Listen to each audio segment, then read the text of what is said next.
sometimes you don't get that as the opener, right? You say good morning and everyone just quiets up. But what you really want is, good morning, everyone. Good morning. It is a good morning. It's so good to see so many corporate citizens and nonprofit partners out here. Welcome to our 2023 Business Solves Conference and Corporate Citizenship Awards. I'm Mark DeCourcy, the Senior Vice President of the U.S. Chamber Foundation. And for those of you who have been here before, you might have noticed the room is a little bit different. We've modernized it this year. We have the highest tech we can, and it's just going to be great. We've done a few events here already this year, and all the attendees just love the AV, the accoutrements that we have, and just a general feeling that this room generates in terms of collaboration. And for those of you who are here for the first time, welcome to the U.S. Chamber. Our mission at the Foundation is to harness the power of business to create solutions for the good of America and the good of the world. We anticipate, we develop, and we deploy these solutions with partners like you. And we know that business is one of the most trusted institutions in the world. You all play a critical role in solving some of our biggest challenges. In fact, the private sector has a distinguished history of helping out when they're needed the most. And we're honored to provide this platform to bring these issues and solutions to the forefront, sparking ideas, building new relationships and partnerships, and inspiring others to act to have greater impact. And this is a special year. We're celebrating 25 years of this conference. I've been here for only 10, but the impact has been tremendous. 25 years of convening cross-sector stakeholders, government, nonprofits, businesses of all sizes. Even the media comes.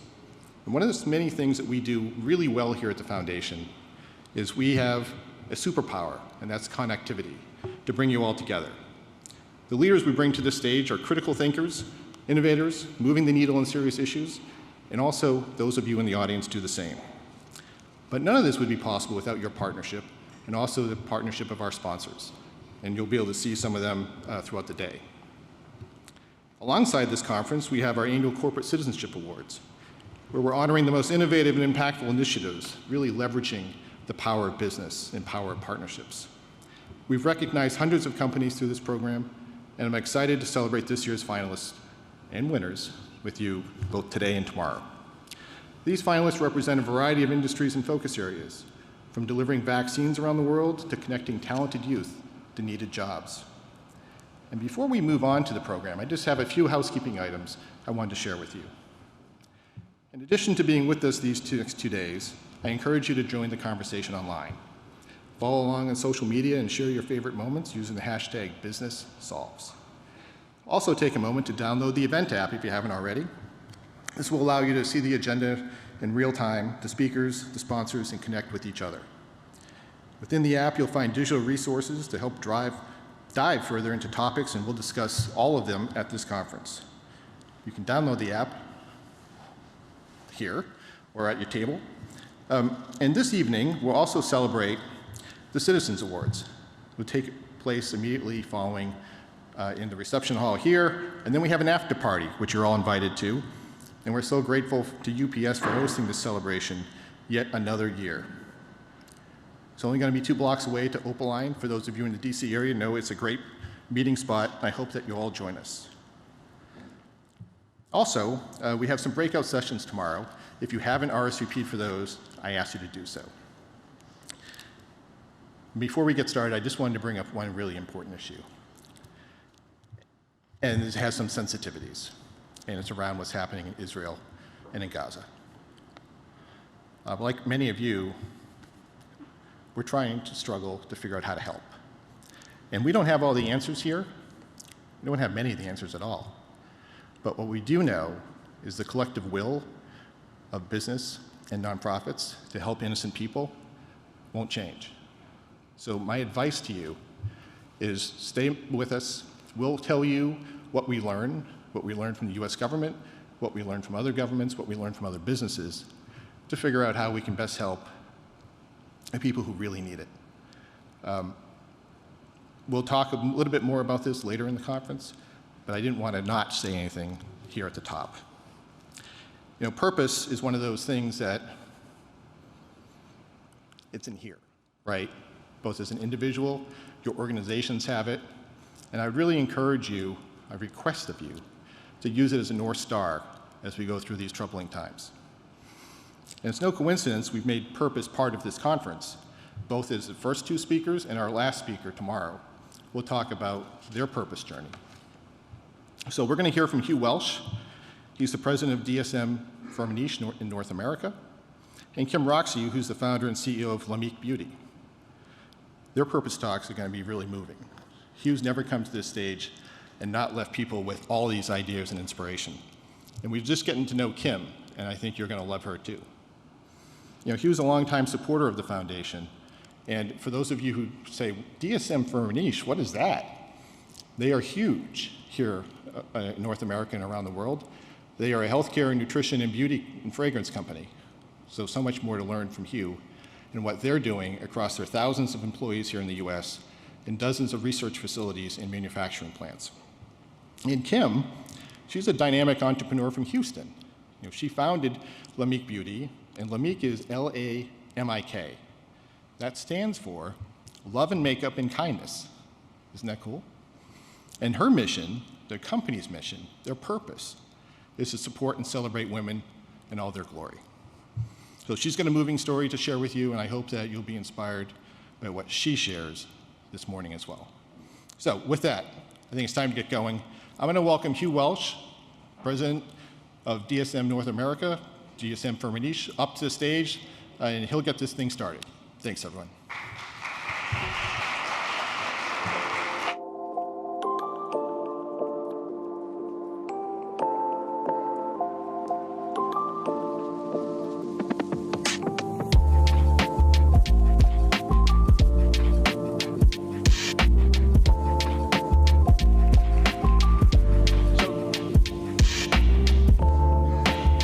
Very intimidating with this music. Thank you.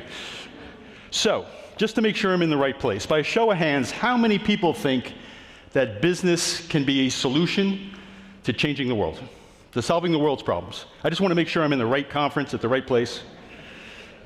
Obviously, I think that as well, but that hasn't always been the case.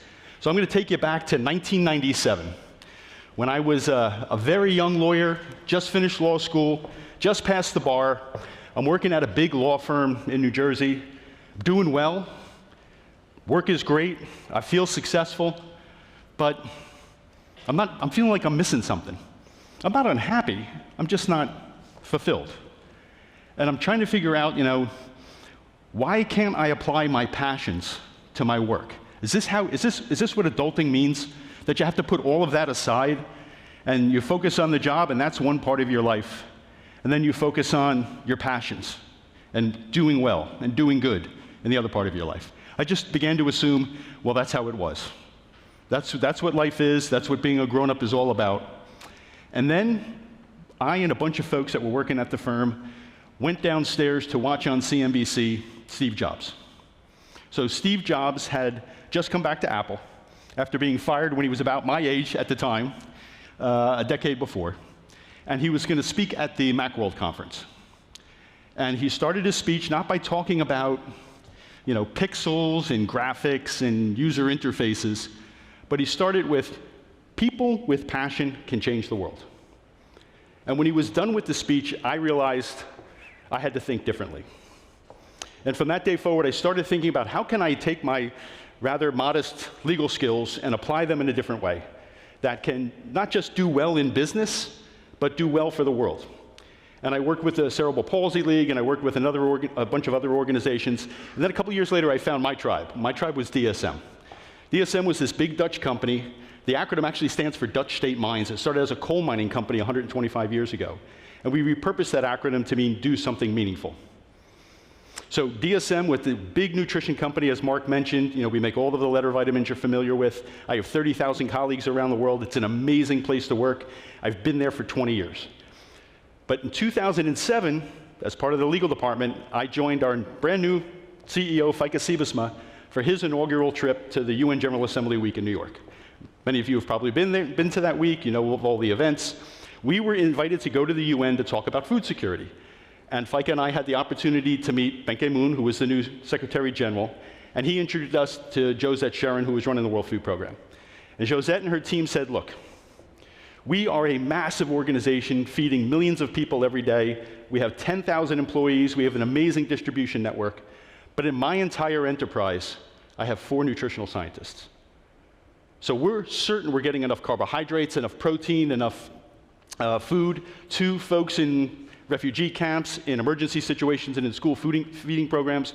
But we also know that we're not getting the requisite micronutrients to these children so that they have a full chance to reach their cognitive and physical potential. You're the biggest nutrition company in the world. You have thousands of nutritional scientists in your company. What can we do together? So we signed a partnership in 2007 with the World Food Program, and we worked on bringing all of our nutritional scientists to the teams in the field across the developing world to ensure that the children that they were feeding weren't just getting the protein, carbohydrates, and fats they needed, but all of the micronutrients that we know are important to reach their full potential. And that type of innovation in public-private partnership also gave rise to new product innovation. So this is a Mix Me sachet that our scientists worked together with the World Food Program to invent. It's a point-of-use product that in a school feeding program, you can just pull it off, pour it in the iconic red cup, and the child getting that will get all of the nutrition they need for the day. That's one example.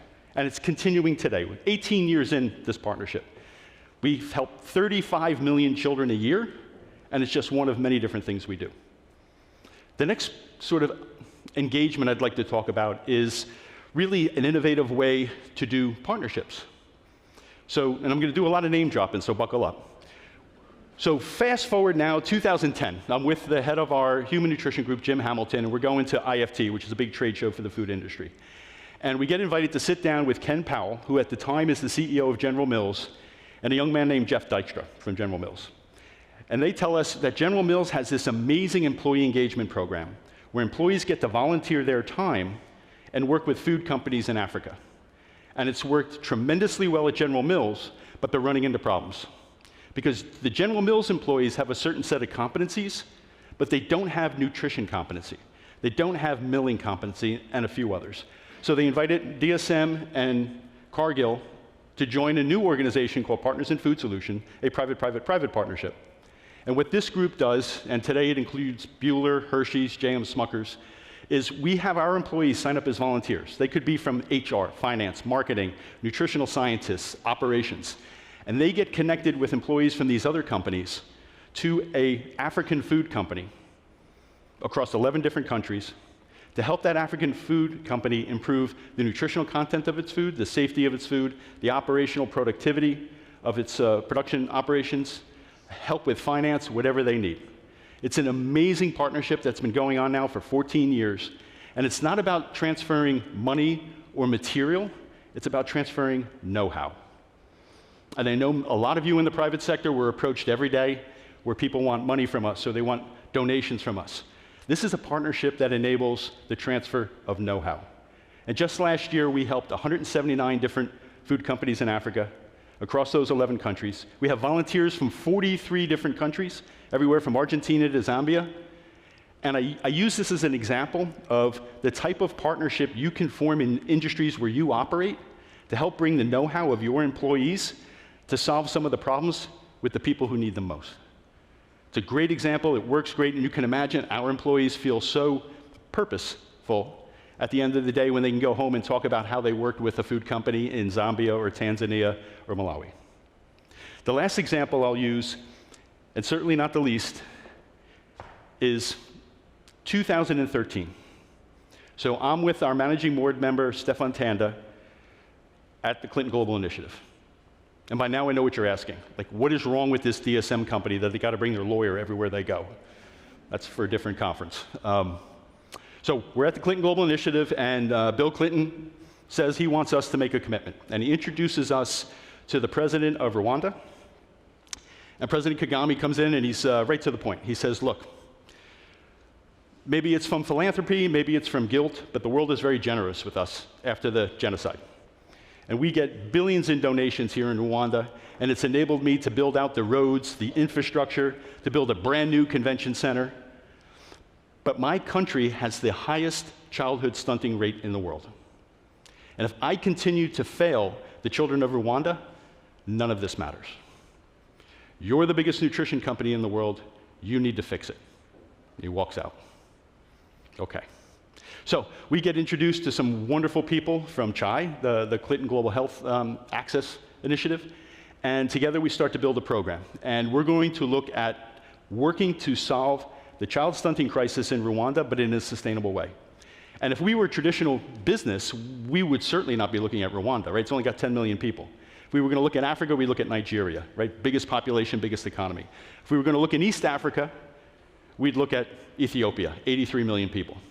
But the place where the biggest problem was Rwanda. We could not find a single private partner that would do business with us in building out a new facility in Rwanda. Why? Because they could get a better return on investment elsewhere. So we did a partnership with development banks, FMO in the Netherlands, CDC in the UK, here in Washington with the IFC at the World Bank. And we started a new business called Africa Improved Foods. So by May of 2017, we had opened a plant in Kigali, Rwanda. That plant produces a nutritious porridge. So it's a porridge customized to the local taste and culture that has all the requisite nutrients in it. It gets sold to the World Food Program for their emergency relief efforts in refugee camps. It gets sold to the government of Rwanda for their school feeding programs. And it gets sold into the commercial market as Nutri. Nutri-Totu, Nutri-Papa, Nutri-Mama, all across not just Rwanda, but South Sudan, Uganda, and Zambia.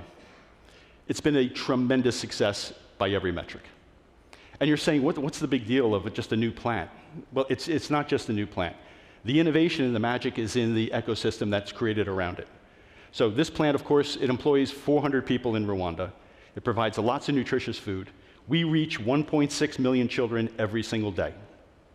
But the magic is we source all of our raw materials from Rwandan smallholder farmers.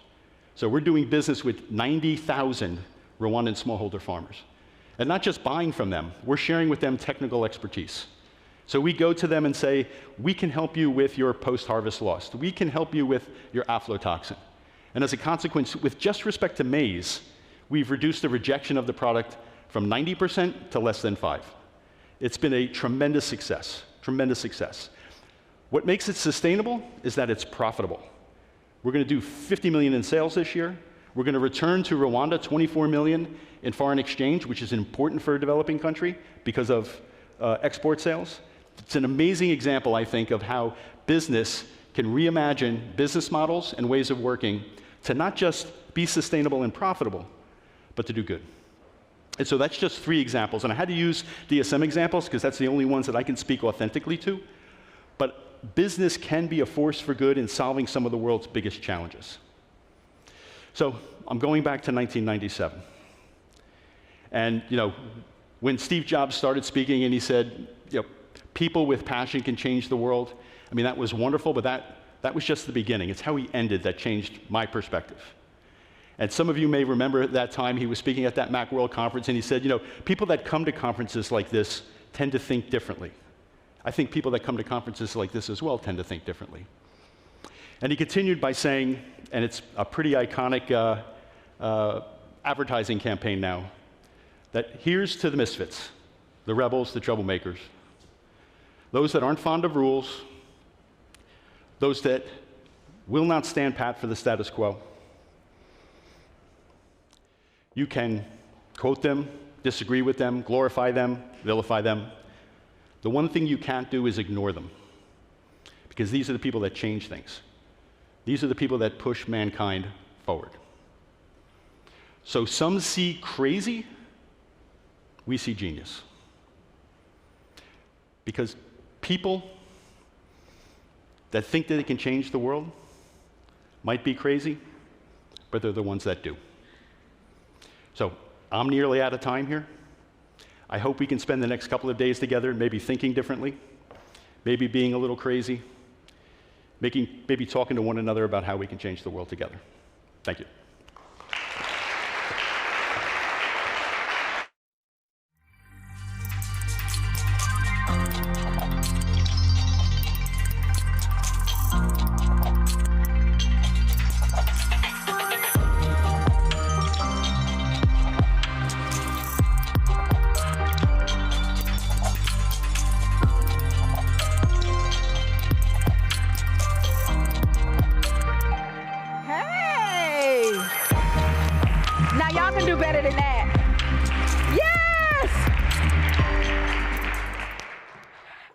When I say hello, you say good morning. Hello. Hello. Hello. Oh my goodness, I am so excited to be here with you right now. Hugh's talk was amazing. And I just thought about, just this morning, the purpose that lies inside of me. I literally am standing on this stage right now from a 16-year-old girl that was kicked out of high school. I'm standing on this stage right now as a grown woman who will break the rules and take all the risk. And I am so excited to share with you this morning some of the problems that I've been assisting in solving, some of the problems that I've discovered that I'm like, why isn't anybody addressing this? And I'll start here. So I was 21 years old, getting ready to graduate from my dream school, Clark Atlanta University. And I just told you I was kicked out of high school. 5 years before that, when I was 16, I was sitting in an alternative school. And I remember writing in my notebook that day in that alternative school, 5 years from now, I just want to be successful. So fast forward to that 21-year-old, a senior, getting ready to graduate, had worked at a makeup counter the entire time while I was in school to help my parents pay for me to be there. And I had had any internships in my course of work. I was studying communications, public relations, but I didn't have any internships. So what did I do? I took on my school motto, find a way or make one. So I made myself a job. I decided that I was going to open up my own makeup shop in my hometown of Houston, Texas. So I saved up my money. My mom gave me $500, and I opened up my own makeup store, and I took out a lease in the mall. Now, I didn't have any customers, no clientele. This was definitely what you were not supposed to do. So I don't think you should really take this as business advice. But for the person who has purpose, you take it as the intuition that guides you. So I open up this store, I go walk down to the food court, and I just walk up on a woman that's standing in line to get her food from the Wendy's. And I'm like, hey, I have this makeup store down here. I want to show you something real quick. Did you just get off of work? I just start a conversation. And I would walk her down to my store. And by the time I got there, she would let me do her makeup. She would let me do her eyebrows. And that's how I built my clientele. And I kept this store open for 14 years. And inside of those 14 years, I discovered something. That beauty is actually revealed, not applied. Every single time that I would touch a woman's face, I would realize that what I was doing was expressing to her that I see her, that she's seen, that someone in this world, besides just her loved ones, appreciated her.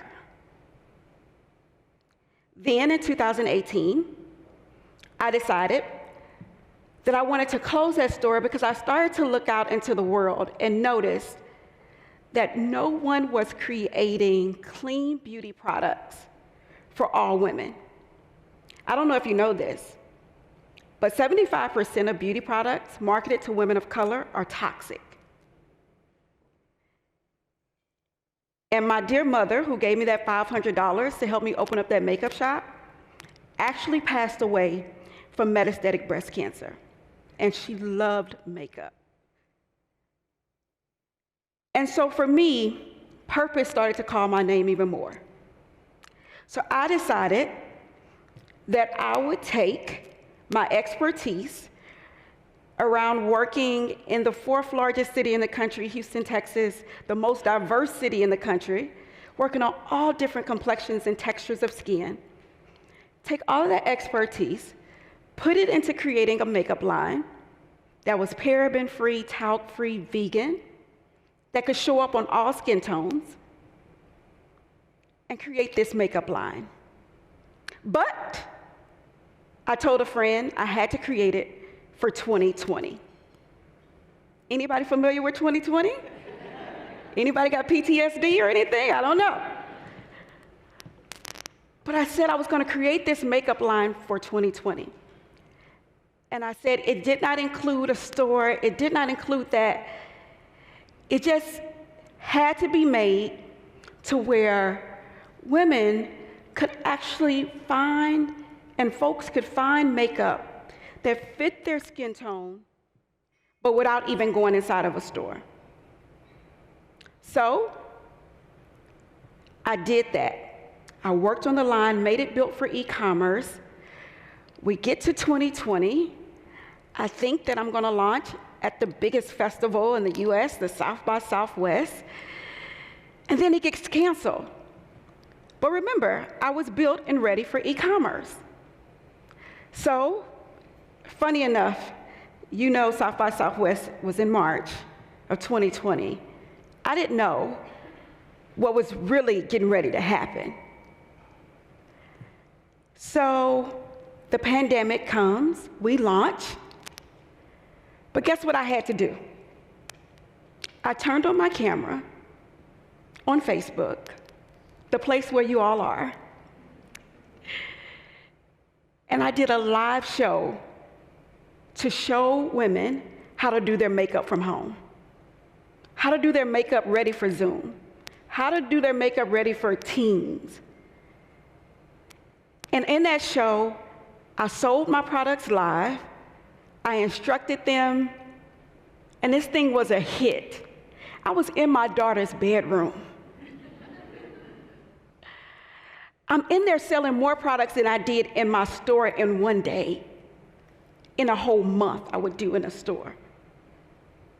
So I took this live show, and I started making it every Friday night. Now, I told you I was in my daughter's bedroom. At the time, she was 4 years old. And maybe her mom is an entrepreneur, but I'm just trying to figure out how she felt she was my supervisor. I would be in the room, I would tell her, Loretta, get out. It's time for me to do my show. She would pop back in every single time I put her out the room. So much so, she became my co-host. And because of that show, I was featured this year on CBS Mornings with Gayle King. Thank you. Because of that show, I went on at the end of last year and launched my clean makeup brand on HSN. Because of that show, I built a community of thousands of women who now can find makeup to fit their skin tone, but also a brand that recognizes, that sees them. We manufacture our products right in Houston, Texas, my hometown.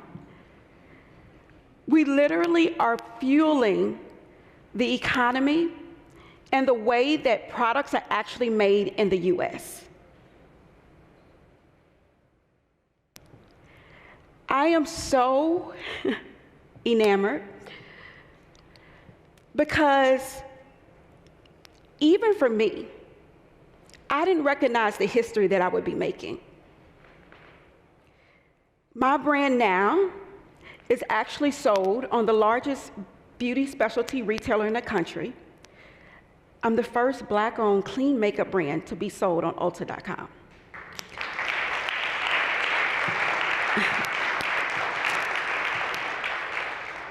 Our business is solving the equity gap. And I would be remiss if I did not share that we also were a part of the U.S. Chamber of Foundations Back Black Businesses Initiative, and we were one of the grant recipients. And that came right on time, because that was right before we launched in Ulta. But let me tell you, what we as business owners, executives, professionals, have the opportunity to really meet the gap between businesses who start with a real problem that they're solving, being able to utilize the resources that we have in this room to then take those businesses and put them on a platform that then gives them access to more customers, more clients, a future for their business, actually help them to be able to scale. I think it's all of our responsibilities to make sure small businesses prosper here. Think about it. Where did you shop just on yesterday? Changing our mindset into becoming a conscious consumer.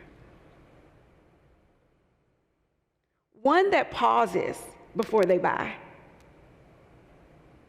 One that researches before they buy. It's not just about, is this convenient for proximity, but is this convenient for my community? And what I am consuming and buying actually a contribution or actually a distraction? We all have the power to do that. I know I can tell you, when people buy from our website, when people buy from our retailers and buy our products, I don't know if you've ever seen the meme, but they talk about a small business owner. Anytime you buy from them, there's a small business owner on the other side of that screen doing a happy dance. That's me. I know for a fact our team is made up of mothers of young children. Our team is made up of people who a lot of times are not given the flexibility to be able to work in a workforce that has so many demands. I know that all of us, each and every one of us, can actually make business better by just the way we consume. That is the bigger solution that we all can take on. Now, some of you are looking at me, and I don't know if you're really on board. So I might have to make you do something. Got to make you take this pledge. Everybody raise your right hand.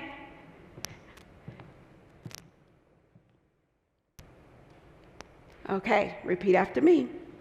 I, say your name, Kim Roxie, pledge to be a conscious consumer. I, Kim Roxie, pledge to solve problems with small business owners. I, Kim Roxie, will spread the word to others to do it as well. Thank you so much.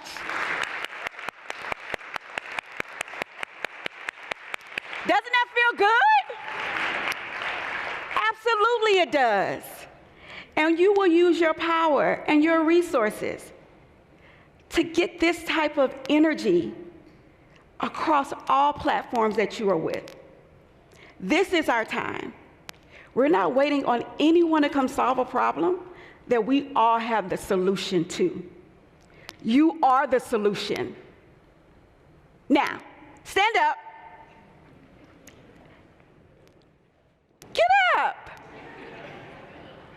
It's going to be a great day. We're going to make great connections. We're going to gain clients. We're going to do all of those things today. But I want you to know that you're here for a purpose. You are the solution. And let's rock out today.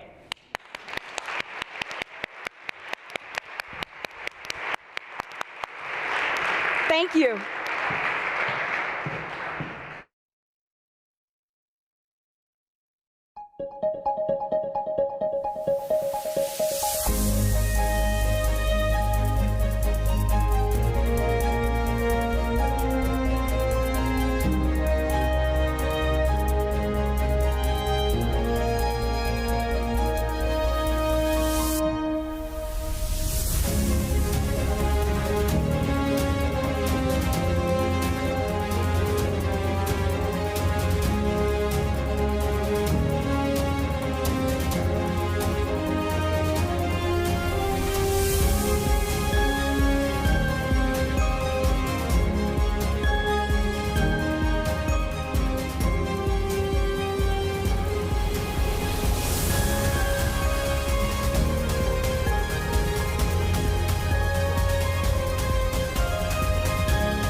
Well, we're here to talk about doing good as a business differentiator. We're so lucky to have these three panelists here with us, and I'll shortly introduce them, then we'll dive right in. To my left, Courtney Davis. Courtney is the financial inclusion leader in Deloitte's Purpose Office, a principal in the firm. To his left, Brandy McHale. Brandy's the head of community investment at Citi, and she's also the president of the Citi Foundation. And then at the end of the row here, we have Randy Bumps, who's the vice president of government relations and public affairs at RTX. And if you're wondering what RTX is, you'll know that it was a merger between Raytheon and United Technologies, and now they're RTX. So what we wanted to do is get into what does it mean about doing good in your company, and how do you do it? How does it come about? You know, where does this social impact live? Particularly as I looked across these three companies, they have 800,000 employees in total. So doing good and social impact can live in a lot of different places. So maybe, Courtney, we'll start with you. Sure. And if you could talk a little bit about Deloitte, what does social impact mean to Deloitte? And it's existed not just recently. I mean, you've been doing it for a long time. And so how does the firm and the partners get involved, and how is it structured, and what is the mission? Sure. First, thanks for the opportunity to come and speak with you today. If we think about purpose at Deloitte, to your point, we've been doing things around purpose for some time, whether it be volunteer-based work with our clients, whether it be being actively involved in the communities that we hire from and serve. But in 2020, what we did, which I think was a little bit unique from an industry perspective, was we developed a purpose office. And the intent of the purpose office was really to centralize and amplify what we're doing from a social impact perspective. And earlier this year, we actually went one step further, where we brought together the purpose office, what we're doing around business diversity, previously titled as supplier diversity, as well as our national DEI office. And the intent there was really both to drive internal strategy and also how we're facing the market and broader communities. Also, the intent was to drive greater levels of impact and scale, not only regionally, but nationally. And what we've got there from a structure perspective is a chief purpose and DEI officer, Kwesi Mitchell, who's actually locally based in DC. And so Kwesi's role is really to drive overall alignment with the partnership to ensure that some of our broader aspirations with respect to philanthropy, social impact, et cetera, are all driven through the purpose office. In addition to that, we've got business level leadership. So each of our 4 business lines, tax, risk and financial advisory, consulting, audit, all have purpose and DEI leads to ensure that with respect to each of those businesses, there's firm metrics and goals and objectives in terms of how social impact is driven forward. Yeah, thank you. Now, Brandy, you have 2 hats at Citi, Yeah. right? Tell us the difference between those and how they work together, in addition to kind of overall, how is it structured at Citi in terms of social impact? Yeah. First of all, good morning, and thank you so much for having us here. So my 2 different titles, my 2 different roles, I'm the head of community investing and development, and I'm also the president of the Citi Foundation. And what does that mean? You know, we spent many years building up a community-focused, social impact-focused organization within the company and really strengthening this vertical. And when we created our community investing function, we took lots of different things that we were doing that were very specialized, that were specifically focused on social impact. Our philanthropy, the impact investing we do through a new equity fund, all of our employee engagement efforts, both the hands-on as well as the skill-based efforts. We have specialized financial programs that we work with the business to help deploy in local communities, to help households to save, to build credit, build their financial health. We took all of these pieces and we put it into one shop. And when we first started that work, an underlying sort of one of our core tenets for this work was that philanthropy is necessary but insufficient on its own to achieve the kind of goals that we're looking for, that we want to meet. But I want to shift that, because it's no longer just philanthropy is necessary but insufficient, but our whole specialized community investing vertical, with all these different pieces of the toolkit, is necessary but no longer sufficient on its own. The work that we all do in our companies has become incredibly complex. And the complexity has happened because we also have to now be internal influencers and work not just in our own verticals that we lead or where we have certain specializations, but we've got to now work horizontally across the company and really engage our lines of business and other functions to say, how do we collectively think about what we do day in and day out to drive positive societal impact? And then the third leg of that stool is not just being an internal influencer, but I think that there has never been a time where it's clearer that the roles that we're in and these functions also play a really important role in addressing the continuous crises that we've been living through and really helping to shape how the company talks about the issues of our day, how we can try to be, bridge builders during this time of extreme divisiveness. So we see our social impact work as an all-in across the company, but we also know that we've got to have a specialized function that both delivers resources but also can influence the broader way that we can drive positive impact. And Brandy, could I ask a follow-up question on that? Deloitte doesn't have a storefront on Main Street, right? RTX doesn't have a storefront on Main Street, but you do. Like, you are very consumer-facing. How do you get that message out to those employees who are the front line, who are engaging with the public? Well, it's interesting that you see us that way, because we are. It's funny, we always say, well, we're not in the consumer goods business. We don't actually produce anything. We're a financial institution. And we're actually an enabler and try to work we actually have the opportunity to create, I think, exponential impact by not just thinking about what we can do directly, but how is it that we can work with other clients. And when we think about clients, you do tend to naturally think, oh, a bank, you've got individual consumer clients. But I actually think there is so much power in thinking about institutional clients. We are I'm going to hopefully get this statistic right. We are the largest bank globally to public sector entities. So when cities and countries and private corporations need to move money around the world, we are moving trillions of dollars a day. Think about who we touch and the influence that they have. So we do think about it as consumers and getting that word out, and it's incredibly important. And I do think when you're in a consumer-facing role trying to do this work, it is really important that your consumers see first, how are you helping me? And that gives credibility also to then how are you helping the broader world. And I think you've got to constantly be looking at both, which is why these roles have become so much more complex.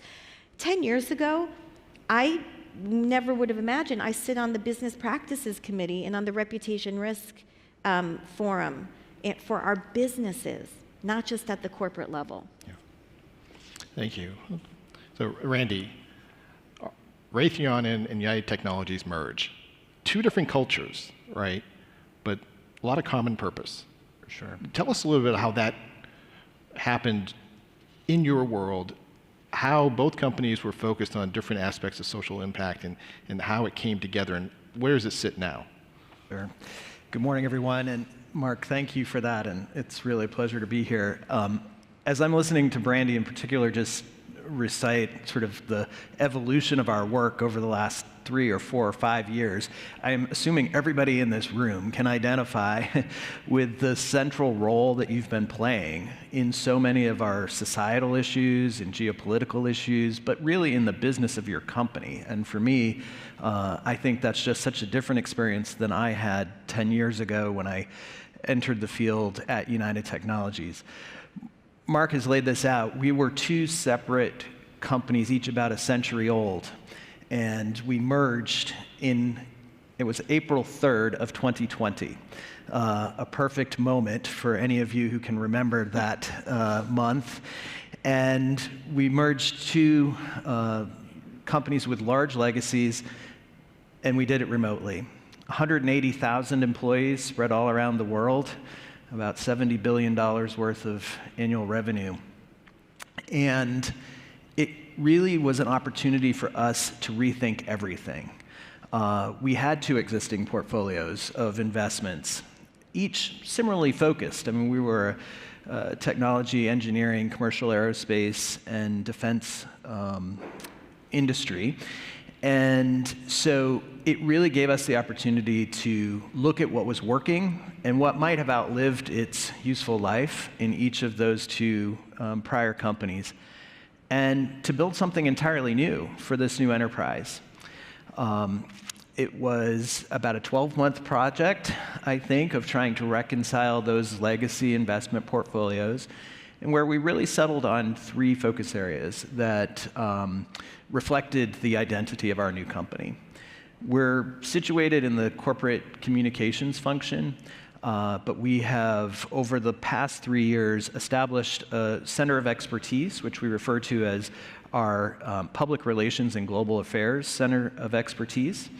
And I think the co-location of our media relations, our CSR, ESG, and public affairs teams in that center of expertise really allows for great synergy across those work streams. I report to our Chief Communications Officer, who reports to our CEO. And so it really allows this work to be front and center in exactly those kinds of conversations that Brandy's talking about. We'll probably get into it. It wasn't all easy, and it's a work in progress. It's really unfinished work, but I think we're making great strides on this journey. Well, let's talk about what's next, right? And how do you prioritize? I mean, there's so many issues out there. So many of you deal with a multitude of them. you can't be all things to all people, Courtney. So how does Deloitte and the Purpose Office and working with people across the firm prioritize what you're going to focus on? Yeah. Well, we spent a good amount of time thinking broadly about the landscape of different societal issues that we could focus on.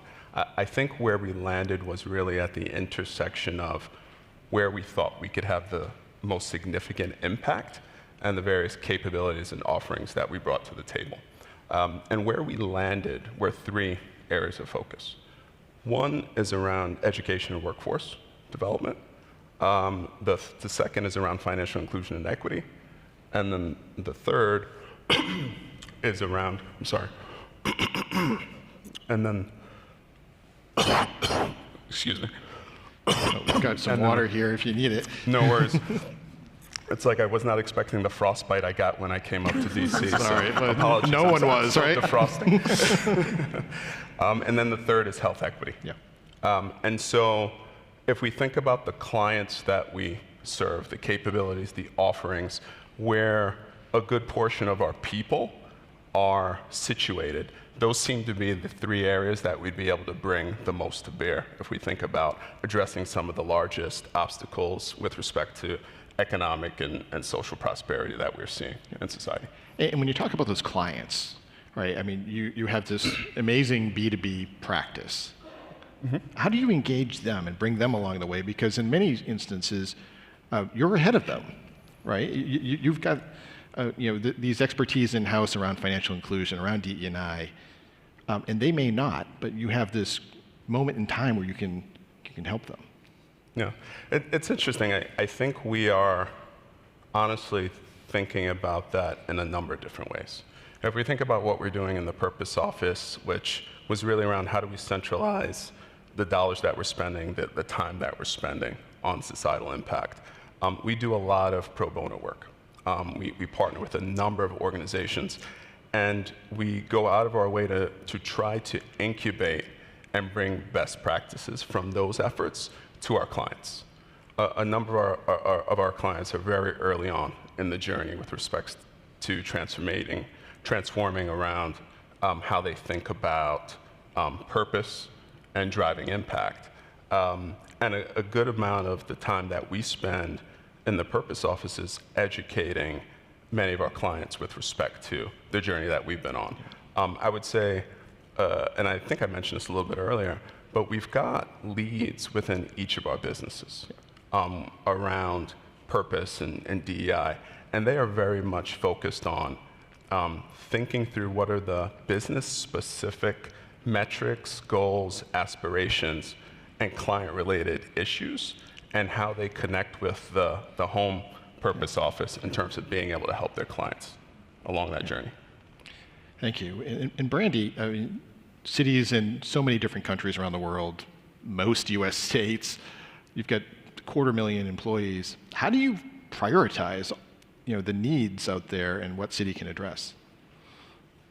Yeah, I mean, I think we all recognize that focus is absolutely critical to effectiveness, but we are living in a moment where I think that we're learning, we're developing new skills and kind of new muscles that we have to flex, because we're having to balance in these roles focus and staying focused on our strategic priorities while also being able to respond to a whole set of crises that are occurring.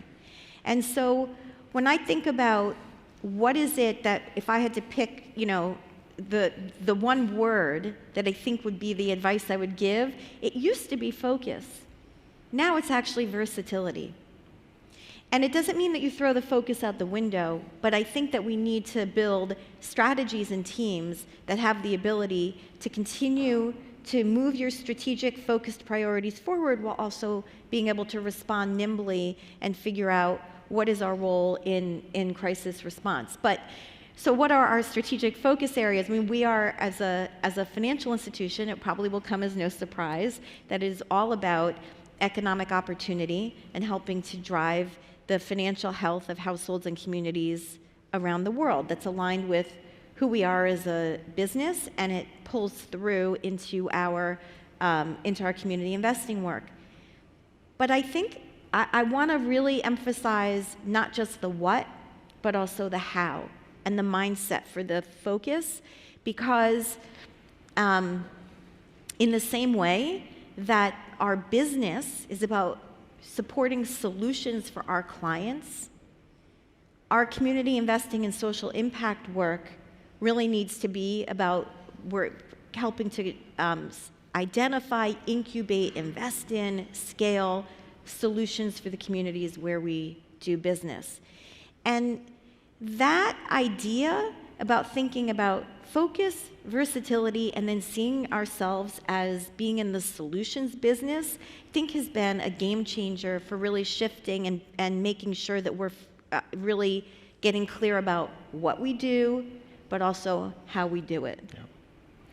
So Randy, we're talking about focus, right? And RTX is focused on service and veterans, lifelong learning, community support. Tell us about each of those, and which one is prioritized? I mean, it must be hard to determine because all of them are so needed, and you've got such great resources at your disposal to address all of them. Sure. So indeed, we categorize our focus in 3 areas: lifelong learning, honoring service, which is really oriented toward military and veterans, and then local communities. Lifelong learning is really a STEM play, and that's about 50% of our overall portfolio, and that's, I think, probably pretty obvious as the leading sort of aerospace and defense company. Our interest is in building that workforce of the future and developing that talent pipeline and inspiring young students and secondary school students and post-secondary students to pursue careers in technological space. Our second area is honoring service, play toward helping veterans and military families make the transition from service to their countries to the private sector, and helping those individuals leverage the skills and the expertise they gained in service for their future livelihoods.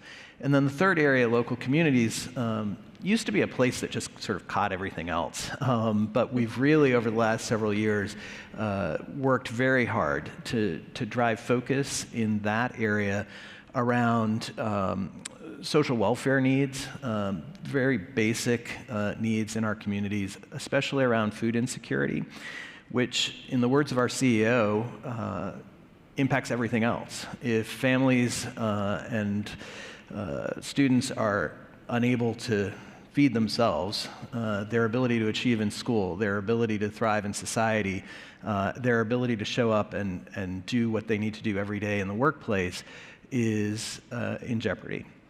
And so those 3 focus areas are what are guiding our decisions today.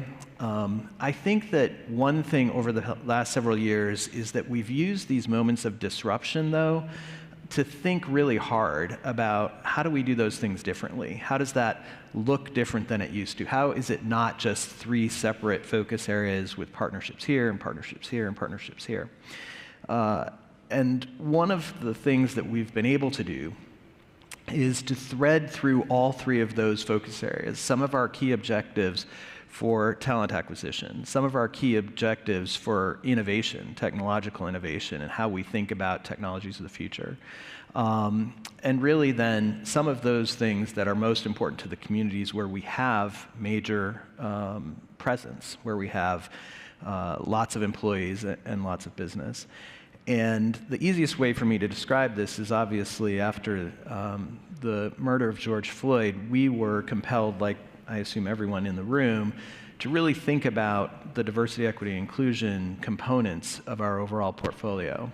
And we didn't look at just our DEI investments in the STEM space or in military and veterans or in local communities, but we worked really hard to reassess every partnership and think about how each one, what its role was in addressing some of the societal needs in the equity space. And so today, even our long-standing partnerships, things like First Robotics or Boys and Girls Clubs of America and other programs that we've been invested in for decades, look different than they did 3 years ago because we've used the moments that we've experienced as a society, really, to reshape those partnerships to address those underlying needs. I want to just key in on honoring our veterans for a moment, Randy. Randy only knows part of this story, but my grandfather, who served in World War II, building airfields in the South Pacific under fire for the Navy, when he came home, he didn't really have a good job. Like, he worked construction, barely made ends meet, long before I was born. But Raytheon hired him as a security guard. And I think that helped change the trajectory of my family to help my father go to college. He retired from Raytheon as a security guard. He's no longer with us, but I remember as a boy being told the stories about how Raytheon stood up, for the people who stood up for us during World War II. So thank you. Thank you, Mark. It's a really touching story.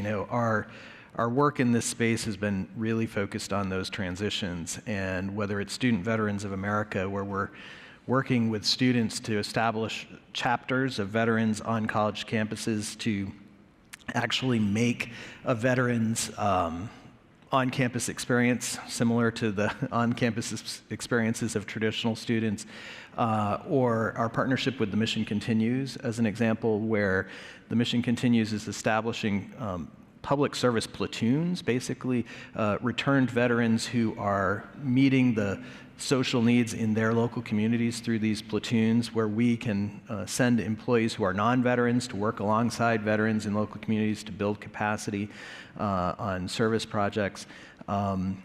We're looking for those intentional plays as a way of helping service members reintegrate, as opposed to just the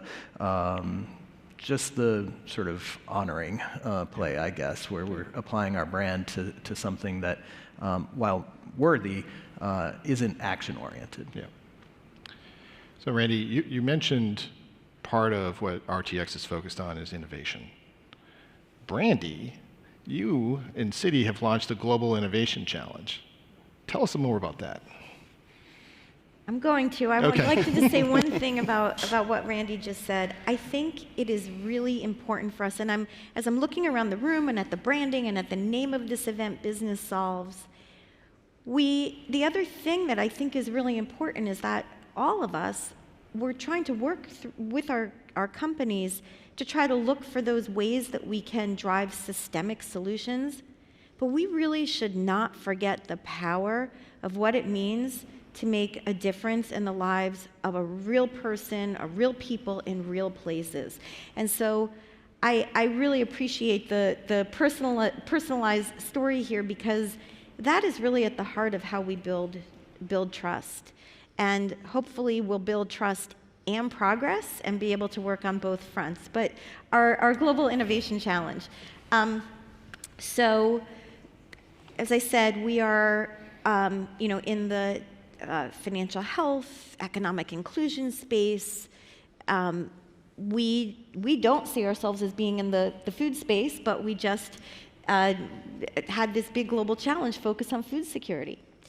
Our CEO recently gave a talk and said the S in ESG is really, the S now stands for security, or actually insecurity. And what we began to see is that while we want to help people move up the economic ladder and are trying to build more on-ramps to opportunity and shut down the far too many off-ramps that exist, if households don't have those basic necessities, that is a critical building block. And it's, I've been doing this work for a really long time, and as I step back and I think about what we've accomplished over the years, it's actually really challenging to think about the fact that we are actually in some ways in a more insecure place than we've ever been, that so many households don't have those basic foundational building blocks. So our global challenge brought us into the food space. Food is the number1 thing that households actually spend money on after housing. And so we did this global challenge focused on food security and how to work with a set of NGOs around the world that are both safety nets in their communities, but also working on innovations that can be springboards to that broader systemic change, that those moonshot ideas that we're all looking for. The key thing about these projects and programs, and one of the ways that we've shifted, is we're really making sure that we are investing also in those NGOs, in those community-based nonprofits, so they themselves have the capacity to be working on both fronts. We've asked them to take on an awful lot in the world that we live in, and we have to make sure that we are actually providing them and investing in them and structuring the support we give in a way that really enables them. So we've moved a lot to core operating support. We are integrating on top of any financial support a lot of technical assistance and capacity building. And if that's through primarily our grant making, and in our impact investing, through our equity investing work, we are also really focused on going beyond the dollar and really trying to connect these social entrepreneurs to opportunities for additional growth and revenue generation opportunities for their businesses. So you mentioned business solves, right? We believe that here at the Chamber, that business is solving, but how do you prove it? How do you measure it? And Courtney, I wonder, Deloitte with 400,000 plus people on the team, you guys are experts at this, right? You're experts at telling other businesses how to do things the right way. But how do you know you've done it the right way? How do you measure that? And how does Deloitte look at those partnerships? And are you asking your partners to measure, or are you helping them measure by lending your expertise? I think it's all of the above.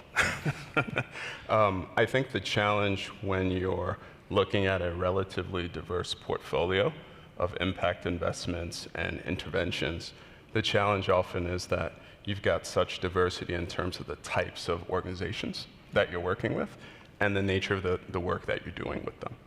And so we tend to have a relatively diverse, equally diverse set of quantitative and qualitative metrics that we use. But I think to a point that was made a little bit earlier, we do take an overall portfolio view.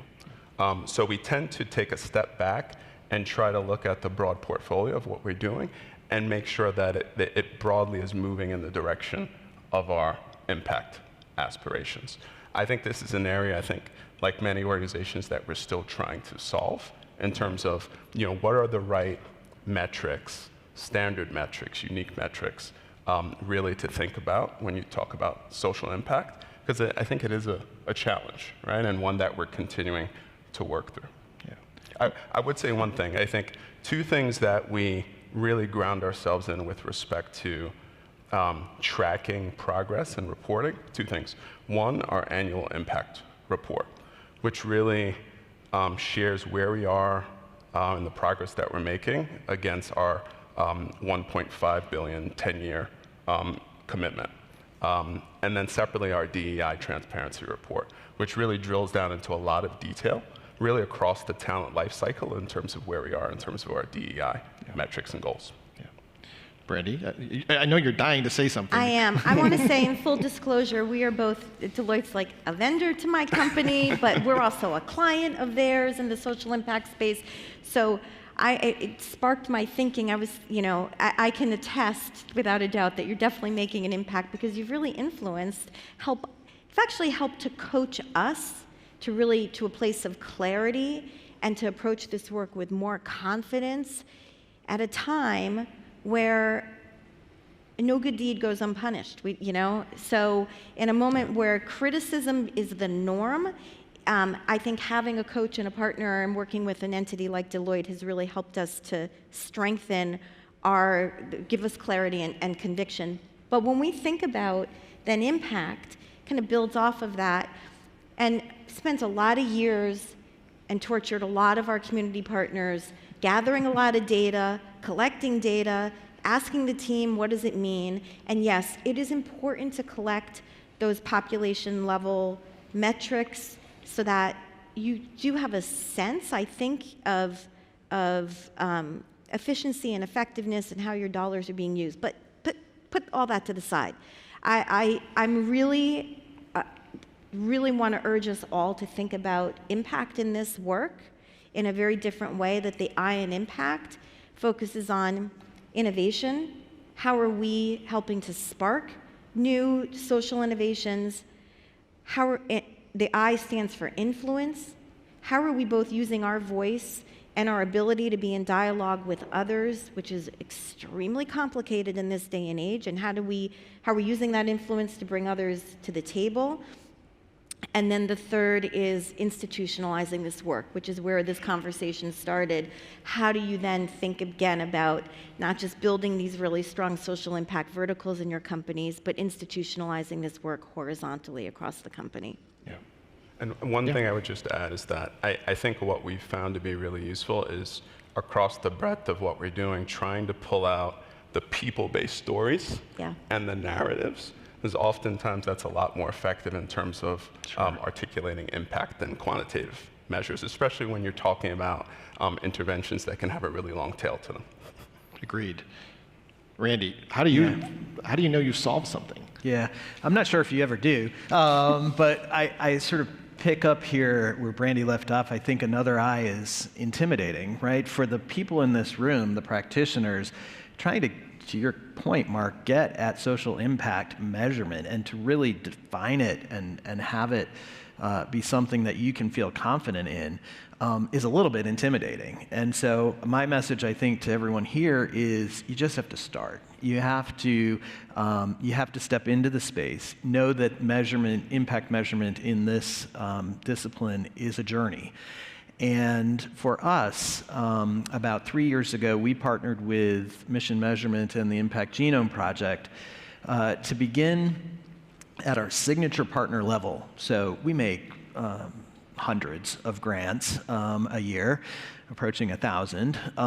And what we agreed was that we would start at the very top, and we would take those largest investments, and we would work with those, let's say, dozen partners on a reasonably detailed assessment of those programs we're funding, just narrowly on those issues that we're looking to impact, and test third-party validation, really, to understand our own confidence that the dollars we were spending were having their intended outcome. What we found really quickly was that a lot of the effort that we were putting into this partnership was actually building capacity in the nonprofits themselves to fine-tune their work and to think differently about the impact that they were aiming to achieve. And so over time, that's enabled us to narrow the scope of what we're measuring, to sort of put less pressure, to Brandy's point, on those nonprofits for the information we're asking of them, but to really partner with them on a one-to-one basis to think about how they're improving their service model and how they're achieving their objectives in the community. So I went into this thinking that it was going to allow us to influence our C-suite, and it was going to have some ability for us to quantify our work. It does that to an extent. But I think the real revelation for me has been the impact that it has on those nonprofits that we're working with, the value that it has to them. But that really has to be a partnership. It can't be the one-directional effort to collect data and to warehouse that data and to somehow use that to kind of validate the way we feel good about what we're doing. It really does need to be a partnership. Like I said at the beginning, this is a journey. We will get better and better at this year over year, but we're using a large framework that has sort of crowdsourced data to inform our thinking now about whether we're hitting the mark or not, and then using those learnings to really fine-tune our work with the nonprofit. And I wouldn't say it's universal, but I would say more often than not, what we're getting back from those nonprofits is, wow, we thought we were just going to be feeding you information. This actually is a really meaningful part of our partnership. Yeah. So we're going to play a game. So Mark is a magic genie, and he can grant each of you one wish. You've got many businesses in the room and many nonprofits who could be potentially a good partner going forward. Courtney, starting with you, what do you wish Deloitte could do? And maybe there's someone out there who can help you do it. That's a good question. It's interesting. I think I mentioned the 3 focus areas earlier: education and workforce development, financial equity, as well as health equity. I think one theme that has bubbled up continuously with that is the challenge of the underrepresented founder, right? If we think about startups, et cetera. And so one thing that we're taking a really close look at is the role that Deloitte, given the breadth of capabilities, offerings, and the industries that we play in, what role could we play in terms of supporting underrepresented startups and founders? And so we're taking a really close look at is it early stage, is it later stage, et cetera. So I would love to crowdsource some perspective from the folks in this room in terms of what that could look like, what might be some of the levers of change that you think an organization like Deloitte could play a role in. I would love that, whether it's later today or feel free to reach out. But I might know someone at a bank. Brandy, how about you? All right, it's just a game, but who knows? Sort of your magic wish. You know, I think that there was a time period, or maybe, and I think there often are many days. I'll personalize this as opposed to assuming that we all feel the same. You can't be in a role like this. I used to try to be Switzerland, like we could be very neutral. And that was the way, that neutrality was a way to sort of mitigate or de-risk the potential conflict or the criticism. And I think that that's wrong. I think that companies that try to be, you know, Switzerland, or people in roles like ours where we try to be really neutral, are actually not fully leveraging the platform that we have. And I'm not talking about us throwing ourselves right into the mix of every single, you know, giant hot lava fiery ball issue that we're facing. I think there's something between being a firebrand and being Switzerland, and that's being a bridge builder. And really seeing how we get out of our echo chambers and really begin to build our skills to be those bridge builders where we can bring different points of view together around a common challenge, or even understanding what the challenges are, and begin to have some small wins where we begin to find that common ground. It's really, really hard, but that is one thing that I would love to see both private philanthropy, corporate social impact organizations doing. One wish to you, Randy. You know, I think that when I first started this work, I thought that our company needed a distinct and separate presence in each one of these partnerships, that I couldn't show up in the same place that my competitors or customers or peers were showing up. And our experience with a couple of our partnerships in particular have proven to me that the only way we're successful in these communities is when we partner with similar, and entirely different businesses to bring capacity to the nonprofit organizations we're working with and with those impacted by those partnerships. I'll give you an example. We have a partnership with NAF, which was formerly the National Academy Foundation. These are career-themed schools within schools. So think of a career-themed academy in a public high school. There are hundreds of these all across the country. And each individual academy in each public high school or in each city where they're located is supported by a business advisory committee. And that business advisory committee might be made up of the three of us plus 3 more businesses. And we're influencing the conversation around curriculum development. We're influencing the conversation around what internship opportunities there are and what ultimate job opportunities there are in these local communities. And so each one of those academies looks different, because of the way the business community is involved. And for RTX, we might be sitting alongside our competitor or our customer or a peer in the space to actually contribute to those conversations. And for me, that's just a very different way of thinking than when I came into this practice and thought about how we needed to look different, how we needed to stand apart. I actually think the solution is closer to this latter model where there is this collaboration no matter your business interests, because at the end of the day, we all have the same objective. It's a healthy workforce, it's a secure community, it's a place where our employees can thrive based on the support they feel from those institutions that are important to them locally. Yeah. Agreed. B2B collaboration is one of the things that the Chamber and the Chamber Foundation really focus on across any number of issues, and it works. So we're almost out of time. So we're going to stick to the theme of one. And Brandy, I'm going to start with you. This audience is going to hear a lot today and a lot tomorrow. The audience online is going to get the same information.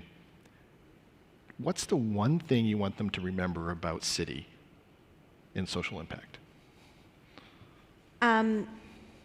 That we want to be in the solutions business, and that requires us to both be focused on what's happening today, but also keeping our eye on what's happening on the horizon.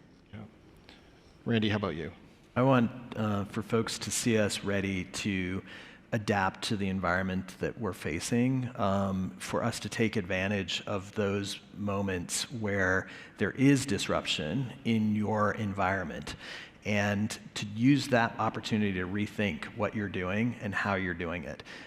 Don't be complacent, don't stop, but actually use those moments to recalibrate and to continue to refine what you're doing. Courtney, last word on the panel.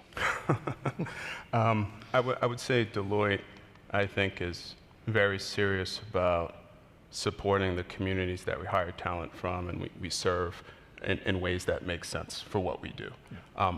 I would say likewise that we are very serious in supporting our clients on their own journeys, and we take a lot of pride in it. So thank you for the time. Yeah. Well, thank all of you for listening to these three amazing organizations. Let's give them a round of applause. Thank you. Thank you. Thank you, everyone, and we're going to transition to the next session now.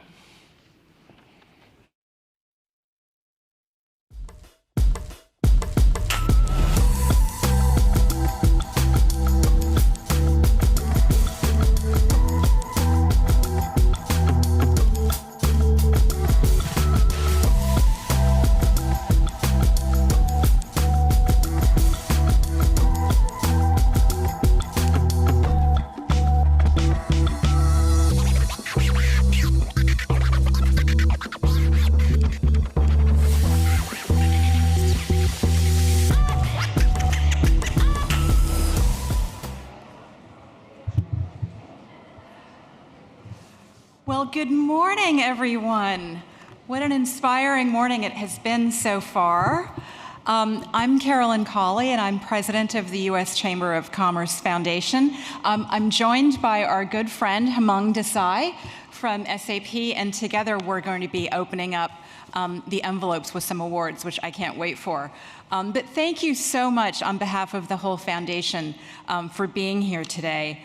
You know, at the foundation, we went through a pretty significant rebrand in the last year, and our new purpose statement is really so fitting for today, which is that we harness the power of business to create solutions for America and the world. And we've been doing these awards and this conference, Business Solves, which is really our essential belief, for more than 20 years. I haven't been here for all those 20 years, but it is my favorite event of the year. It's just our mission and yours comes together at a time like this.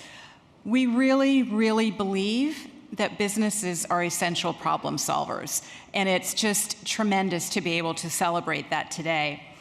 So I'm honored to introduce the first award category today, the Best Corporate Steward for Small and Middle Market Business.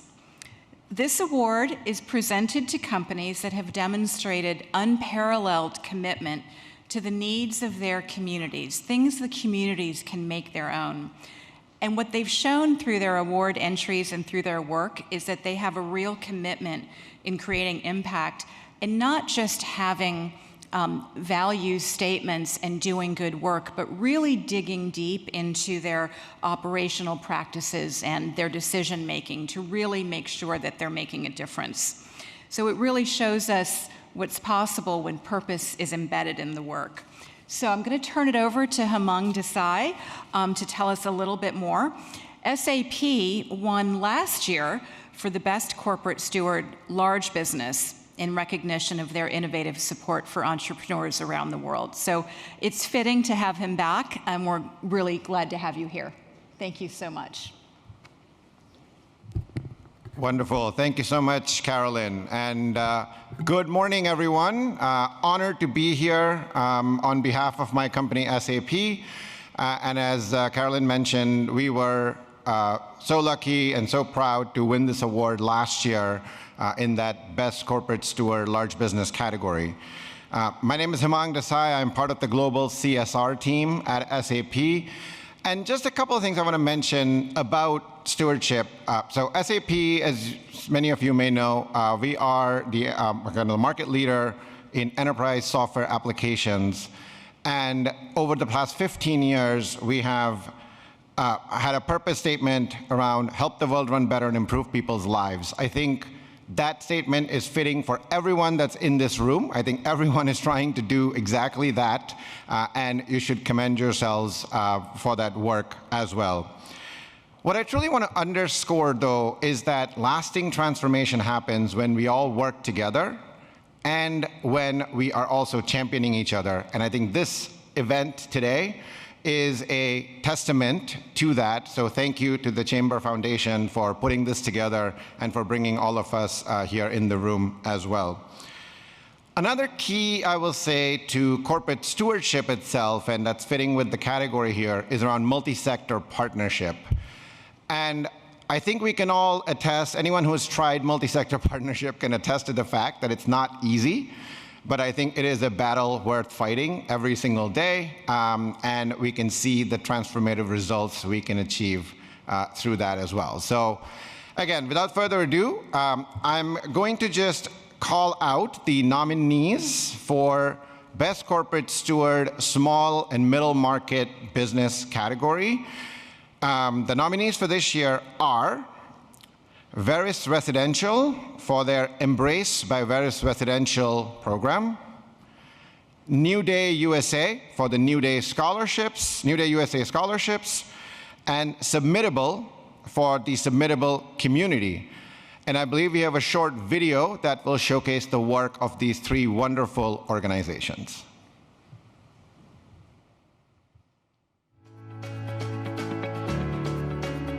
The finalists of the 2023 Best Corporate Steward Small and Middle Market Business Award are New Day USA.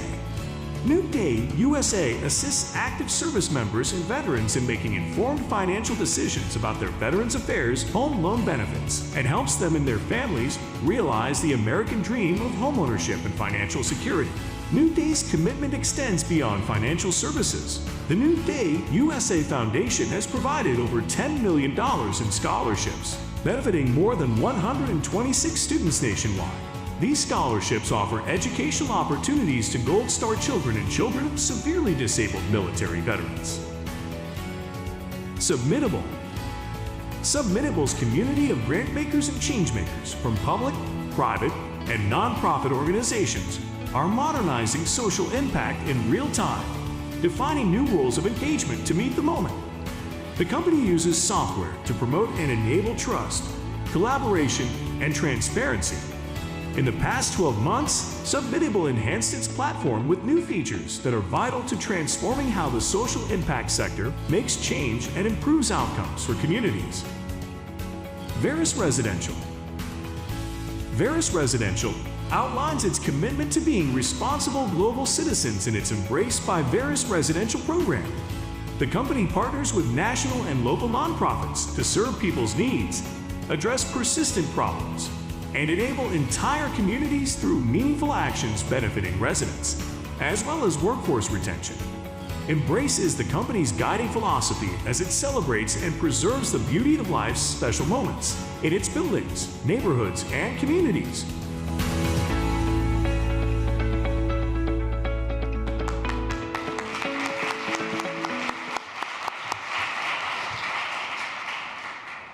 I love seeing those videos. What an outstanding group of finalists. Okay, well, the winner of the 2023 Best Corporate Steward Small and Middle Market Award is Veris Residential.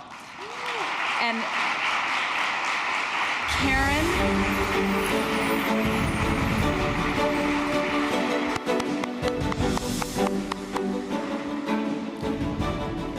Karen Cusmano from Veris is here to accept the award.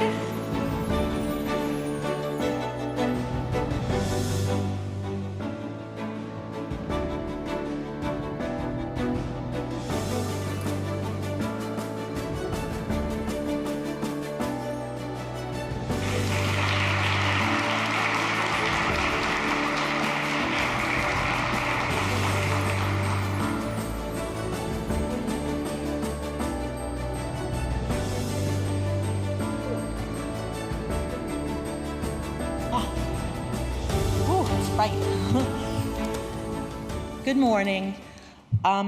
First, I would like to thank the U.S. Chamber of Commerce Foundation.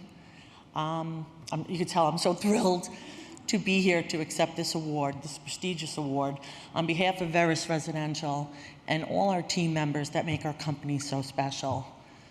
I want to acknowledge our fellow distinguished finalist, New Day USA, and Submittable. As we know, we've said it numerous times, this is a collective effort, and everything we're doing together is making this impact.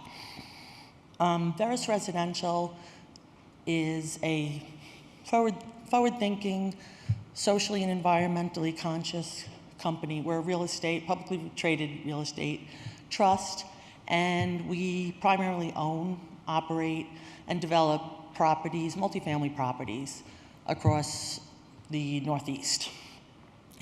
As we strive to be responsible global citizens, our Embrace by Veris residential program outlines our commitment to serving properties, people, and the planet. We look to create lasting, positive social impact by supporting the people and the communities where we work and operate. Our focus on strong people-centric policies, benefits, and DE&I enabled us to become the first company globally to be awarded the WELL Equity Rating across a portfolio. This is an acknowledgement that we are creating spaces where everyone can thrive. Additionally, we are proud to have obtained the leading living wage U.S. employer certification this year, and to have made significant contributions to our primary philanthropic partners, St. Jude Children's Research Hospital, the American Red Cross, and Habitat for Humanity. We understand the part we play as responsible stewards of the environment, striving to create a better future for our next generation. Thus, our environmental initiatives are a robust part of our business strategy. We have set and met ambitious goals to reduce our energy and emissions. I again want to thank the U.S. Chamber of Commerce Foundation for recognizing Veris in such a meaningful way. I am humbled and grateful to accept this award. Thank you, everyone. Ooh. Sorry, so nervous.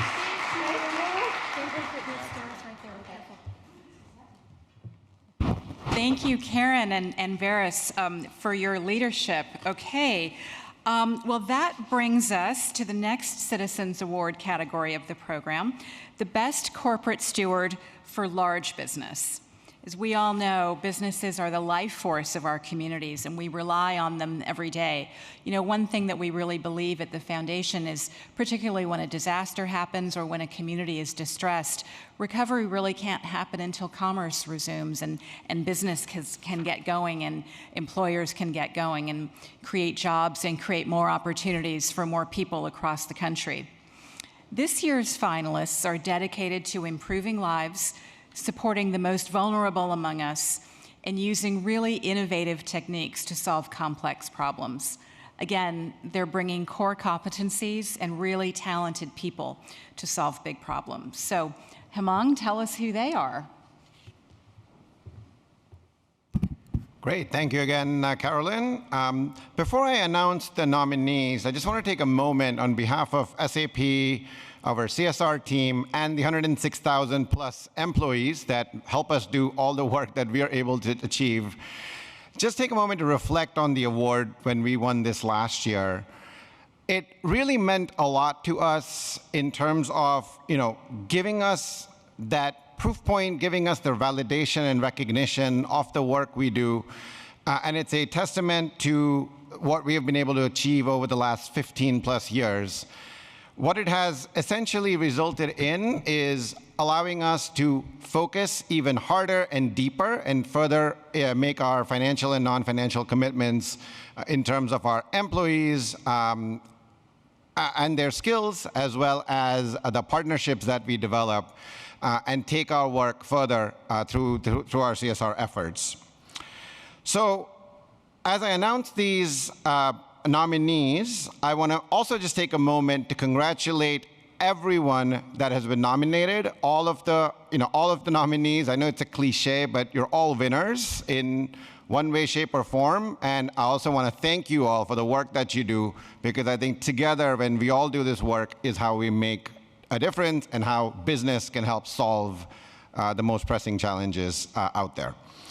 So the nominees for the Best Corporate Steward Large Business category this year are Tata Consultancy Services for their TCS Empowers program, Citi for their approach to positive environmental and social impact, and lastly, Medtronic, Engineering Extraordinary Impact, how Medtronic drives equity. So let's take a look at a short video that will showcase their work for you as well. Thank you.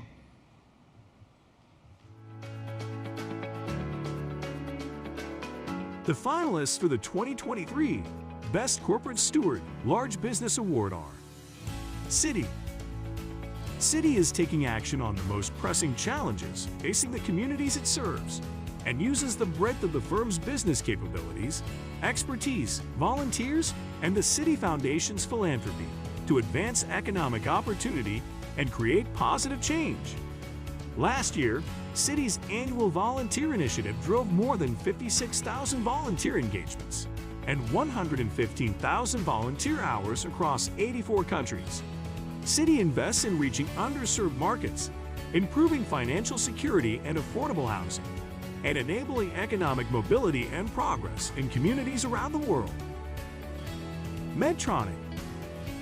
As the world grapples with new and evolving healthcare challenges, Medtronic is committed to creating life-transforming technology and supporting patient-centric, insight-driven, personalized care. Medtronic's mission to alleviate pain, restore health, and extend life empowers its team of 90,000 people across 150 countries. Last year, Medtronic leveraged its technologies to help improve health outcomes of more than 76 million patients. As a global healthcare technology leader, Medtronic recognizes an opportunity and a responsibility to do what it can to ensure future generations live better, healthier lives. Tata Consultancy Services.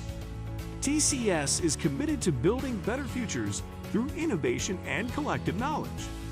TCS's purpose centers around uplifting underprivileged individuals worldwide while leveraging technology to empower. Since 2015, TCS has worked towards reducing emissions, aligning with the net zero goal for 2030, and it invested in social impact initiatives. TCS leverages its expertise to create effective solutions to the world's most pressing issues and build pathways to a thriving future for all in the areas of education, employment, entrepreneurship, and literacy.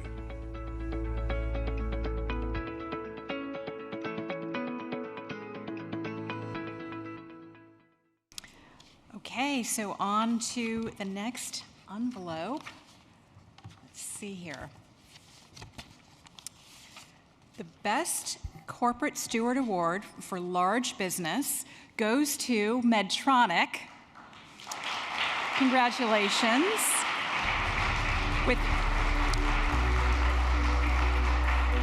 Christina Pisanelli and Heidi Jedlicka Halverson.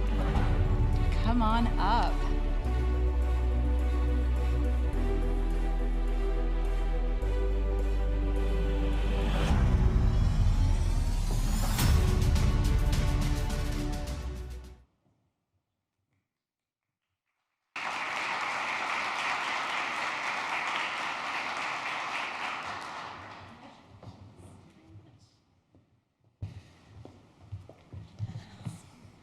Well, thank you to the U.S. Chamber of Commerce Foundation and to the committee of our peers who selected Medtronic as Best Corporate Steward for our efforts to engineer extraordinary impact and drive equity for all people. As was mentioned, I'm Christina Pisanelli. I'm Vice President and Head of Global Government Affairs at Medtronic, and I'm honored to accept this award on behalf of our senior leadership and Medtronic's team of more than 95,000 people, passionate people around the world. Our mission to alleviate pain, restore health, and extend life empowers us to engineer extraordinary solutions for our clinicians and patients across more than 150 countries. To deliver shared value, we prioritize action in areas where we can make the biggest difference. This includes advancing inclusion, diversity and equity, and expanding healthcare access to societal priorities that are inextricably linked. As the world continues to grapple with new and evolving healthcare challenges and a growing crisis of health inequity, Medtronic's commitment to deliver better outcomes for our world remains steadfast. Not only did Medtronic improve the lives of more than 74 million people through innovative technologies last year, the Medtronic Foundation served a record 5 million people, accounting for $24 million of Medtronic's total philanthropic contributions of nearly $110 million. In closing, I want to congratulate all of the honorees featured throughout this conference, including Best Corporate Steward finalists Citi and Tata. Each of us, all of you further demonstrate how the private sector is a force for societal impact through the hard work and dedication of our teams and organizations that you and all of us represent. Again, thank you very much to the U.S. Chamber of Commerce Foundation for convening and recognizing this important work and for this honorable award.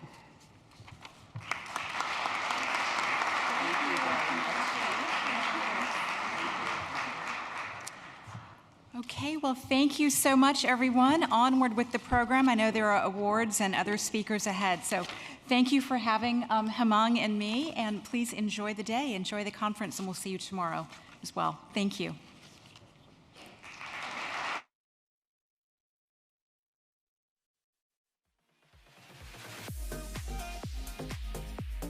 Ladies and gentlemen, that concludes this morning's program. We now invite you to enjoy a 1-hour lunch and networking break.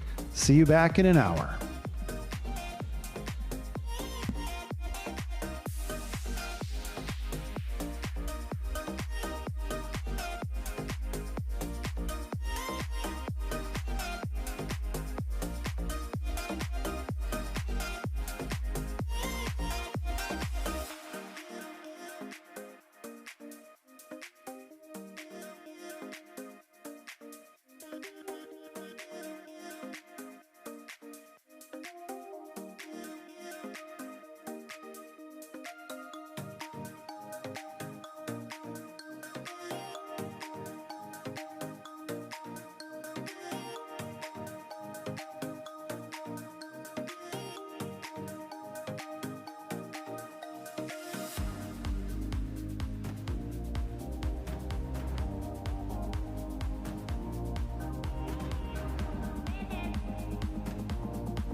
Ladies and gentlemen, please take your seats. Our program is about to resume.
everyone. I'm Hillary Crow. I'm Vice President of Civics at the U.S. Chamber Foundation, and really delighted to be with you all today and with our panel.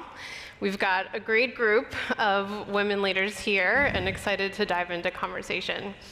We've got a pretty hefty topic before us. And before we dive in, I wanted to start with a little bit of an audience poll. So, show of hands, how many of you in the audience are concerned about the levels of polarization across our country? Is that everyone? Great. And I guess opposite of that, how many feel great about the direction that our country is headed in as a whole? No one. Okay. So I think we're right on topic and have a good conversation. We are here to talk about how we can improve the state of civic health in our country and the role of business in strengthening American democracy. You might have seen over the weekend in the New York Times, there was an article on this specifically. You know, a new place to learn about civics, the workplace, and really called out business as the place where there's a real opportunity to educate employees and people across the country when it comes to civic engagement and civic knowledge. Based on your responses in the audience poll, probably comes as no surprise that we, as a whole, are uninformed and unengaged, right, when it comes to civics. And it's for adults and for young people. You know, not only does the nation's report card show us that 8th graders, 80% of 8th graders can't pass a civics test, but also us adults. Most of us can't name the 3 branches of government, or even less can name a single right protected by the First Amendment. Recent research shows that when asked, during a recent survey, adults were asked, if you had to choose between giving up your right to vote or giving up your social media accounts for a year, which would you pick? You're probably not surprised to hear that the majority of those surveyed said they'd give up their right to vote over their TikTok and Instagram accounts. And so that's a pretty clear indicator of a significant problem as we think about our long-term competitiveness as a country and a democracy. So, delighted to jump into conversation today on the role of business in democracy. And I'm joined by Janice Brenner from Travelers. She leads their Citizens Travelers Initiative, which is a nonpartisan effort to engage employees in civic knowledge and engagement, and we'll hear more about that soon. We have Betsy Martin from Boeing, and she's going to share how Boeing is really elevating civics internally and some of the programs that they're working on. And then we have Natalie Tran from, let me make sure, Creative Artists Agency Foundation. They activate pop culture to create sustainable social change and have been really engaged on elevating civics and putting out pro-democracy messaging. So thank you all for joining us today. Thank you. I want to start with a question for each of you. So despite the article in the New York Times that there is an opportunity for business to have a role here, and we, of course, at the foundation, you see the theme of the conference today, business solves, right? We believe in the power of business to solve our most complicated and tricky problems. And unfortunately, we're not seeing many businesses at the table yet. And so this is an invitation to come and join us in this work. But simply put, on behalf of each of your organizations, why do you care? And why is this important to you and your companies? Sure. So I think at Travelers, we like to say we have long been a good corporate citizen, but with our initiative, Citizen Travelers, we're becoming a corporation of good citizens, or finding new ways to be a corporation of good citizens. And I think it really goes back to this idea that, for 160 years, Travelers has benefited from the democratic system within the United States and the rule of law and capitalism, and this idea that there's predictable and fair outcomes within our democratic system. I go back to, I started my career as a capital markets lawyer, and people, from across the world would come to tap our capital markets because they knew that the information they were getting was full and fair, and that there was predictable outcomes. They knew what the laws were. They knew they would be enforced. They knew what they were getting into, and that has made our capital markets amazingly liquid and reliable. And I think we all, as business people, have an obligation to and an interest in wanting to preserve that democratic system that we've all thrived under. And so I think that was really the impetus for starting our initiative. I think another thing that we've noticed, which has been helpful, is that one of the things we like to say about our initiative is that we are aggressively nonpartisan. And I think we made that a fundamental premise of the initiative at the beginning, because you really need to have trust. I mean, we are spread throughout the United States. We have customers and employees in every state in the country that have different perspectives, experiences, and viewpoints. And we really wanted this to be an initiative that everyone would embrace and that they would trust was not trying to push a particular political agenda. And so we've been very careful to make sure what we're doing is nonpartisan and really just trying to give people the tools and resources that they can use to engage in their own right and in their own communities. And that's been helpful, I think, also because, as I'm sure many people in the audience are aware, it's a hot time. So there's a lot of times when corporations are called, we engage as a corporation through our government relations arm on issues that are directly impacting our business, for example, pricing our products or regulation and things of that nature. But there's a lot of issues kind of in the sphere today, the public sphere today, that are difficult for businesses to engage on because there are so many different views within their customer base and throughout the country. And so and their employees have different perspectives. And so what we've found is very helpful is sometimes when we aren't in a position to engage on a particular issue that's not directly related to our business, what we can do is offer our employees the tools and resources to engage on their own and to basically say, we support you in going on a nonpartisan basis, but we support you in being an active, engaged citizens with respect to the issues that matter to you. And I think that's been really well received. Great. Betsy? Well, I joined Boeing a little over a year ago, and I think it was day 4 for me that someone said, Betsy, we need to get you plugged into a strategic discussion around Boeing's investments pertaining to democracy and the 250th anniversary. And I will tell you, at that moment, I was like, I need to focus on supporting my career at Boeing on day 4 and not that. But I was so proud to know that this was something we as a company were already thinking about and really investing time and resources.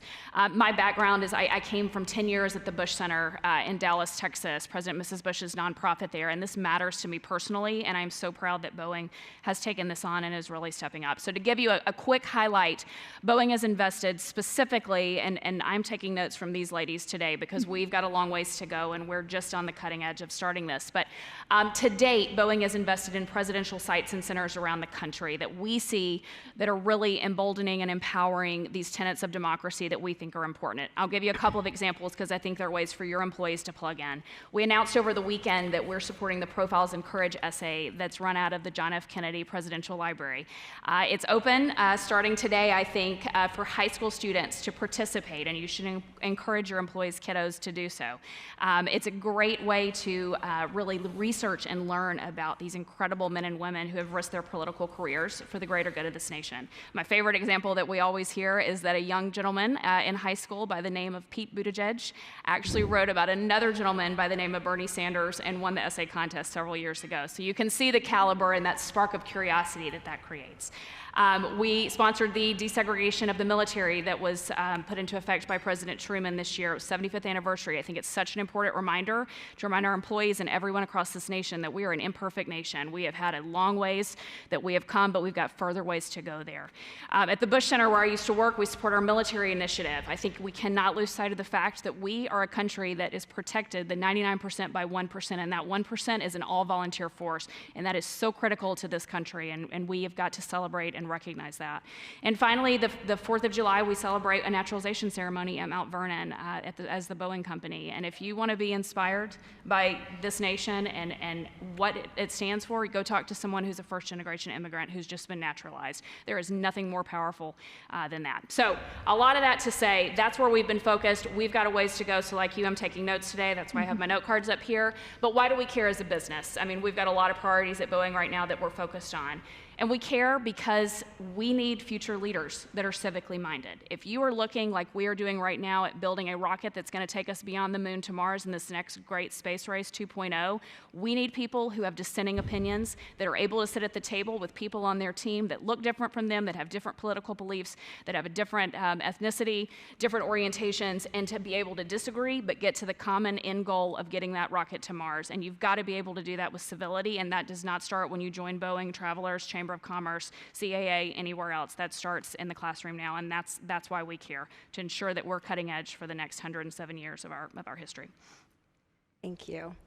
Amen. Natalie. So just really quickly, my parents fled the country of Vietnam as they were battling a communist government. So I was raised with an understanding that a democracy is something to be treasured. So like many of you, this work is super personal to me. And for those of you that I haven't had a chance to meet yet, CAA is a sports, media, and talent agency. We have the honor of representing writers, directors, storytellers, athletes, musicians, and brands. And it's our business model to create platforms for them to show audiences new worlds and what's possible.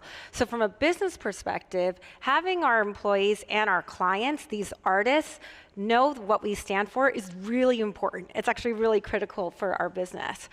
And so this idea of being able to invest and support and have civic engagement be a part of the fabric of who we are is essential. You know, we believe that our actions can lead to an equitable and an optimistic future. We have that written everywhere in all of our kitchens and all of our shared spaces.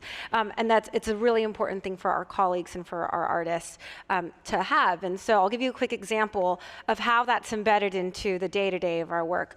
Election day is framed for us as a day of service, as a day of action. Not only do we want our employees to go out and vote, we encourage them to go be poll workers, we encourage them to go support polling locations, and so this idea of a culture of engagement is really important. And we, you know, in an effort to get other entertainment companies to join us, we used our convening power and our unique position in popular culture to launch the Civic Alliance, which is a nonpartisan business coalition dedicated to strengthening our democracy. What we thought would be a network of 40 people, 40 companies in entertainment is now 1,300 companies across the country. Some of you are in the room now, so thank you, from Best Buy, Microsoft, Amazon, Tyson, Target, the list goes on.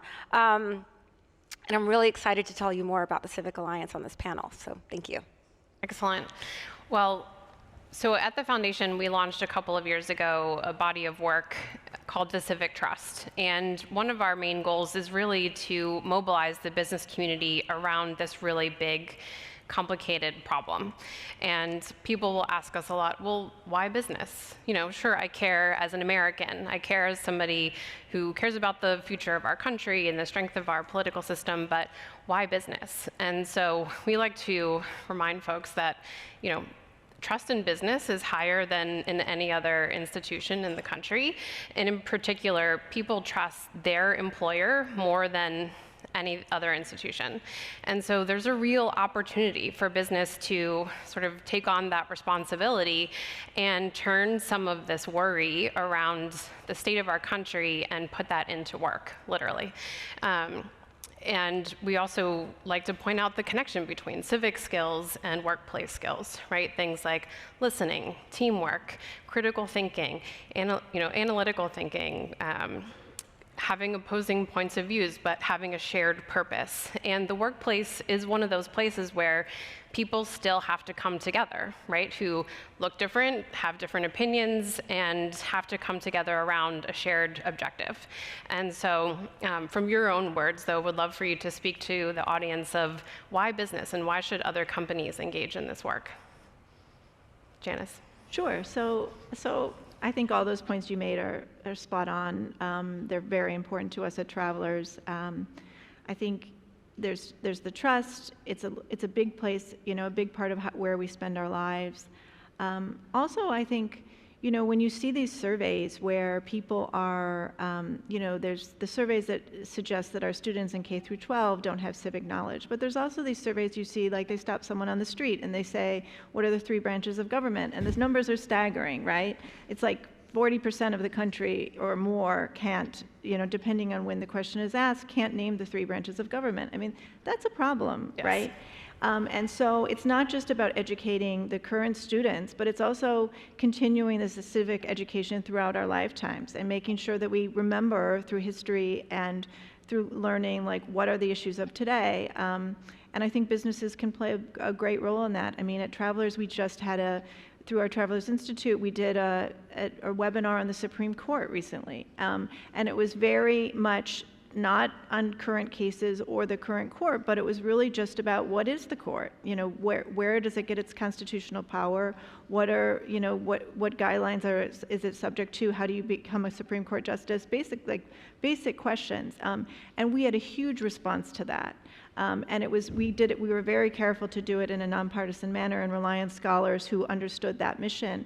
But it was a huge response, and people were like, this is really outstanding because these are things that I may not have known, and all I hear is the soundbite, like about a current case, and now I understand kind of the framework, and so I can think critically about those decisions. So I think there's a real appetite for that. Great. Betsy, would you? That's terrific. As I said, I'm taking notes here on things we need to be implementing. But I think employees is the reason why, right?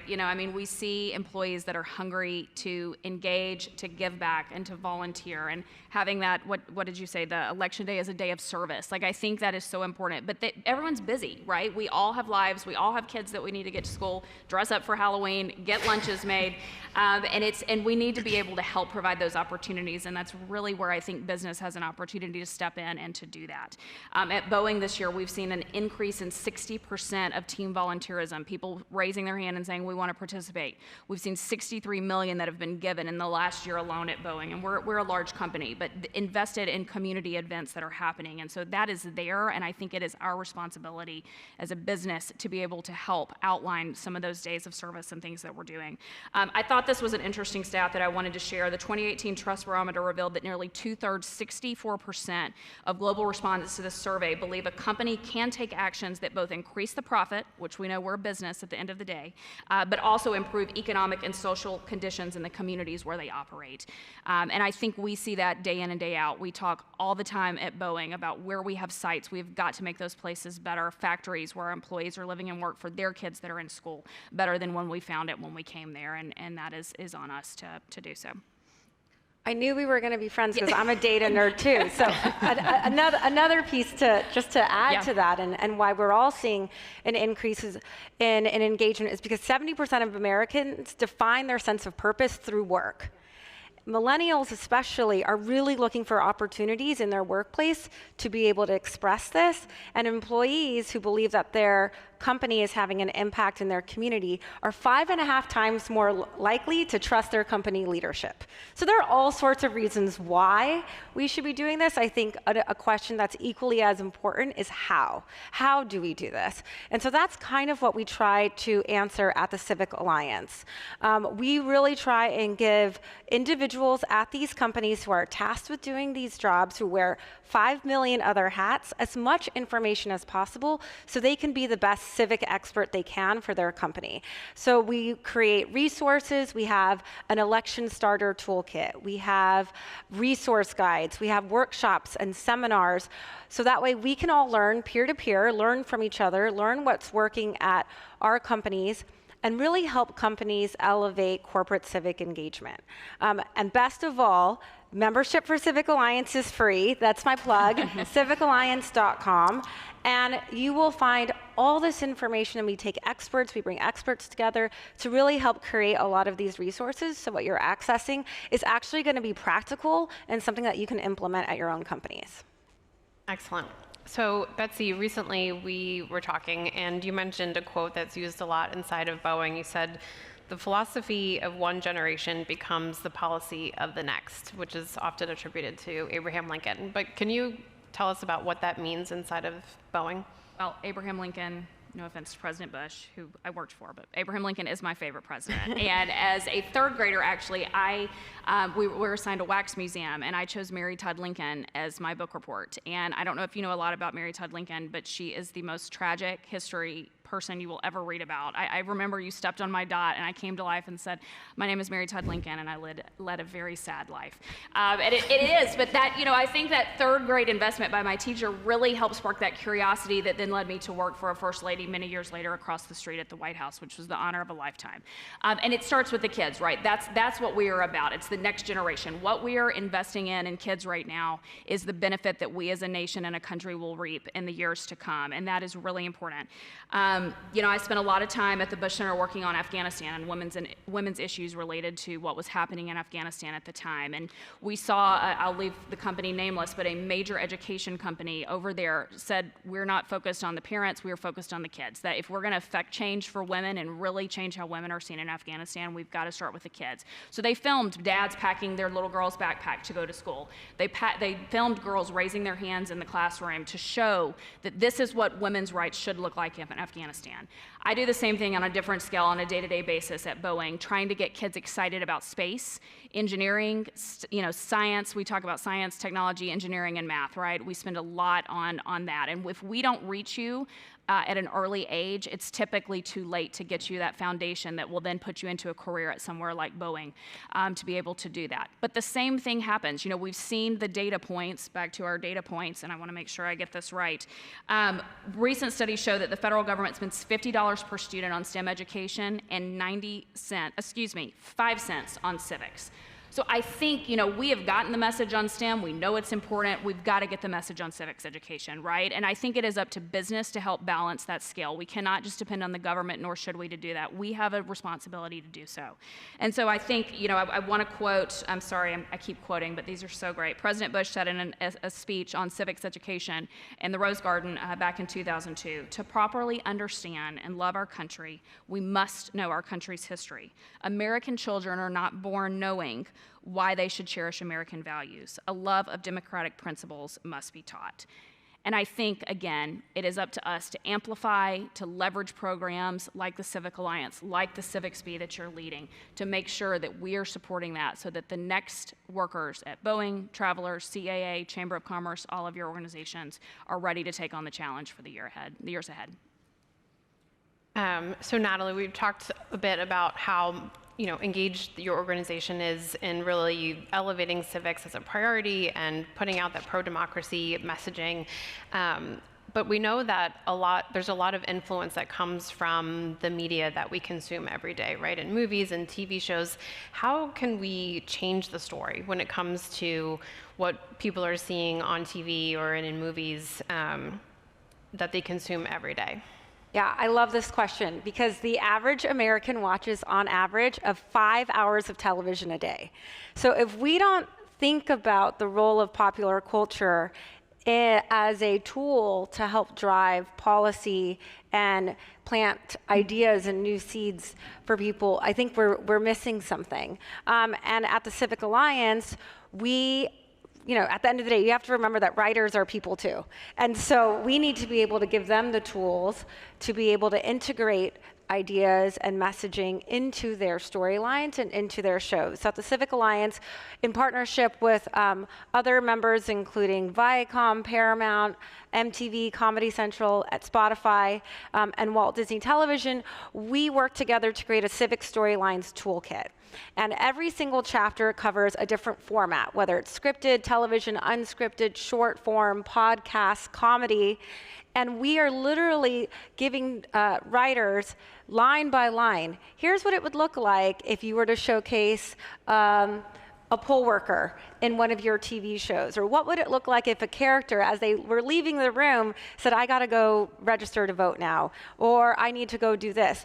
We're not asking writers to change the entire story. We're actually just asking them to integrate it into some of the shows that we all watch every single night. So we create these toolkits, and then we work with every single studio, and we go writer's room by writer's room, and it's a tutorial, and we're just working with them because they're artists at the end of the day. So we really just try and give them the tools that they need in order to integrate this into all of the shows that we watch. And we're really excited about that. We're starting our work for 2024. We're going to start getting into writers' rooms as soon as the strikes are over in Hollywood, and start working with our partners. We're really excited, and I think a lot of what you'll end up seeing closer to election time, hopefully, will be an outcome of some of the work that we're doing now. Great. And Janice, you mentioned earlier Citizens Travelers, which is like a pretty tangible thing that Travelers has started, and you've been running as a way, as you mentioned, in a nonpartisan way to really engage employees.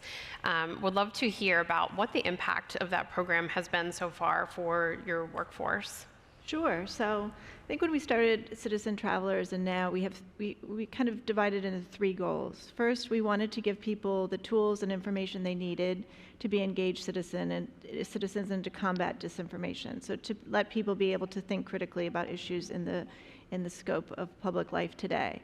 And then the second thing we wanted to do was encourage civil dialogue and civil discourse. So we wanted people to, and one of the things we do at Travelers is we work together as a team, and we work with people of all different perspectives, and we wanted to be able to say, like, how do we model and support that? And not just within Travelers, but outside. And then the third thing we wanted to do was just encourage people to get involved in civic life. So, you know, there's all these, not just at the federal or state level, but at the local level. You know, there's so many of these, you know, I think the last couple of years have made us realize how important at the local level leadership is. So there's decisions that impact everyday lives, and we wanted people to be involved in their communities in a civic way.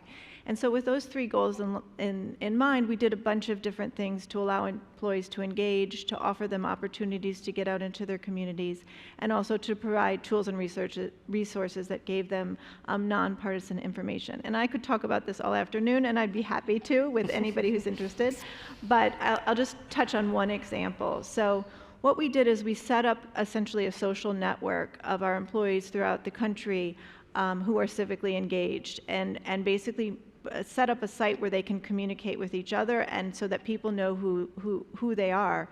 And then, so basically, through this network, we were showcasing people that are involved civically to inspire others to do it, and also to just showcase how many different ways there are to get involved. And so our employees started talking to each other, and it was really interesting to see. So, for example, I'll just give one example. We had someone who's the head of their fire commission in Connecticut was able to share with someone in Philadelphia, hey, we just got this great new grant from FEMA to allow us to market, to try and recruit additional volunteer firefighters, and this is how we did it. And they're sharing that with another employee somewhere else in the country, and it was really inspiring to see, not only for those 2 who were able to tap this information, but also for others to say, like, hey, you know, I'm interested in that as well. This is a way I could get involved. And also the other thing that kind of that spurred is, what we also decided to do is when we saw how many employees within Travelers were already civically engaged and serving in these local offices, whether that be head of the fire commission, on their school board, on their economic development council, on their, you know, we had one employee who's a tree warden. He was basically responsible for taking care of all the trees in his town. So I think it showed people, like, no matter what your interest is, there's a way for you to get involved and further that in your community. But also what we decided to do is we started to spotlight these employees. So we did short video clips of them, and you can see some of them are on our website, basically, so that other employees could see, you know, their colleagues and peers who are involved and say, wow, just see another dimension of them, but also say, like, hey, I'd like to do that too. And the response has been amazing, and it's really been inspiring to me, I think, both on a personal and professional level, to see how many people within Travelers are involved already in their communities, how many local offices exist, and to actually see kind of this movement of other people wanting to get involved as well. That's great. And definitely we've seen the same, the local piece being so critical, right? There's so much more trust at the local level. And I think once you sort of trigger that local engagement and local learning in civics, that really just takes off from there and can have a really large ripple effect across the country. I agree. I think it's also a great way for people to meet people that they might not otherwise cross paths with. So one of the things we do at Travelers really well is working together as a team and talking across different perspectives. And I think when you go into your community and you sit on a board and you sit in a town council meeting and you realize people are coming to you with different perspectives about what's important to them and why they're unhappy or why they're happy. And you really start to learn, hey, like I'm an elected official or I'm an appointed official and I have to be able to figure out solutions for a broad group of people. And I think it really, you get, it's a great thing to see and be part of. Okay, so we have a couple speed round questions. So these are intended to be pretty quick. If you could pull one lever in the coming year that you think could have a really significant impact on our civic health in the US, what would it be? Which one would you choose? I'll start with Natalie. I would have to say popular culture, entertainment, film, TV, music. Great. Betsy? What I was going to say, but I'll let you have the creative because that fits your role. I think bring artifacts to life, right? Kids need to be able to see, touch, and understand primary sources. They need to be able to research that and then have healthy debate around that. So I'd love to bring some of these things, whatever they are, to life for kiddos. All right, Janice? I would love for people to get out in their communities on the local level and get involved civically and just start to realize how much we can impact on a local level and how great a way that is to kind of get to know other people and the nuance of that. Nice. Okay, so we've talked a little bit about young people, right, and thinking about the next generation of leaders and how important it is to engage them while they're still young and hopeful and optimistic. So if you had a direct line to today's third graders, right, what would you want them to believe most about democracy and civics, the hope that they would carry that into their adulthood? I'm happy to start. You should learn to love history, I think. If third grade wax museum, I'm still up here talking about Mary Todd Lincoln. And I think, we are a perfectly imperfect nation. We have failed so many times. There have been so many things we have gotten wrong over the years, and we own that. And I think that is such a lesson in life for all of us, that you're not going to get it right the first time, you're not going to get it right the fifth time, but you keep trying. And I think that is the hope of this country, is that we're the great experiment, and it is still ongoing. And we've got a long ways to go, but I think with the people that we have and that we see, privileged to see every day in the communities that we work in, I mean, there's a lot of reason for optimism out there.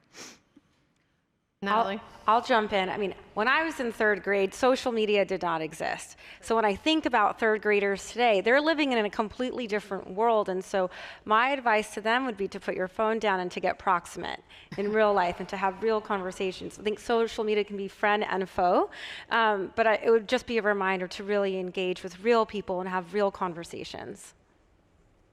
Janice? I totally agree. I'm going to try a quote now.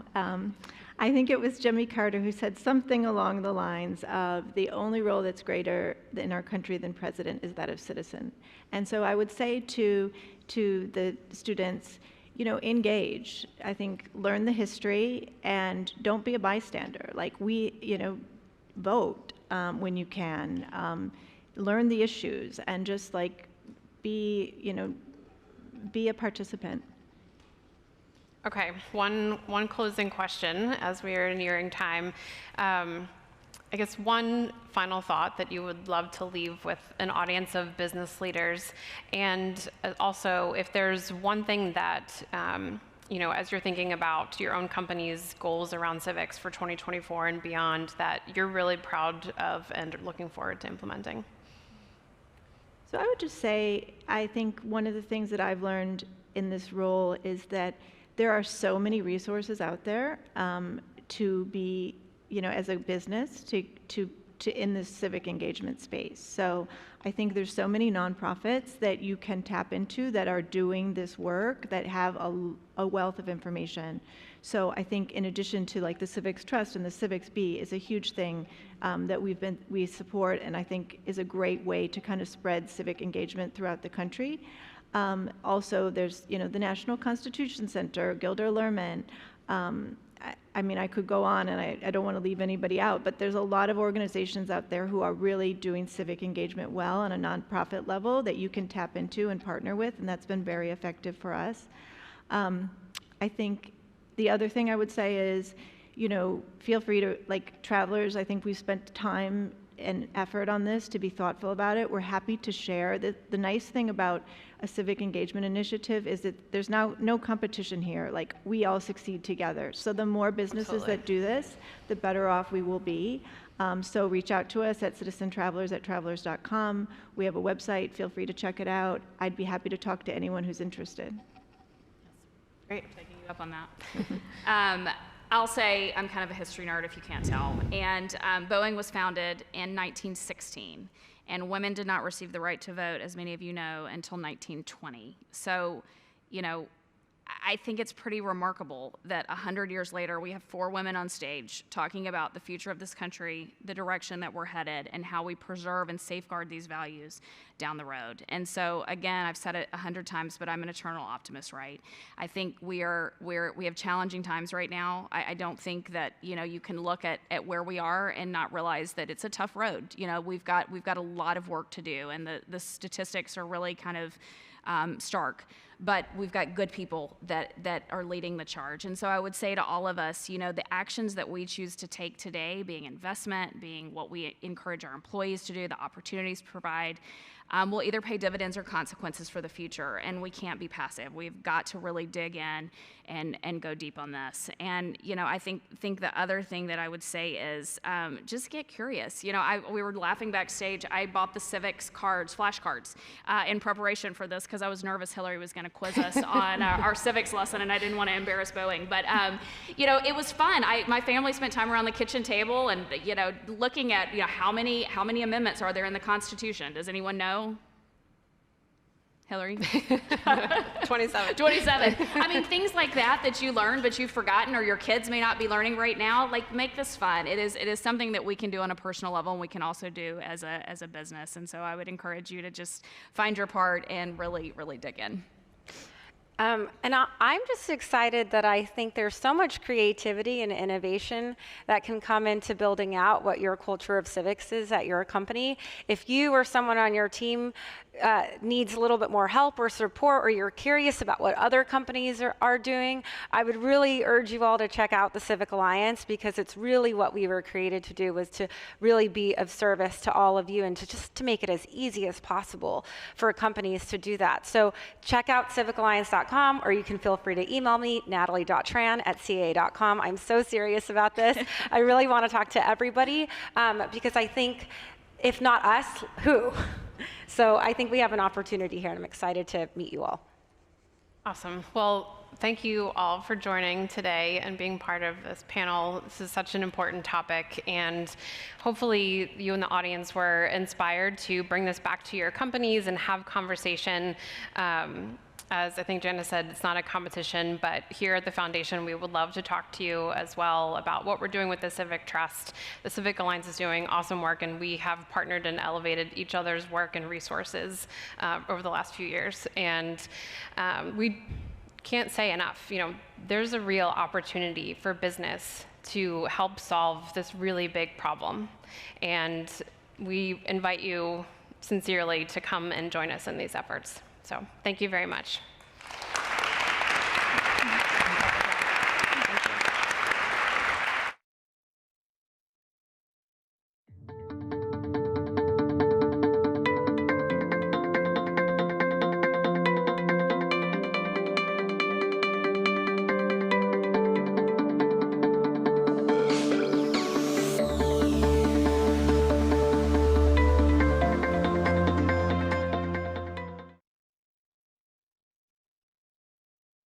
Waiting for my colleague Mike Carney to join me on stage.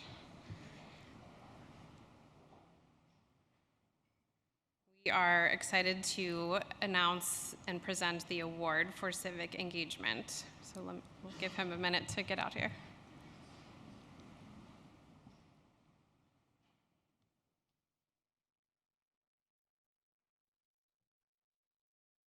Actually, I'll start. So we have 3 finalists that we're excited to to recognize today,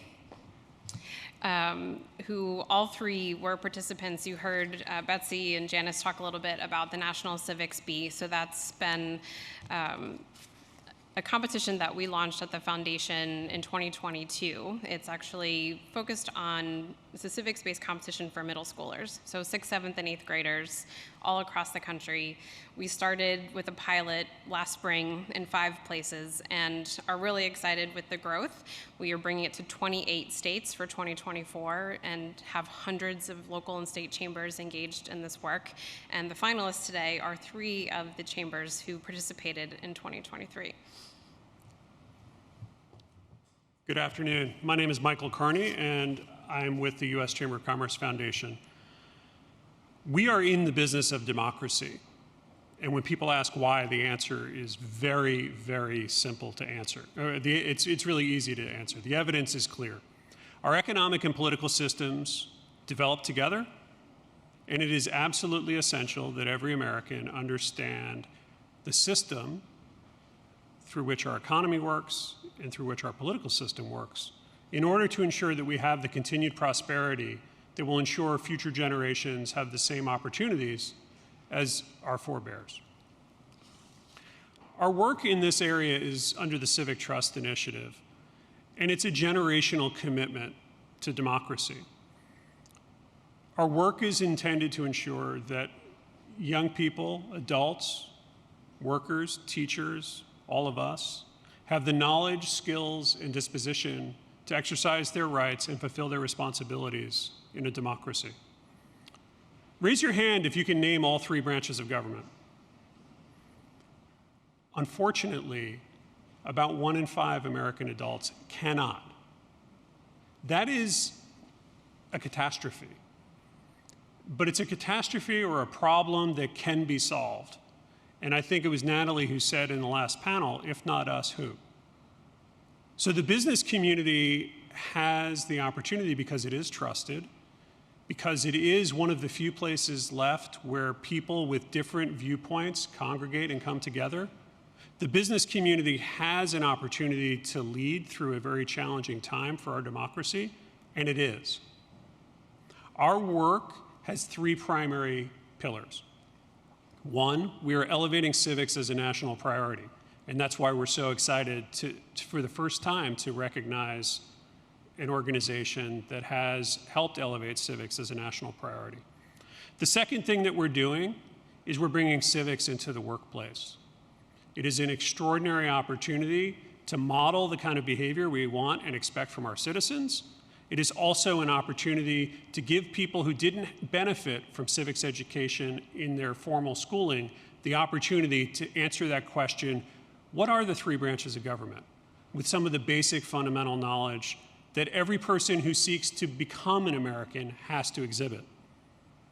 And then the third area, and the one that we are frankly most excited by right now, is our efforts to boost civics literacy. Hillary is working on probably our fastest growing program, the National Civics Bee. And for those of you who don't know about it, I encourage you to learn more. It is in 28 states, as you just heard. It will soon be in all 50 states. And there's an opportunity for every single one of you and the organizations you represent and the communities you call home to both participate in the solution and to model this kind of behavior. And that is why we are so excited to recognize an organization that stands out and wins the best civic engagement program, Greater Vancouver Chamber, and accepting on behalf of the Chamber is Janet. Thank you very much. Congratulations.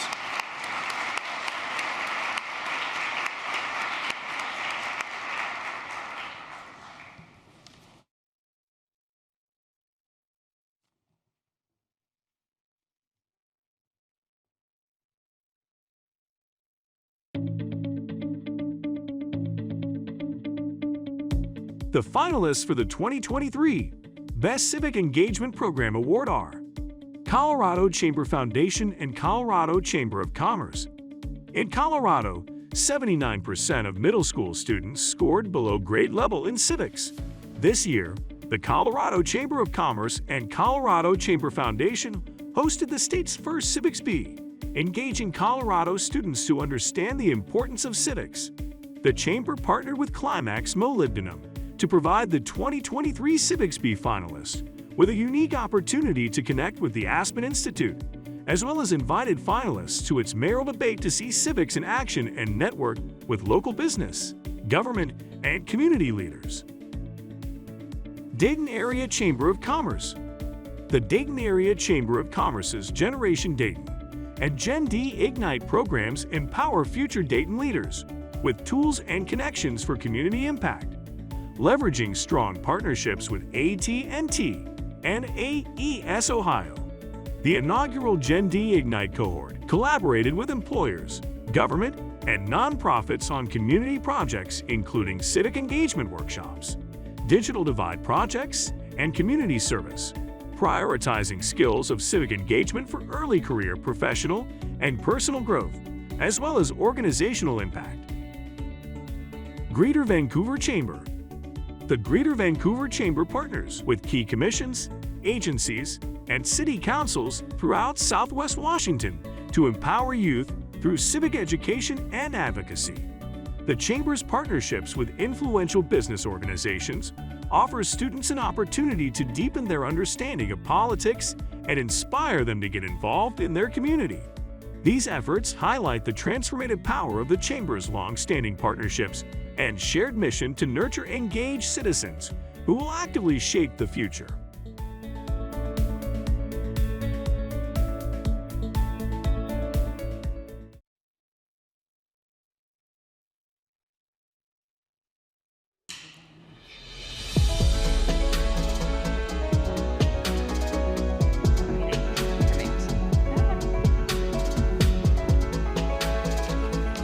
Thank you very much. My name is Janet Konevsky, and I have the privilege of representing the Greater Vancouver Chamber. It's a chamber of commerce in Southwest Washington, and that's Southwest Washington State. And I have to say that because a lot of people think I'm a local when I say Washington. A little bit about our chamber. We were formed in 1890, so a lot of chambers across the country have a very long history. We look different now. We have different programming, we have different branding, we had a couple of name changes since then. But one thing that doesn't change is our commitment to the business community. So along with my efforts, I am part of a team of what I would consider some of the best economic development professionals in the chamber industry. So we oftentimes get asked, outside of these four walls, of course, because we're standing in the Chamber of Commerce building, what is a Chamber of Commerce? What do you do? I don't understand. What do you do? We get asked that every single day, and I could spend days telling you what a Chamber of Commerce does. But a professional a couple weeks ago in a conference that I attended said, you know what I just do? I tell them the chambers do what most businesses think just happens, right? So we do a lot of things that people think just happens. We advocate, we educate, we work behind the scenes in order to make sure that our business community is stronger than ever before. So to the award that we received today, thank you very much, Chamber Foundation. The Chamber of Commerce in Vancouver is honored to be able to provide programming and be one of those states that entered the Civics Bee competition last year for the first time, and it was incredible. First-hand experience. I would tell everybody, get involved with the Civics Bee, because now we can see our youth getting involved in things that they never thought they had access to. They're out there literally solving problems, researching, meeting with different organizations. You can see it firsthand. We also have different programming that teaches kids on how to run their own business. So our chamber has a youth entrepreneurship program. These kidpreneurs are incredible. We have thousands of kids in Southwest Washington who have built their own businesses and put it into action, but part of that is being a good business owner, and a good kidpreneur actually gives back to the community in which it serves. So part of that is civic engagement. So trying to get access to them when they're younger and instilling those civic contributions at a young age is paramount, and that is what chambers of commerce do. So I want to thank everybody for this award, and on behalf of the Greater Vancouver and Southwest Washington community, because of recognition like this and support of both our organizations and our partner organizations, we get to go back and do what people think just happens. Appreciate it.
Good afternoon. Good afternoon. My name is Jennifer Sarangelo. I'm the president and CEO of Points of Light.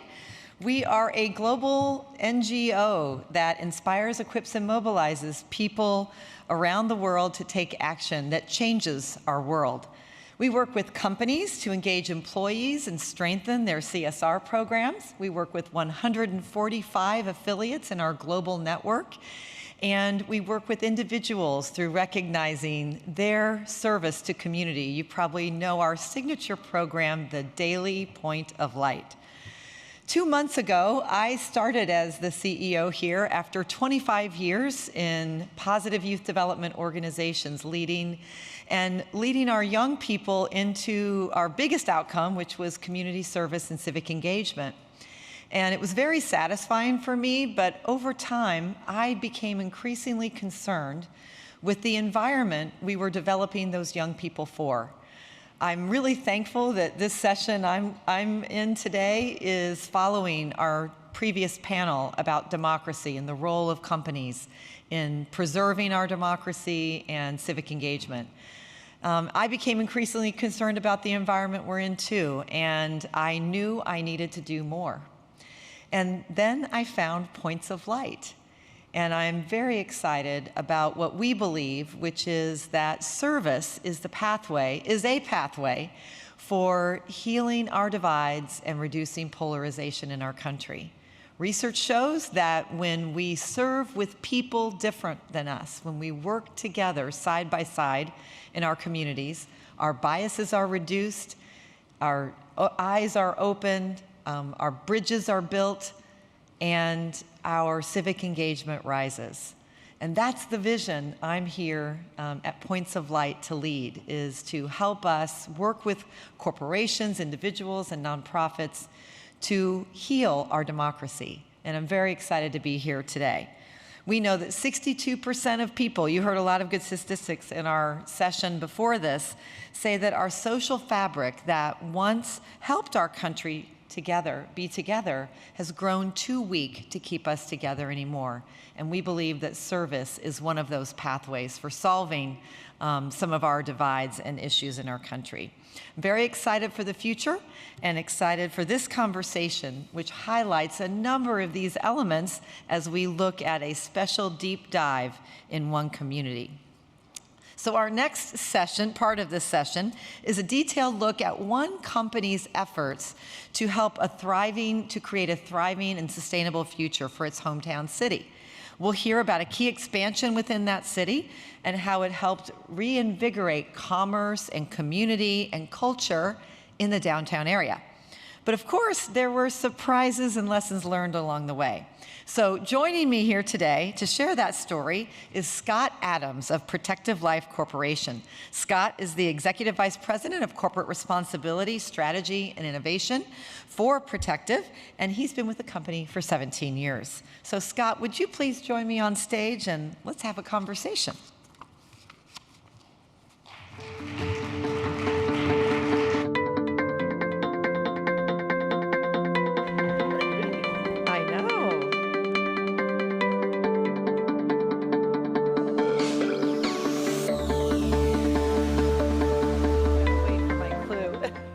was ready to get started.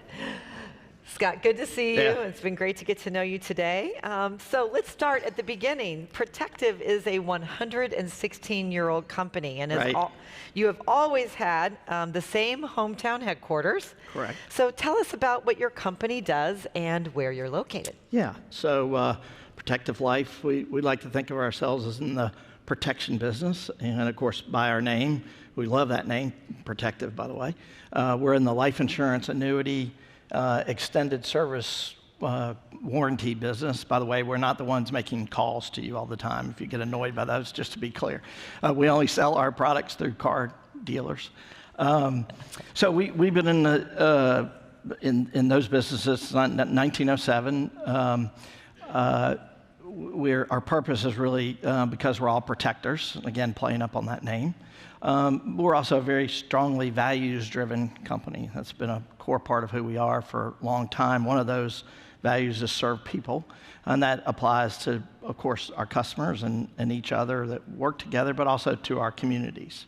And our hometown, or our headquarters city, has been Birmingham, Alabama since 1907. Great, great. So tell us a little bit about the neighborhood and the place where you are and how it is thriving today, and a role your company has played in that. Yeah, so, well, first of all, a little context on Birmingham. So Birmingham, for those who, a little quick history lesson. Birmingham's history is post-Civil War, did not exist in Civil War. It grew up out of the iron ore deposits, so it was, as some of you may know, known as the Pittsburgh of the South, and sort of merged and became known as the Magic City. This is around the early 1900s because it grew so fast. And that was its legacy for a long time. Obviously, the decline of the steel industry went through some tough times. Of course, you also may know Birmingham for its civil rights challenges in the 60s.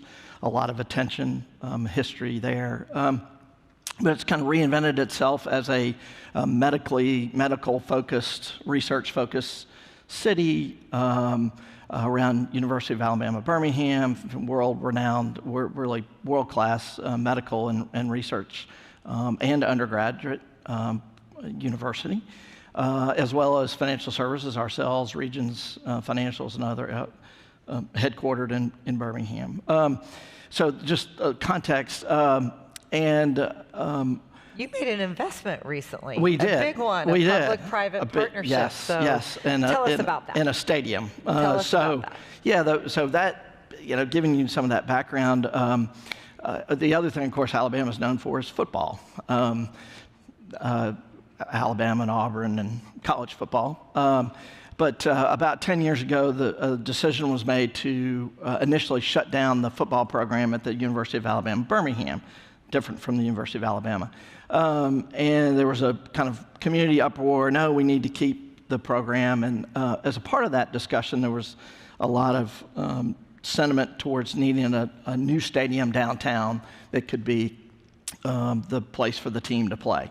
Because the stadium they were playing in was was running down, needed a new stadium. And so our mayor, who was fairly newly elected at the time, this is in 2017, Randall Woodfin, fantastic mayor, used a lot of his own political capital to make the decision, yes, we're going to do this, supply some public money, and then the private sector stepped in too, and we were one of the ones that stepped in and said, we'll be the naming rights sponsor for the stadium. So our name is now on this stadium in downtown Birmingham. It was a big move for us. We didn't put our own name on our own building until 2011. So you can imagine how big, your 40,000 person stadium in downtown Birmingham, pretty big move for us to do that, both financially as well as just culturally, a big change for us. Very cool. So tell us a little bit about what the stadium has meant to Birmingham and how it's been used. Yeah, so it's of course, as I said, home of the UAB football team, the Blazers. It's also been now University of Alabama, Birmingham. Birmingham. Okay. Yes. And then the USFL, which is the spring football league that Fox Sports now owns, played their first 2 seasons there. In fact, they had all the teams there the first year. Professional soccer. Garth Brooks has had an outdoor concert there. So really becoming a very active place in downtown Birmingham. Cool. So it sounds like you guys have been a part of really making that downtown more thriving. I've been there, and it's super fun. Yes, it's coming along. Yeah. So can you tell us a little bit about, we all know stadium, building something like that doesn't come without, questions or all other kinds of auxiliary important things to be thinking about in addition to the stadium. So tell us about the neighborhoods around the stadium and how they feel about the stadium, and how did you understand how Protective could support that community, the communities around the stadium? Great question. So again, we Protective hadn't had our, we moved out to the suburbs in the 70s. And so we hadn't really played in the downtown civic and political scene for a long time. I was a little nervous about this. And my team was tasked with, okay, how are we going to open the stadium with the stadium authority, of course, but how are we going to do this? And how are we going to do it in a positive way? And I was picking up some signals that, maybe not everyone was that excited about this new stadium. And maybe we needed to do some listening. At the same time, my team, we kind of came to the conclusion we needed to think about this as we were going to be the new neighbors in a neighborhood, and that we needed to think about how could we be good neighbors in this neighborhood. And one of the first things you do when you move in a neighborhood, right, you meet your neighbors and you get to know them and you learn about them. And so we switched into a mode where we said, okay, we need to do some listening sessions. And fortunately, again, great support from the mayor, who said, absolutely, I'm very supportive of that. We had some others that were not so excited about us doing that. But we said we weren't asking permission, we were doing it. And so we moved forward with 8 listening sessions, as well as had our CEO do a ride around with the mayor. And there are 5 neighborhoods contiguous to the stadium. By the way, there are 99 neighborhoods that make up the city of Birmingham. This is the city of Birmingham. And so there are 5 contiguous, and we focused on those 5 and invited neighborhood residents to come to a listening session that I went to all of them, and to hear what was on their minds about the stadium and really understand what they were excited about and what they were worried about as it relates to the stadium. And we learned a lot. We learned things like, hey, if you guys are going to do fireworks at a stadium event, let us know, because that sounds like gunfire to us. And unfortunately, gunfire is not uncommon in our neighborhoods. They also talked to us about things like crime and traffic and blight in their neighborhoods, and street lights and sidewalks, and just all kinds of things that were insightful to us. But the thing that stood out to me the most was one resident said to me, hey, you sit at tables we don't. And if you do nothing else for us, just advocate on our behalf. Just when you're sitting there and you have an opportunity to think about it from our perspective, advocate for us. And that really stuck with me.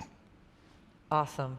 So what did you think, what was the result of, that's a big effort, and it's really commendable for your company to really lead with humility and engage the community that way and be listeners. What was the result of all that listening from your point of view? Yeah, so first we made a lot of new friends, which was great, and built some trust, particularly with the neighborhood leaders. Every one of these neighborhoods has a neighborhood president and a vice president. And so we started to build some ongoing relationship with them. when they would have cleanup days, we'd show up. When we adopted a magnet school that's in those neighborhoods, started providing reading and math tutors on an ongoing basis. And by the way, we called this program Protecting Good, so we also branded it in a way. And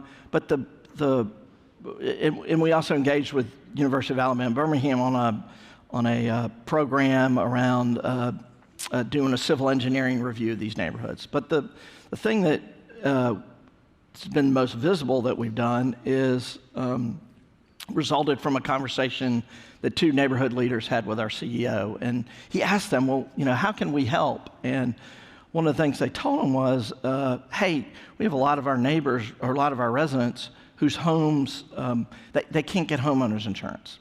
And what happens is something goes wrong, their houses are starting to deteriorate, they can't pay for it, they don't have insurance, they can't get people to come and work on it, and then you have that spiral of blight that was really concerning. So our CEO came back after that particular lunch and said, hey, let's dig into this. What could we do? And so credit to our government affairs team, made some calls. One of those calls was to the Alabama Department of Insurance. And during the call, and asked them, well, if you hear much about this problem, what's something we could think about? Well, it turned out the Department of Insurance had a program called Strengthening Alabama Homes, which was about, would provide a new roof up to the cost of $10,000 for homes.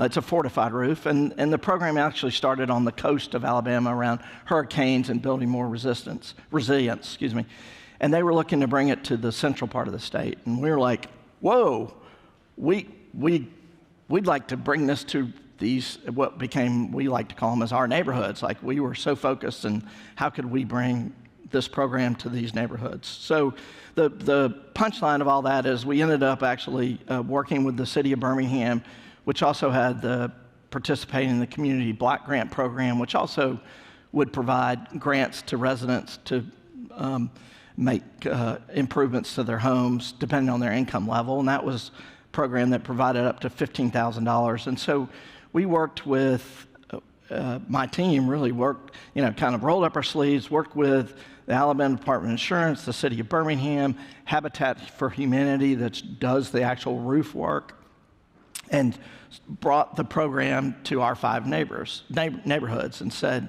okay, we got this program, roofs. And you would have, we were all fired up, like, this will be easy, right? Everything just good. Well, we also found another barrier, which is trust. And a lot of people were like, well, what's the catch here? This sounds too good to be true.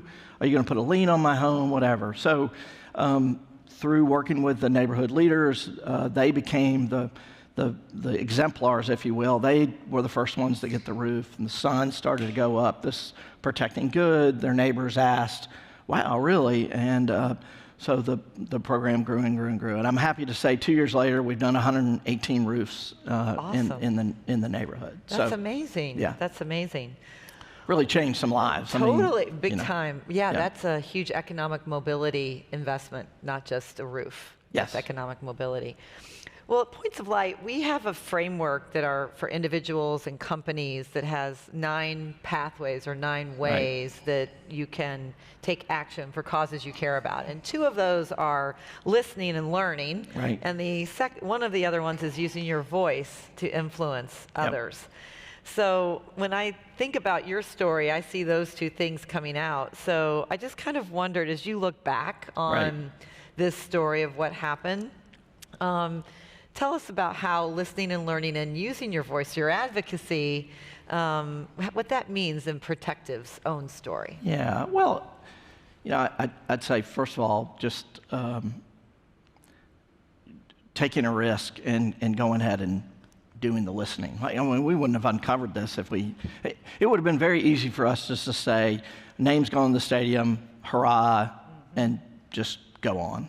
Or make a financial donation to some cause in and around the neighborhoods and said, okay, here's the money. I think in our case, it was in our DNA as a company, as I said, serve people, do the right thing. Those are the kind of values we like to focus on, and it just felt like the right thing for us to do, to engage at a deeper level and do that listening, become an advocate. As I said, we sit at tables, they don't. Right. How do we advocate for them? Roll up our sleeves and really dig in beyond just writing a check or not doing anything. So for us, and it's been incredibly impactful to see, again, people's lives impacted in such a way that would not have been if we hadn't done this. And for the stadium to mean more to that, like, okay, you are serious about being a good neighbor. You're showing up in more ways than just your name on that stadium. You're really committed. You're really on board and trying to make a difference. This is such an inspirational story. Oh. I love it. It's so awesome. And I want to make sure we give you a chance to think about any other lessons learned as you think kind of back. I love the, taking that risk. That's the first thing. And that's not always the easiest thing for an insurance company. No. So I give you real credit. But would love to... Especially conconservative life insurance companies. That's right. But there's other people in this room that may find themselves in similar positions, faced with a similar kind of scenario. So any other lessons learned? And I was thinking a little bit about your executives too, kind of that involvement that we talked about. So maybe you could, but if there's some lessons you learned for the leadership, your team, anything else you could share with the room? So certainly the listening and advocacy part that we've already talked about. I think those are, very clear lessons learned that it's worth that kind of investment to do that. The other things I'd say are, I think, particularly in a business environment, we get exposed to all kinds of tools and capabilities and problem solving, right? And I think about my team rolling up their sleeves. It's not always easy working with two different governmental entities like the Department of Insurance and the City of Birmingham and Habitat for Humanity. We had a lot of different players and by the way, had different processes for how they approved applications. And so my team, again, problem solving, thinking about from a customer perspective, that was one of the things we said, hey, if you were a resident, how would you want this to work? Make it easy for me. Don't make it harder. And so I think that rolling up your sleeves, applying the problem solving skills and capabilities that we get exposed to every day that we take for granted that a nonprofit or governmental entities don't necessarily get exposed to all the time, and applying that and again, rolling up your sleeves and getting it done with them. So I think that was clearly a big lesson learned and opportunity to be able to apply. And then perseverance, not giving up, because there are many days it would have been easy just to say, we tried. But we stuck to it. And then the last thing I'd say is focus, because we've been asked multiple times, well, as I mentioned earlier, 99 neighborhoods, hey, great, now why don't you do this for the rest of the neighborhoods? And I'm like, whoa. We want to stay very focused to these 5, maximize our impact. But one of the things we're doing is we're building out a playbook that any of our other peer companies in Birmingham could use to apply the same principles to those other neighborhoods if they want to adopt other neighborhoods and take the same kind of approach. So I think creating that, again, I think that's a best practice in what I've grown up in the business world, is to have that playbook, make it repeatable and sustainable. Well, your story really hits on a number of points of the civic circle that we talk about a lot at Points of Light, but I know it doesn't exist in a vacuum. It's a part of your company's larger culture, your business goals, your vision. You're a company that thinks long-term. So tell us a little bit about how that fits together for your company and how that might translate for others in their communities. Well, so I'll say this. I'm here at the Chamber, right? I mean, I'm a dyed-in-the-wool capitalist. I think capitalism has done more to raise the quality of life for so many people. But I also believe in that stakeholder capitalism too, and that it's about more than just making money. It's also about, I think you can make money and do good at the same time. And so I think that kind of opportunity to say, hey, let's also have an impact in our communities where we live and work. And I think the prior group talked a little bit about this too, prior panel. I think it's also a huge help for employee engagement, so retaining and attracting talent. Because more committed your employees are to where they work and feeling like that is, I'm proud to work there. They will do a better job taking care of your customers. They will do a better job generating revenues and ultimately profitability for that. And you're going to retain them, and they're going to grow and develop. So, for us, it's, I guess, that a virtuous cycle, and so that's how we've really tried to think about it from the leadership team's perspective is, this isn't just doing good, but it is helping us in other ways too. And we love doing good, but obviously we've also got to turn a profit and make money and thrive for the long term. Right. Well, great. Well, thank you for sharing your story. This is not easy work, but you've shared with us really that through collaboration, it is worth it. And so I just want to thank you for sharing this story, and thank you all for listening. Yeah. But this Thanks has been for having great. me here Thank you, today. Scott. Appreciate it. Thank you.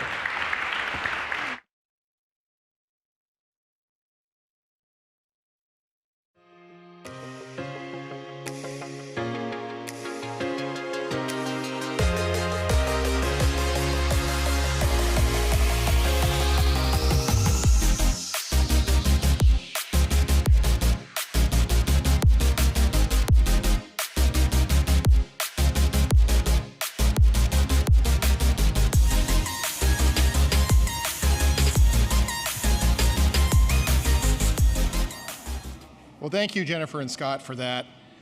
It's my honor to present to you the Best Community Improvement Award. We've got 3 amazing finalists. We have Bayer, we have True Earth Environmental Products, and we have PNC Financial Group. And I am honored to be here also with a good friend of the foundation, Pat McCrummon. Pat is the Global Social Impact Leader for DuPont, who has their own community impact story and are a leader in the space. So Pat, you want to say a few words? Sure. Thanks, Mark. I'm honored to be here. Longtime supporter of the Chamber of Commerce Foundation, the Corporate Citizenship Center as it was, and all of the great work that you are seeing unfold on stage. Thank you for being here. This is a group of, the term gets used a lot, but it's true, collective action to make a difference in the world. At DuPont, we are focused on community and social. I lead community and social impact and STEM education at DuPont, and we truly are focused on large-scale programs. One example is our STEM education program with the Delaware Department of Education and Discovery Education, focused on providing content, lesson plans, and sustainability curricula to every student in every school in Delaware. It's a labor of love, but we've got a lot of great partners, and we're hoping that by inspiring kids early and often, they have choices when they get to 12th grade. And frankly, we don't care if they go to college or if they take on a trade or go on to get a certificate in something, as long as they're in the workforce. And hopefully they'll come to DuPont and your companies to improve your diversity, improve your pipeline, and hopefully pay it forward and help other kids see who they can be. So with that, we are going to the videos of our 3 contestants and great stories.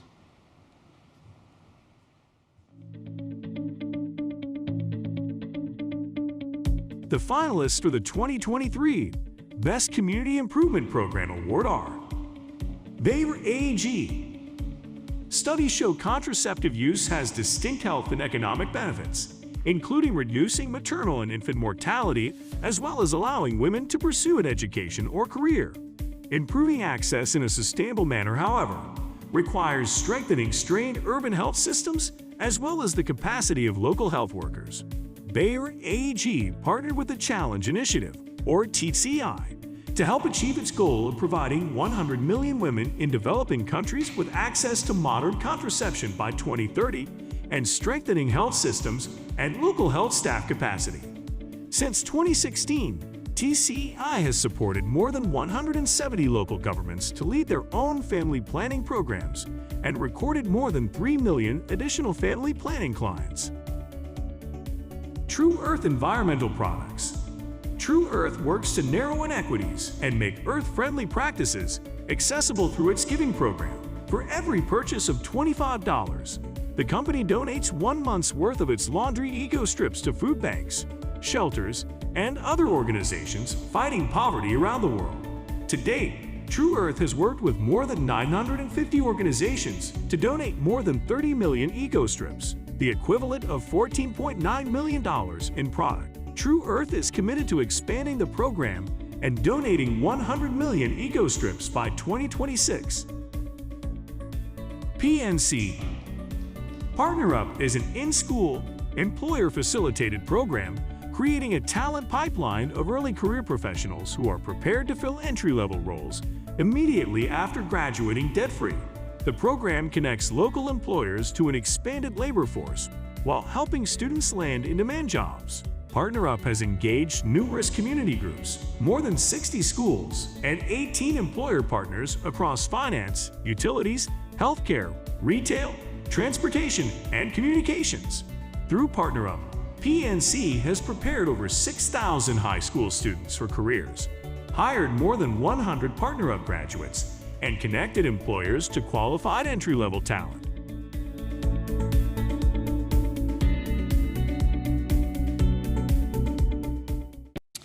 So now it's my honor to announce the winner of the 2023 Best Community Improvement Award, which goes to True Earth Environmental.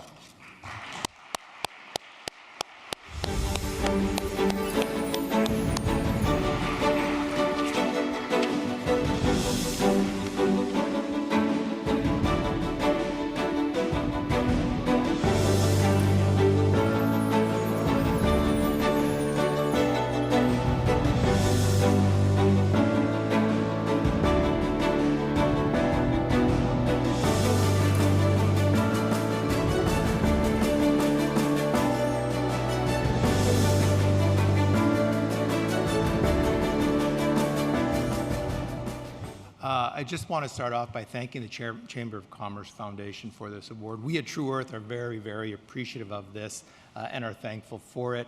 I'm so honored to be in this room with so many leaders and companies who are prioritizing people and the planet and profit in order to make the world a better place.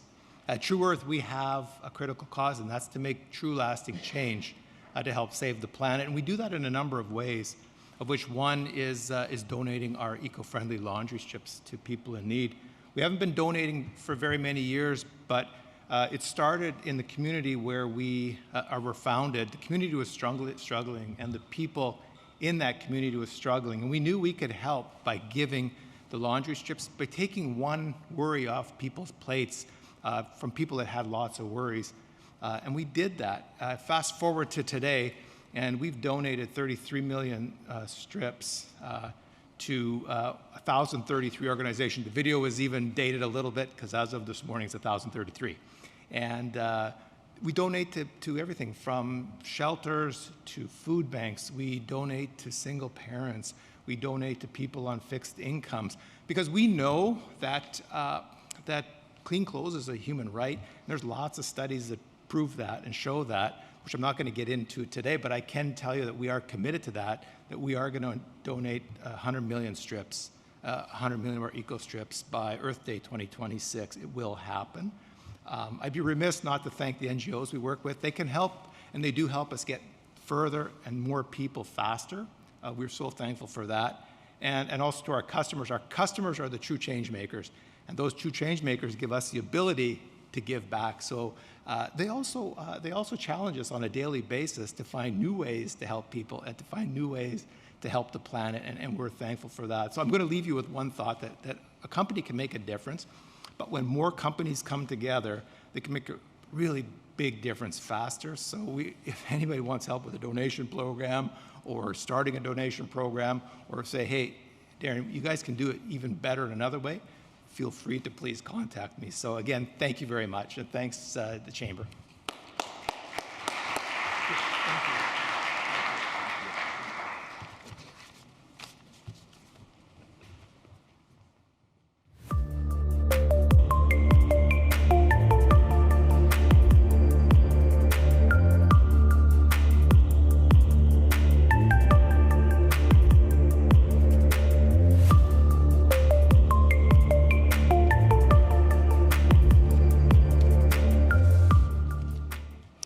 Hello and good afternoon, everyone. Welcome and thanks for being here at this 25th annual conference and Corporate Citizenship Awards for the U.S. Chamber of Commerce Foundation. Just want to pause for a moment and recognize what an incredible milestone that is, 25 years of this conference, and still convening some great participants, speakers, topics every year, discussing the latest in corporate citizenship. So thank you all for being part of it this year and in years past. My name is Peter Fadul. I'm the Director of Environmental Affairs and Sustainability at the U.S. Chamber of Commerce. Many of you probably know me from my previous role. Until earlier this year, I was leading the Sustainability and Circular Economy program over at the foundation side. So I kind of have a foot in both programs. I'm so proud to be partnering with my Chamber Foundation colleagues still on the incredible work they do in sustainability and so many other verticals. And I'm very pleased to be up here with Jeff Terry, who's the Vice President for Corporate Social Responsibility and Sustainability at GAF, a previous award winner alum. We're so glad to have him here, and you'll hear from him in just a moment, and also all of our finalists. I'm so pleased to be up here presenting the award for 2023 Best Sustainability Program. This award, I'm always blown away by how many incredible finalists and applicants we have. It's always a tough job for our judges every year. So we're so pleased to have gotten so many applicants from different sectors and different types of companies applying and making true impact with their sustainability program. And seeing that captured here today with our finalists, we're so proud to be presenting this award today. I just wanted to say, I think, at the top, we're at such an unprecedented moment when it comes to environmental sustainability, whether it's decarbonization, conserving water resources, reducing waste in the environment, and really everything in between. You all and the companies and organizations that we work with every day are doing incredible work in pretty much every sustainability space there is. And that is just no secret to the Chamber and the Chamber Foundation, and we thank you all for your work, and hope this award really embodies that. So without further ado, I did want to hand it over to Jeff for a little bit. He's going to talk about their experience and kind of what the Citizens Awards meant to them, and then we'll kick it over to a summary of our finalists and then announce the winner. So Jeff, without further ado, thank you so much. Awesome. Thank you. Good afternoon. How is everybody? When I was asked, let me just preface this by saying we actually did not win this award last year. Okay, we're clear now, but I'm still very excited to be here and a part of sharing this award and presenting it to an incredible company and an incredible slot of finalists here. But Jeff Terry, I head up sustainability and really the integration of sustainability within the business strategy of our company. Who's heard of GAF? Yeah, I didn't think so. GAF is North America's largest roofing and waterproofing company. So why the heck am I up here talking about sustainability? Because the built environment actually is responsible for roughly 40% of the carbon that we're experiencing in the atmosphere. Somebody's got to do something about that. We have a kind of intense and intentional focus on doing something about that. And it's built into our business strategy. And I think we were proud recipients of a Citizens Award a couple of years ago, which really was great recognition of we're on a journey and a right path. And I think why I'm very excited to be here to help introduce these finalists to you is because sustainability done well is no different than your business strategy. Integrating this work into how we show up every single day for all of our stakeholders, from employees to customers to communities, is really what the big S sustainability is really all about. One aside, our last fireside chat, he was talking awesome about showing up in the neighborhoods and bringing fortified building practices and roofs. We were the roofing company that was walking alongside of them, bringing those with them. So that's where the integration of this work is so critically important. But it's not about us today. It's really about 4 incredible companies that I just want to introduce, and then we'll watch a video on them. Our 4 incredible finalists here are IBM for their IBM Sustainability Accelerator, our Oracle for their Oracle Take-Back program, for Procter & Gamble for their paper responsible sourcing efforts, and then FedEx for the FedEx and WRI Ross Center for Cities Mobility and Accessibility Program. What I love about these folks is it's just an extension of who they are and what their business is all about. So let's watch a video and introduce these programs.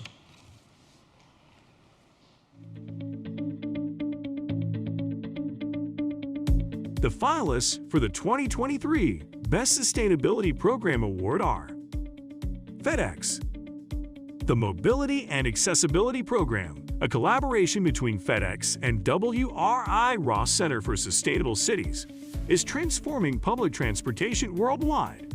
Since 2019, the program has impacted more than 11 million people and avoided nearly 1 metric ton of carbon dioxide equivalent, delivering urban transportation solutions that save millions of people time, ease congestion, improve safety, reduce pollution, and expand access to jobs and markets. IBM. The IBM Sustainability Accelerator is a pro bono social impact program applying IBM technologies such as hybrid cloud and artificial intelligence, and an ecosystem of experts to scale nonprofit and government initiatives for vulnerable communities facing environmental challenges. Initiatives focus on sustainable agriculture, clean energy, and will soon include water management. The program supports each organization for up to 2 years, using the extensive capabilities of IBM's tools and network of cross-industry experts to develop and deploy user-centered tech-driven solutions. Oracle. The Oracle Take-Back program enables a closed-loop, reverse supply chain system that connects the ends of a linear supply chain through reuse and recycling. The program applies green decision-making in hardware applications to extend the lifespan of products from Oracle's internal data centers and external customers, and reduce the volume of materials that go to landfills to drive carbon emission savings. Last year, Oracle and its partners reused or recycled over 99% of the products it took back globally through the program. Procter & Gamble. P&G works to promote responsible forestry practices that leave a smaller environmental footprint, protect vulnerable species, and positively impact communities that depend on them. By collaborating with suppliers, NGO partners, and others, P&G channels resources to increase the number of Forest Stewardship Council certified lands. Today, the company sources 85% of its wood pulp from certified lands with goals to reach 100% by 2030.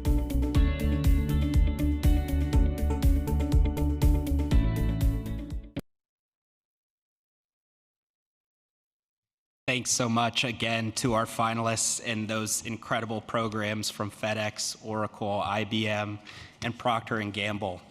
After much fierce competition and fierce debate, I'm proud to announce the winner of the Best Sustainability Program 2023 is IBM.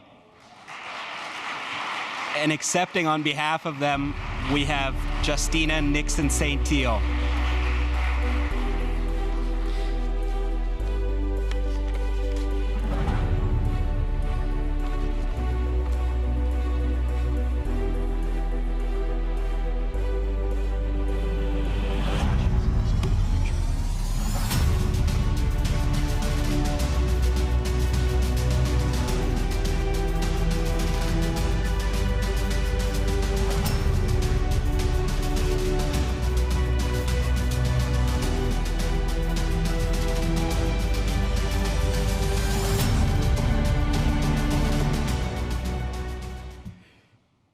Hi, everyone. Good afternoon.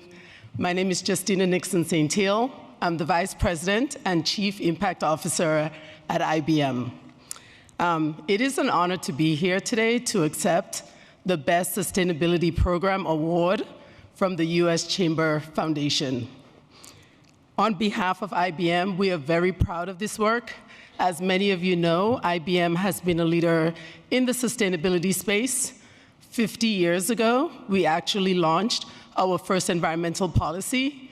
So investing in our communities and focusing on sustainability is not new for us. We launched the Sustainability Accelerator Program in 2022 to focus on vulnerable communities and to make sure that we are supporting those communities through the just transition.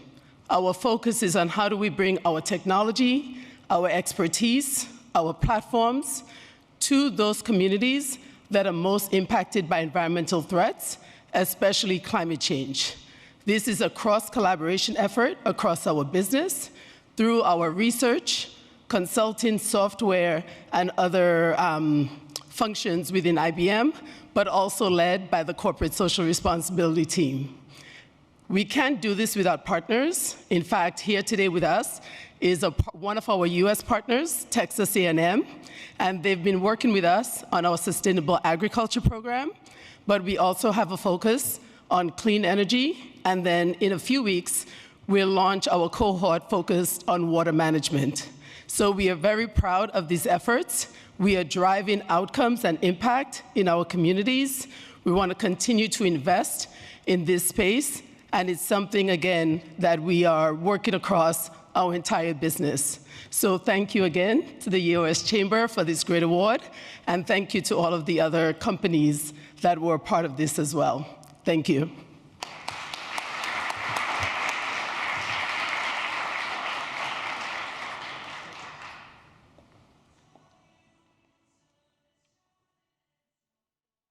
Ladies and gentlemen, that concludes the first part of our afternoon program. The program will resume in 30 minutes. Please return for our 3 p.m. program. Thank you.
Ladies and gentlemen, at this time we ask you to please return to your seats. Our program will resume momentarily. Please take your seats.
the city. Well, welcome back, everyone. This session, we're going to talk about the social determinants of health. And for those of you who don't know what that means, that's okay, because it's confusing. It really doesn't have to do necessarily with medical interventions to improve health outcomes. It's those non-medical interventions, according to the CDC, that will help determine how healthy you are, perhaps what kind of life you'll live, and maybe even how long you live. And one of the things that you want to focus on is zip codes, like where were you born? Where did you grow up? Where do you work? Where do you play? You want to talk about things about food access. Is it healthy? Mental health, are there services? How is it being dealt with? And we're so fortunate to have organizations here to my left that can talk about all of these things and the difference that they are making in communities all around the country and in some cases around the world. So if we could start with introductions. To my left, it's Dr. Kaleni Jabrea. She's the Chief Health Equity Officer at Deloitte. Next to her, Derek Perkins. Derek is a Senior Vice President of Bank of America, and he's also the market leader here in Washington, D.C. To his left is Cynthia Germanata. She is the president and founder of the Born This Way Foundation. For those of you who have heard of it, just know that Lady Gaga is her daughter, and they founded it together, and they're making such incredible progress in helping the youth of America and the youth of the world around mental health. And then at the end, Apu Patel, who is a former colleague of mine from the American Red Cross way back when. Yeah. Yeah, he runs social impact here in the US for Novo Nordisk. So that's who we've got. It's a powerhouse lineup. And I think, Kaleni, I'm going to start with you to talk about what Deloitte has done to help individuals, but also help communities in this health space and how it relates to the social determinants of health. Yeah, thank you, and thank you all for being here. It's been a great session today for me, sitting in the audience, learning from all the stories that others have shared. So as you mentioned, I am a physician, and I always say I'm a cynic, which is an idealist with a broken heart, right? So I started out my career in public health, then practiced medicine for about 10 years. And when I tell my physician friends I'm at Deloitte, they're like, what are you doing? Like, what gives, right? And so for Deloitte, we believe in health equity for, I would say, kind of like two simple reasons. One is that we have a strong belief that health equity is a moral and a business imperative, that they're not separate and distinct. The other component is that while some people like to think healthcare is something that doctors do or life science organizations, health plans, we believe that any business that employs people and pays for their healthcare benefits is actually in the healthcare business, because the choices that business leaders make impacts access or lack of access and barriers to care. And I love what you said, which around health and well-being does not start at the doctor's office. It starts at home, and you can make it accessible to all, right? So when you talk about social determinants of health, we speak to them as drivers of health, which are the social. We know loneliness actually leads to lower life expectancy. LGBTQ plus community has higher suicide rates, right? So social impacts. Environment, strong links between asthma, cancer, life expectancy, depending on where you live and whether the air is clean, the water is clean. And then economic. If you look across the country and quite frankly across the globe, the one factor that can be most easily traced to health and well-being is financial health. So what are we doing at Deloitte? We're really focusing on three things. One is that we are activating leaders just like you. We have a number of partnerships, so we can talk about that later, but really partnering with the business ecosystem to understand not just how big and great the problem is, but what can we do about it, very action-oriented. The second is we're doing a lot of research.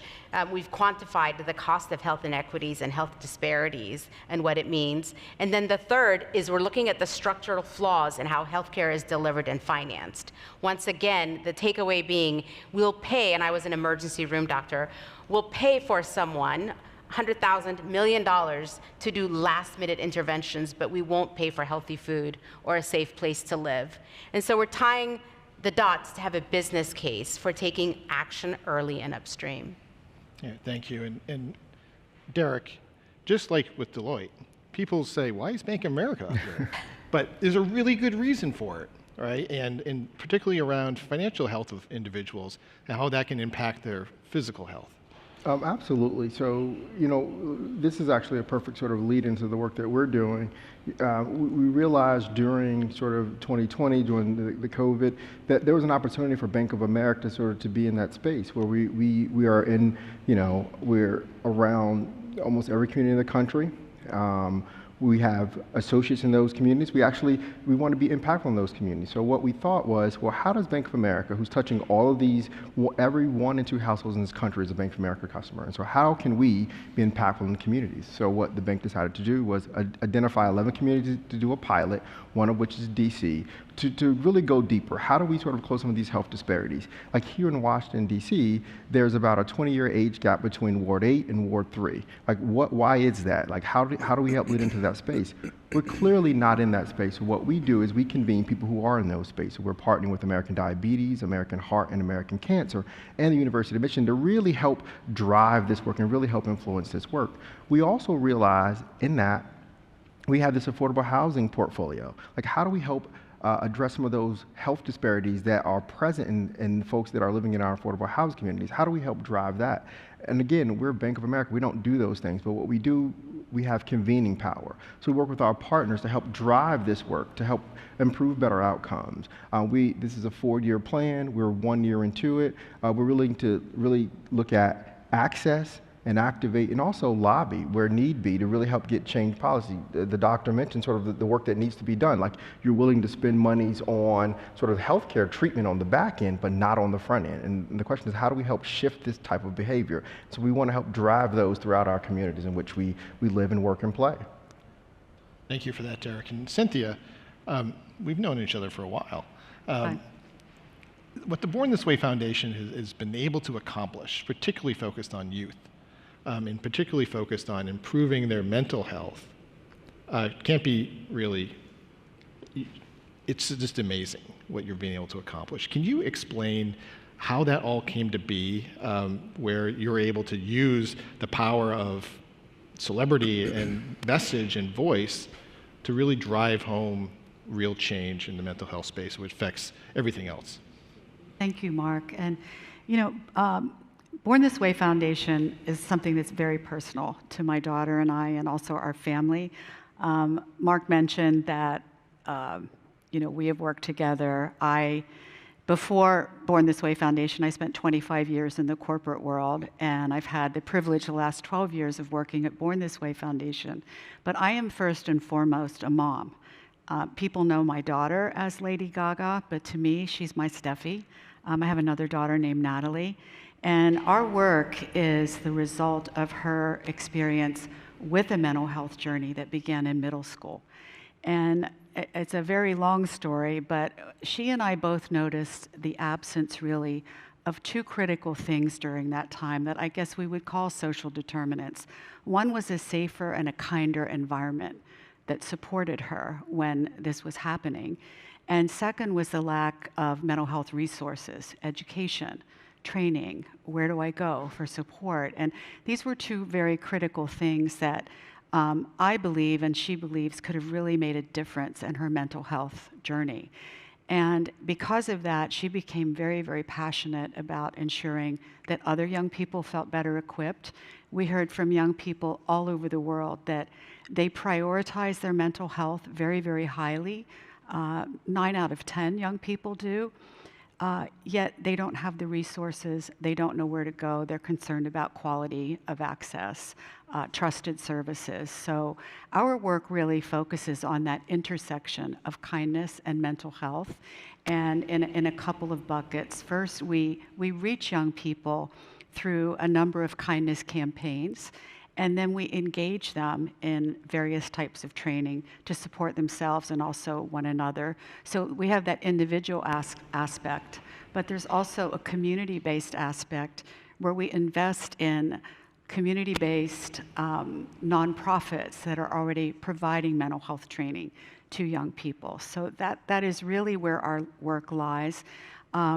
We have learned through our research, we're very much a research-based organization, that young people who report living in kind communities and being in them, whether it's schools, their homes, the fun places that they go, they are mentally healthier. So it's critically important to us. We've all seen the statistics. We know the dire straits that young people are in now. Kindness is free. It's something we all have to give. As my daughter says, it's priceless. So we believe very strongly that it's up to all of us to support our young people. And Cynthia, could we just follow up a little bit about what you said about that connectivity between kindness and mental health? Because for our generation, people didn't talk about it. And it was stigmatized. Right. And that's not, because of the fear of the stigma, right? There's that, I guess, kindness didn't exist at that moment, right? Where people were not nice about this. And we still see it today, but not as much as we did before. How did you make those two connections and really just drive it home through messaging? I mean, a lot of it is awareness, and one is getting that research out there that we do know that empirically that a kind environment will affect young people. So that's one of the keys, is just the messaging around the awareness, and also, testing various of our programs in communities. Much of what we do is driven by what young people tell us. We don't really develop any programs, whether that be kindness campaigns or peer-based education, without asking young people. It's important that their voice be present, that they hear the work. So they are really driving this messaging around kindness. We did a study of young people coming out of COVID, looking at how they viewed kindness, how they experienced it during COVID. And despite the very difficult times of COVID, they believe that kindness is the path forward. So that they hold that key to creating a better mental health environment for themselves, and they want to do it. And it's up to us to support them and equip them with the tools. Yeah. Thank you. So, Apu, when we think about health, we think about companies like yours. But it's not just your products, right? It's the core of the company is really pushing forward all social determinants on many different levels. Can you talk about kind of how a truly healthcare company is engaged in promoting the social determinants of health in a non-medical way as well as a medical way? Yeah, thanks, Mark. Novo Nordisk, as you said, is a healthcare company, and so it's in our DNA to be involved in health programming. What I think makes our philanthropy a little bit different than our commercial side is our commercial side is really focused on the patients. And so we're always interested in patient outcomes and patient health. On philanthropy, when we created our strategy in 2021, it was where do we go and how do we work in communities that are most vulnerable to prevent the disease from ever coalescing or happening, right? We're focused, we're a diabetes, obesity company, we work in chronic diseases. If we want to go into the communities where chronic diseases are most prevalent, the Black, Brown, Native American populations as an example, how do we work in those communities to prevent their extremely high burden, disease burden, from ever happening? And so I think we started thinking not patient health, but community health. And when you start thinking primary prevention in those communities, you're forced to think about social determinants of health. You have to think about physical activity. You have to involve and invest in food access. And so I think as we start looking at our portfolio, I didn't think 2 years ago we were going to be as heavily involved in food as we are. But even food is so complex and the social determinants of health are so complex that it's hard to just focus on one. You almost have to focus on everything that we've all talked about on this panel already. You've got to focus on housing. You've got to focus on mental health. You have to focus on transportation and economic empowerment if we're going to deal with the problems and improve community health outcomes and avoid or prevent some of those chronic illnesses from coming up. So for Novo, it was kind of an easy decision. We knew we were dealing with these chronic diseases, but I think we were really pushing this idea of how do we interrupt business as usual for us? How do we think about kind of reimagining some of the assumptions we were making and looking at primary prevention in communities that we just hadn't looked at before? Can we stick with the food as medicine concept? And you've made tremendous investments in that here in the US. Can you explain what you mean and how you do that to the audience? Yeah, so we cast a much wider blanket around food as medicine than I think a lot of other organizations. We don't believe food is medicine only in a case of a clinical setting where a doctor writes a prescription and says you need to eat a medically tailored meal. Food in general is medicine, right? And so as long as we can get people eating healthier more consistently, getting involved in physical activity more consistently, I think that's really important for us as that primary prevention step. Because we want to deal with populations as a general population and not a patient population, I think it's really important for us to push in that direction. But I think, Mark, to your point, we're realizing the situation with food and food access in many communities in the US is super complicated. We're dealing with issues around food supply, food distribution, and food consumption. It's pointless to have healthy food out there in the community if no one's actually eating it. And so we're getting involved with our investments in this kind of multi-interventional approach where if we look at a community and we take on, let me take a step back. Most of our investments are a place-based investment. In other words, we are finding partners in the communities and places we want to invest that understand that population better than we do. They're working with the local stakeholders, they're working with the local residents, and they understand the challenges and can come up with solutions better than we can. Cynthia talked about this too, finding those local nonprofits that we can invest in.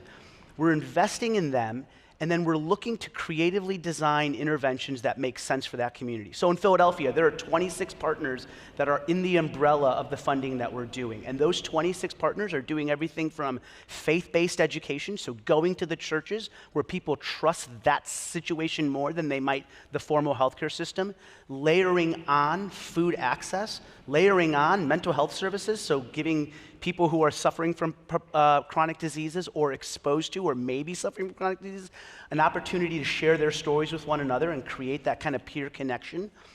We're working on food access and economic empowerment so that people have money in their pocket and they can continue to invest in healthy lifestyles.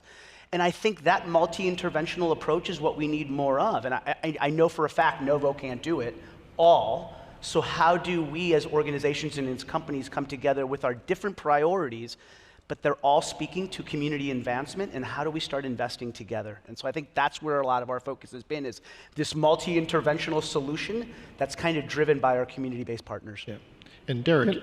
Oh, I'm sorry, I was going to I think you were thinking the same thing, right? Because what Apu talked about is what we're trying to do. We're sort of pulling together these partners. We're taking in our community members and we're listening to them, and they're telling us what their challenges are. Food access is at the top of the list. Yep. But to that point about getting better food access, we're bringing in partners who deliver that.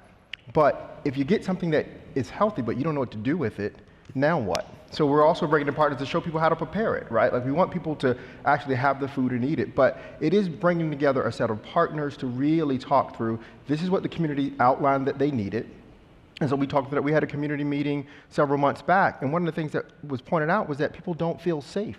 Right, like so now we have to, because we're saying, hey, you should walk more, but they don't feel safe walking in their neighborhood. So how do we help address that, right? And that's from an intervention standpoint, that's sort of working with the cities and the counties around to make sure that we create safe environments for people.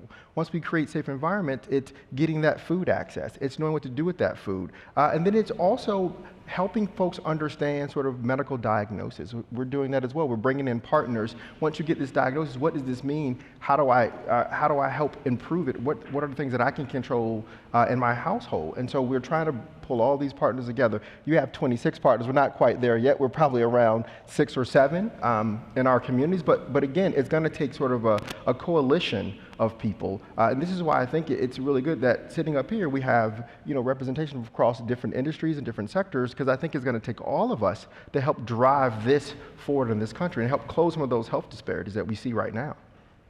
And Kaleni, the 3 organizations to your left, they all have superpowers, right? And Deloitte's superpower is really about consulting with clients and telling them what to do and how to do it best. What do you make of all this as the Chief Health and Equity Officer?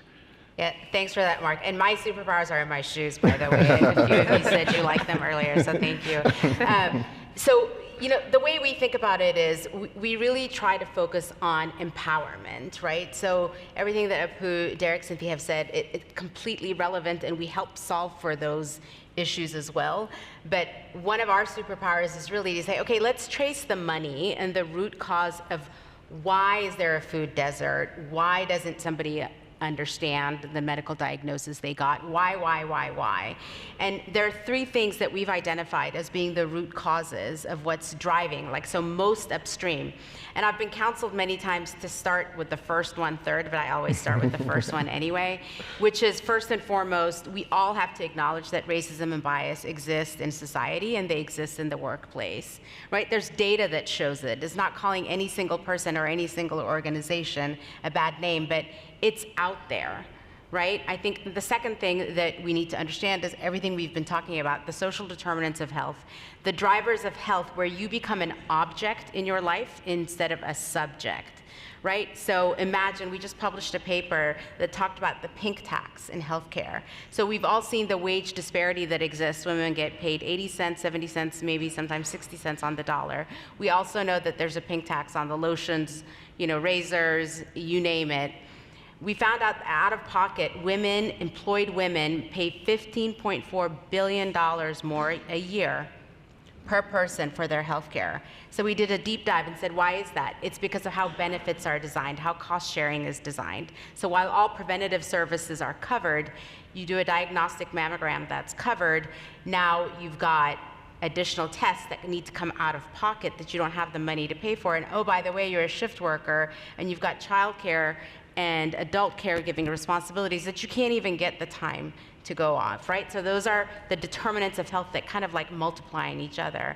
And then, Mark, as I mentioned, we work a lot. I have 2 hats at Deloitte. I'm the Chief Health Equity Officer. I also lead our life sciences and healthcare consulting practice, which means including Apu's organization, but all the pharma companies and all the health plans and care delivery systems on how do we solve for these things without making false choices? So worked with a local healthcare system actually that was looking across the board saying, supplier diversity, where do we cut costs?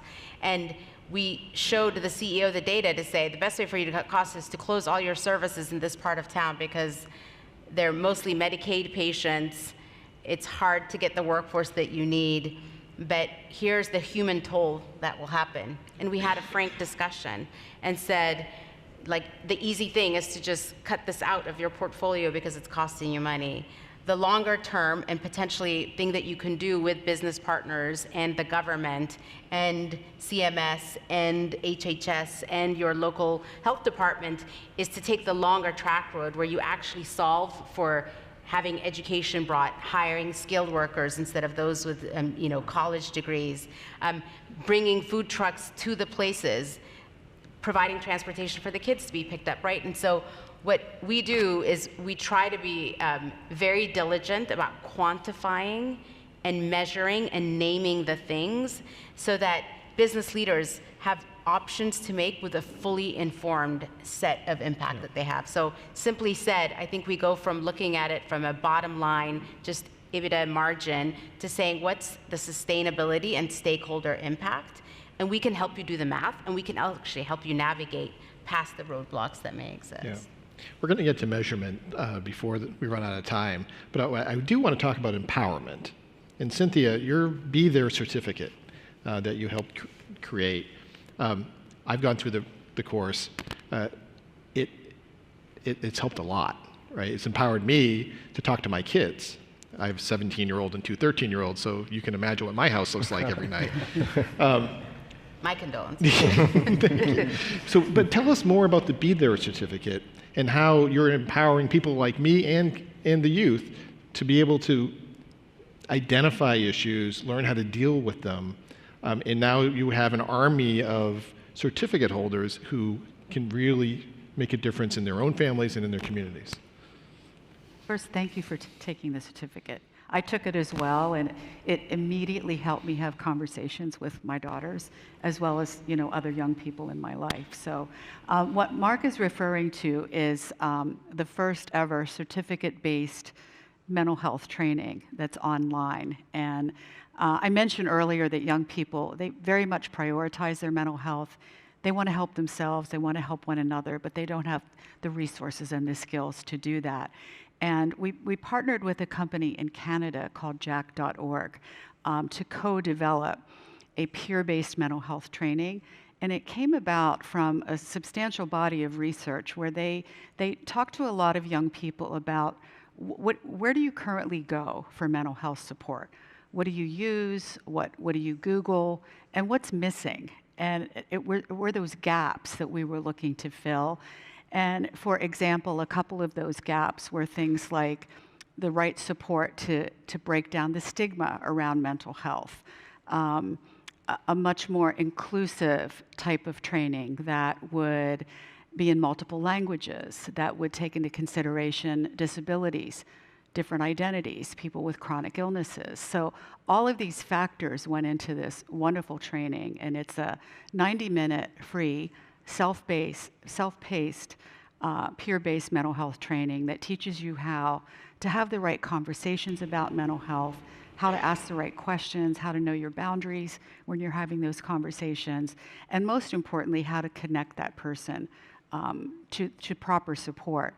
And it is self-paced, so you can kind of stop and start at your own will. It's incredible. We have, in fact, just based on the work that you do, we partnered with an organization, corporate organization called Cotton On. I don't know if you're aware of them, but they're an Australian lifestyle brand, clothing and other merchandise. They too want to bring additional mental health training to the world. And so we've invested $5 million this year raising funds to expand the training. We've already had over 30,000 people take the Be There certificate, and we're looking for, obviously to expand that more. And it will be through these types of conversations where, you don't have to be a young person to take it. I think if you have a young person in your life, if you're an advocate for mental health, it's something that would be very, very rewarding and gives you the confidence to have those conversations. And we're also seeing a number of colleges, for example. We know from our research that when young people are in times of mental health crisis or having an issue, they would prefer to talk to a peer. But the peer is not properly equipped, and that's where this training actually comes in. And a lot of colleges are actually recruiting students to be peer-based counselors. Some are paid, some are unpaid. But it's also a source of altruism, I would say, for young people, that they also feel good about having that knowledge and also helping their peers. And Cynthia talks about Jack in Canada and Cotton On in Australia. Derek, you've got these national partnerships that you are activating locally too, right? With American Diabetes, American Cancer, American Heart. Tell us how all that kind of works from the broad top level, but also down to the communities where you have employees, you have branches, and you are seeking impact. Right. So, as you mentioned, we have these 3 national partners, and also the University of Michigan, who's up driving the data piece of it, right? Because all of our things that we do are activated, really pushed upon the data that we've gotten from the University of Michigan. And what happens is in each market, an agency takes the lead. So in my market, it happens to be American Diabetes. They partner with American Cancer and American Heart, again, to really go into these communities and determine what is really needed. For us, it's important to have partners who understand and who listen. One of the things that we charged our partners with was ensuring that we have community conversations, meaning we have the data from the University of Michigan, we have down to the zip code level, but we really wanted to hear the folks who are going to benefit the most from the program, what they actually needed. And again, those partners drive those conversations. And I will say, as someone who participated in these conversations, out of them came things that I hadn't thought of, right? I'm not necessarily living in some of those places, so some of the things that I thought, well, they need this and that, and then they'll be fine. That's not how it works, right? I'm not living their day-to-day life. I'm not thinking about childcare pickup. I'm not thinking about how we're rolling out this programming. I'm not thinking about, do you need elder care? Do you need childcare? Like at our community meetings, we allow children. And we did them later in the evenings. We're moving them around to do some in the mornings, right? Because we felt, in order to really capture the population we wanted to really impact the most, we needed it. And again, our partners, American Diabetes and American Heart, are really driving this work. We're focused on heart, cancer, and diabetes, because from a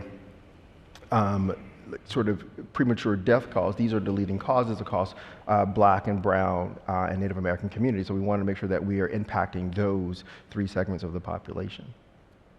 And speaking of partnerships, Apu, Partnership for a Healthy America is helping Novo in the food space, in fruits and vegetables. Can you explain how that's working? And perhaps there's some partners out here who could also participate in supporting your efforts. Yeah, I mean, I think, you know, we've kind of heard the term collective impact, and I think when we find partners like Partnership for a Healthy America, it makes it easier for us as a business community to kind of actually practice that collective impact. And so PHA, you know, after the White House initiative, there has been a lot of folks talking about food and food access in this country. And I think groups like Partnership for a Healthy America were able to kind of set bold, ambitious statements out there and saying, we want to double the amount of produce consumed in 15 cities. And it's easy for Novo to say, we want to join that. And we want to get involved in that because it speaks directly to our philanthropic strategy. We want people to eat more healthy food consistently. And Partnership for a Healthy America is able to bring us together along with several other businesses, Instacart, many of the major retail organizations that are selling groceries, foundations, and others to come in and saying, let's all collectively invest together and change the way people are eating in these 15 urban markets, and hopefully more as we go and expand. And I think those are the kind of partnerships that we want to see created more of. You know, for Novo, all of our projects are kind of this, you know, 2 years ago when we started this investment strategy, we're now, after 2 years, in 26 projects in more than 16 states, and our portfolio has surpassed $35 million. And that, you know, we're proud of that, but I think it's still a drop in the bucket when you're looking at issues like social determinants of health. And so if we can't invest that with other corporations and other businesses in a collective way, it becomes somewhat meaningless, right? We don't have the impact that we're all, I think, on this stage trying to achieve. And so, you know, groups like Partnership for a Healthy America, if that's the way we convene and bring our resources together by utilizing the right partners in the right places, I think that's really important for us to think about. Lenny, I know you're dying to say something. Go ahead. No, I mean, I'm so aligned with how you all are thinking about partnerships and collaborations. We launched Deloitte Health Equity Institute in 2021, right when COVID started. And if many of you remember, on the news every night as people were reading COVID statistics and how Black and Brown communities and, you know, rural and poor communities were being impacted more, we had a number of organizations that said, they don't trust us, they won't come, right? And we actually did a double click and realized it's because, A, the hours of operation don't make sense. There's not transportation to get to where you need to go. And the person they trust is someone in their community, not necessarily the doctor or the insurance company or the politician, right? So our first project in terms of collaboration were with a number of healthcare systems, including Common Spirit Health, which is in 22 states. And we touched 100,000 lives, gave out 10,000 vaccines in a 2-month period, right? Which was fantastic. So then we said, what can we do more of?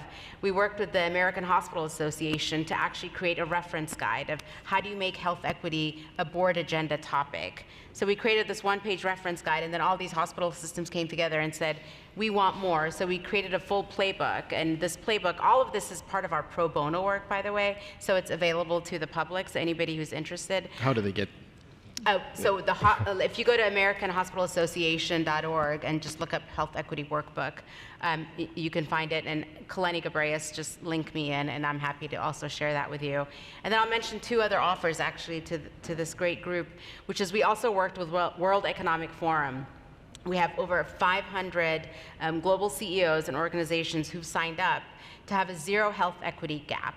We're building out a framework that looks at your health footprint the same way we look at carbon footprint, right? So it's actually looking across the board, whether it's climate, housing, transportation, to say, what is your organization's impact on the health of the communities of your workforce and the communities? Because quite frankly, the biggest myth I often hear, which goes unsaid, is that health equity and social determinants happen to other people who may not be employed or maybe somewhere else, and it's actually part of our workforce, your workforce. And maybe the last one I'll mention, Mark, is we just launched a big campaign with American Heart Association and the Society for Human Resources Management.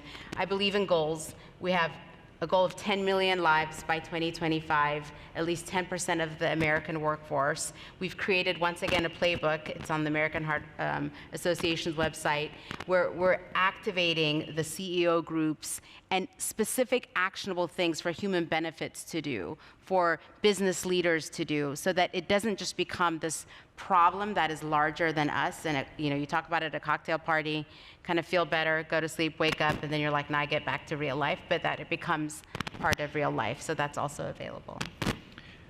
So how do we know that we're making progress? And Derek, how does Bank of America kind of measure these efforts against your goals? How do you know if you're moving the needle? And I'll ask, not just you, Derek, the entire group, because that's sometimes the hardest thing. And if you're not, how do you pivot, right, to get to that place where you are making a difference and you can actually validate that? This is where the University of Michigan, from a broader scale, is really helping us, right? We're looking at sort of across those 11 markets, we're looking at our captive population, and we're looking at sort of down to the zip code level of, all right, when we started this work, these health outcomes were this. This is what we expect over the next year, 2 years, 3 years. What we are realistic about is that we don't expect to solve this within 3 years or 4 years. This is actually an ongoing sort of a change in the way we deliver in our local market. So this is going to be an ongoing strategy. It's going to be a collective effort, right? Like, I love what I'm hearing on this stage, so you should look for my email coming pretty soon, because I feel like, again, we can sort of leverage some of the things that you're doing. But it's looking at down at the zip code level, and looking at the positive health outcomes. Are we getting more screenings? With those screenings, are we getting diagnoses that are different? Are we changing people's lifestyle? So that's sort of how we're sort of incrementally measuring this at the top of the house, but then also down at our local level. We're going to look at, what does that look like for DC? What does that look like for San Antonio? What does that look like for Memphis? What does that look like for Chicago? Again, across certain zip codes that we sort of deem sort of the most challenging and the ones that we really want to lean into the most. And Cynthia, how do you know it's working? The youth tell us, honestly. I mean, we believe really the greatest barometer is young people. That's our audience. I would encourage anyone doing impact to ask the people that you serve how it's helping them. Ours is very much an iterative process. I would say first looking at what does success look like, and that's where our research comes in. We ask the young people, what are the gaps? What do you need? And that goes into every program that we develop. And then secondly, we measure the impact of our programs by our reach. That could be digital services, impressions, many types of metrics there, and engagement. Completions of the Be There certificate, for example, number of organizations that we're invested in, as well as the impact that they have in their communities. And then I think closing that loop, that's part of the iterative process, is youth culture changes quite often, and we have to keep up with it. So we're constantly kind of revisiting that, and asking young people what has changed. I know certainly myself as an adult, I would distinguish between online and offline.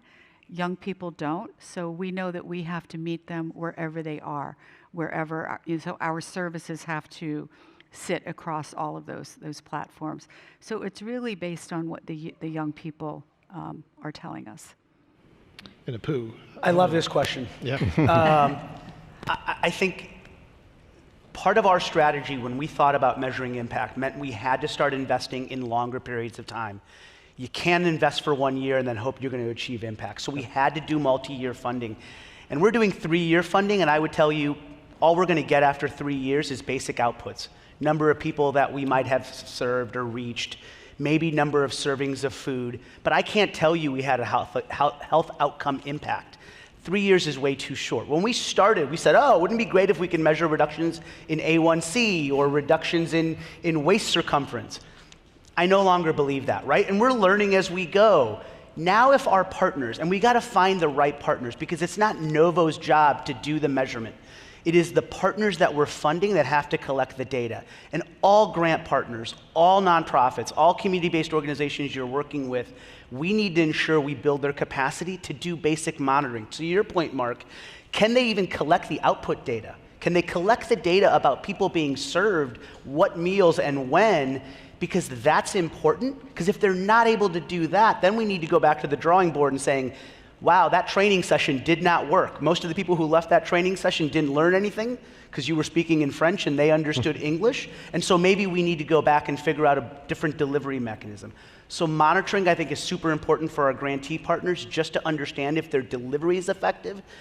And now, I think when we think about longer-term impact, we can't think about, I'm going to solve the I'm going to prevent chronic disease in Philadelphia question. What I would like our grantees to start measuring in the outcome world is there more access to healthy food? Is there more opportunity, as Derek was talking about, to provide physical activity or places where people can be physically active?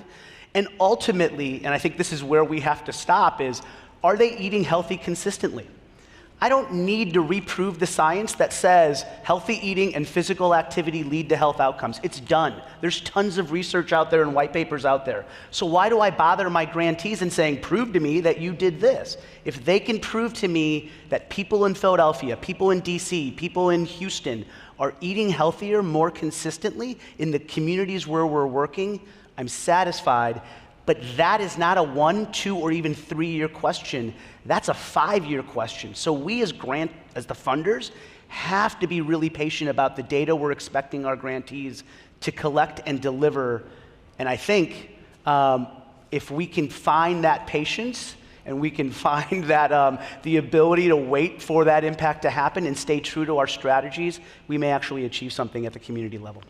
So I was going to say, I would just add to that, right? It's why we're sort of scaling these things down to the very local level and really going to some of the housing, because again, you're not going to get these outcomes that you want in 1, 2, 3 years. It's going to be a long-term process. And it's like, how do we sort of identify this community? We're going to go into this community, right? Which is why I think it's good that there's multiple people working on this one topic, because again, it's going to take all of us to help drive it. And it's going to take a long time, and we have to be patient. And then as a business community, we have to be patient, right? Because some of the gains are on the back end of it, right? Like, so there's a little bit of cost now, and you're going to get more gains on the back end. And sometimes that's hard for us because we're looking at the dollar today and not the dollars that you save in 3 years, and 5 years, and 10 years, and 20 years. Yeah, and I agree with everything they've said, with a caveat that I don't get paid unless I show the dollars today, even when it comes to this topic.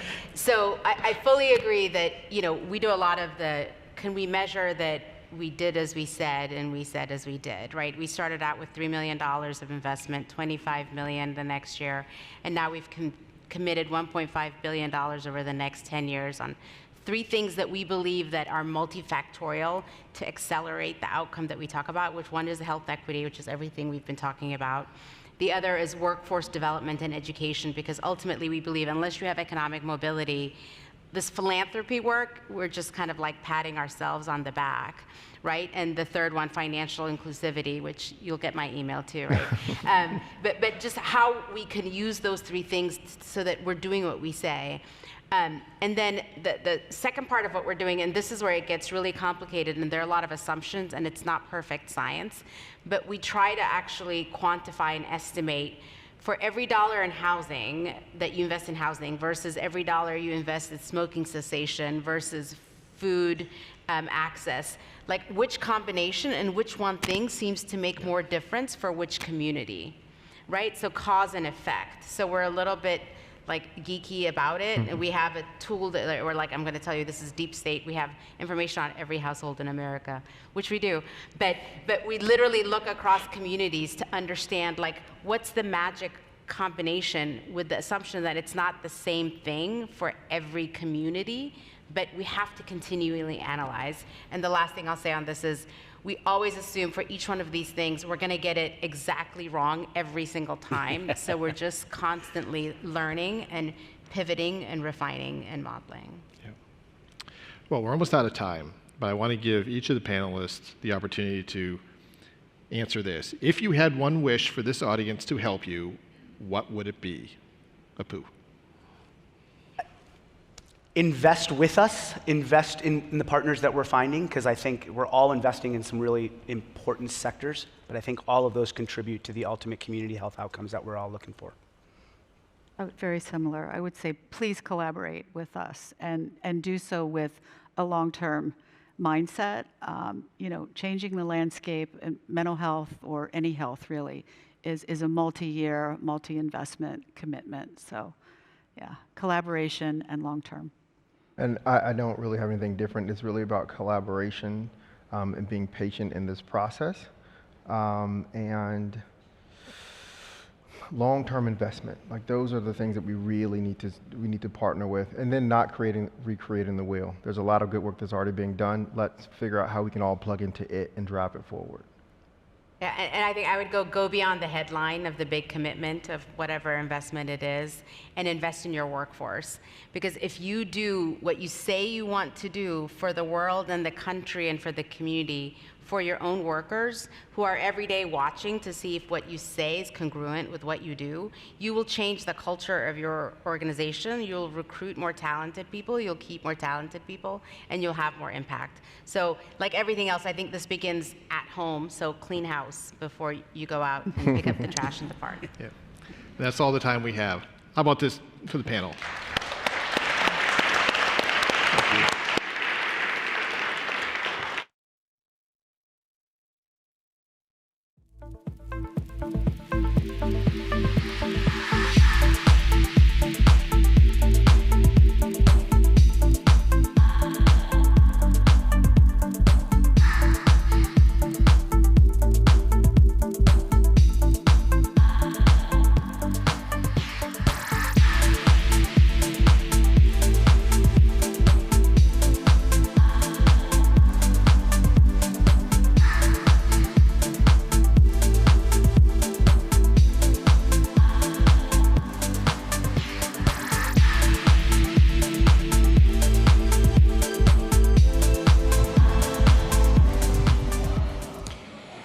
Good afternoon, everyone. My name is Howard Bike. I'm Senior Vice President of Partnerships for the U.S. Chamber of Commerce Foundation. Having previously worked for organizations focused on issues like childhood hunger and nutrition, health and wellness for those in the 50-plus population, and organizations focused on the prevention, detection, and treatment of cancer, being able to present this award today is personally very meaningful to me. It's particularly gratifying also to introduce my co-presenter, who is a previous award winner, Katie Ross. Thank you. Yes, so my name is Katie Ross. I am the Senior Director of Veteran Services in our Tactical Recovery Program at Summit Behavioral Healthcare. We were really honored last year to be recognized with this award from the Chamber in systematically setting the standard for the industry of what it means to provide culturally competent, high-quality care for veterans, the military community, and first responders through our collaborative partnership with PsychArmor. Our efforts to eliminate the barriers in accessing care, as well as the model of engaging with multiple veteran service organizations and the Department of Veterans Affairs to meet the needs of this vulnerable population has enhanced the quality for veterans and the military across the country. We're really proud of the progress that has been made in the health and wellness, specifically in the behavioral health care needs in the United States over the past several years, but of course, that work is nowhere near complete. And so I'm really honored to be here today to share exactly how 3 leaders, 3 companies in this room are doing exactly that today. So we would like to share a little video with you to recognize and highlight the programs being led by PepsiCo, United Health Group, and Abbott Laboratories.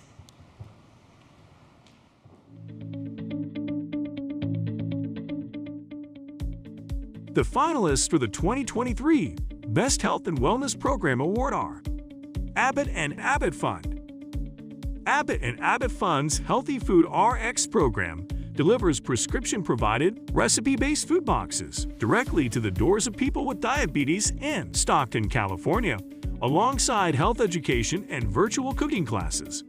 The program, launched in 2021 in collaboration with Public Health Institute and local partners, has improved diabetes control and self-management, diet quality, and food insecurity for participants. As one of the largest food as medicine programs for people with diabetes, Healthy Food RX provides a promising model to improve lives in underserved communities nationwide. PepsiCo. Leading up to Super Bowl 57, Frito-Lay, Quaker, PepsiCo Foundation, and other stakeholders partnered with Gen Youth to create Mission 57 and Student Hunger. This NFL-sanctioned community initiative tackled student food insecurity in Arizona by funding and delivering school meal equipment packages to 57 high-need schools.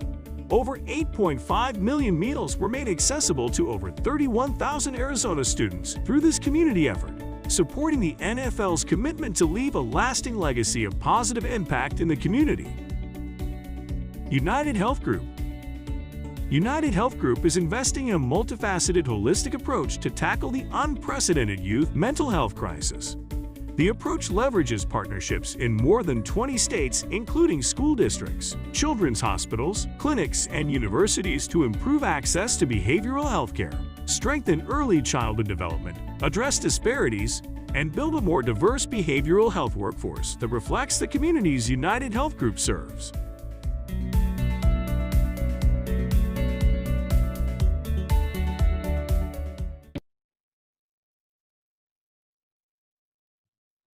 I want to congratulate all three finalists. Those are three incredibly high-impact programs. And the winner in the Best Health and Wellness category would Anne-Marie Krautheim and Nikki Jolly come to the stage because PepsiCo is our award winner.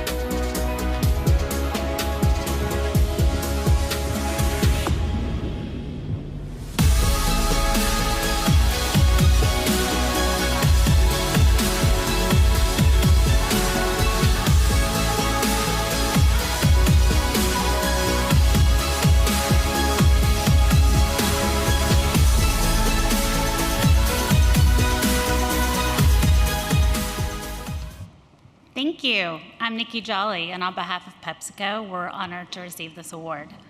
Supporting our communities is at the heart of our business, and we strive for more smiles and a brighter future in all that we do.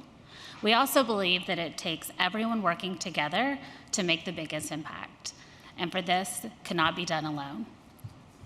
So it wouldn't be possible without our great partners, Gen Youth. Thank you. Thank you, Nikki. Hi, I'm Anne-Marie Krautheim. I'm a registered dietitian and the CEO of Gen Youth. And I think Nikki and I would both agree that it really takes a group of passionate individuals and corporations who care deeply about ending student hunger to make a program like this successful. I want to thank the U.S. Chamber of Commerce Foundation for this honor and recognition because it really underscores our commitment to helping ensure that school children thrive by living well-nourished and physically active lives. Our Mission 57 program, as you saw in the video, was a lead up to the 57th Super Bowl in Arizona, and it really addressed a fundamental need to nourish children and end student hunger by increasing access to school meals, particularly school breakfast. And this would not have been possible without the support of our fantastic partners, including Frito-Lay, Quaker, and the PepsiCo Foundation, as well as the Arizona Super Bowl Host Committee, the Dairy Council of Arizona, Fry's Food Stores, which is a division of Kroger, as well as ISA Foundation, the BHHS Legacy Foundation, and the Fiesta Bowl Charities.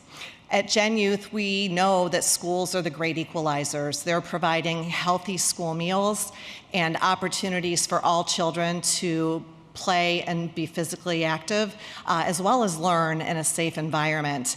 And our commitment to ending student hunger will continue not only in Arizona, but across the United States. We believe that the only hunger that a child should have is a hunger to learn, and we're so grateful for the partners who make our mission possible. Thank you.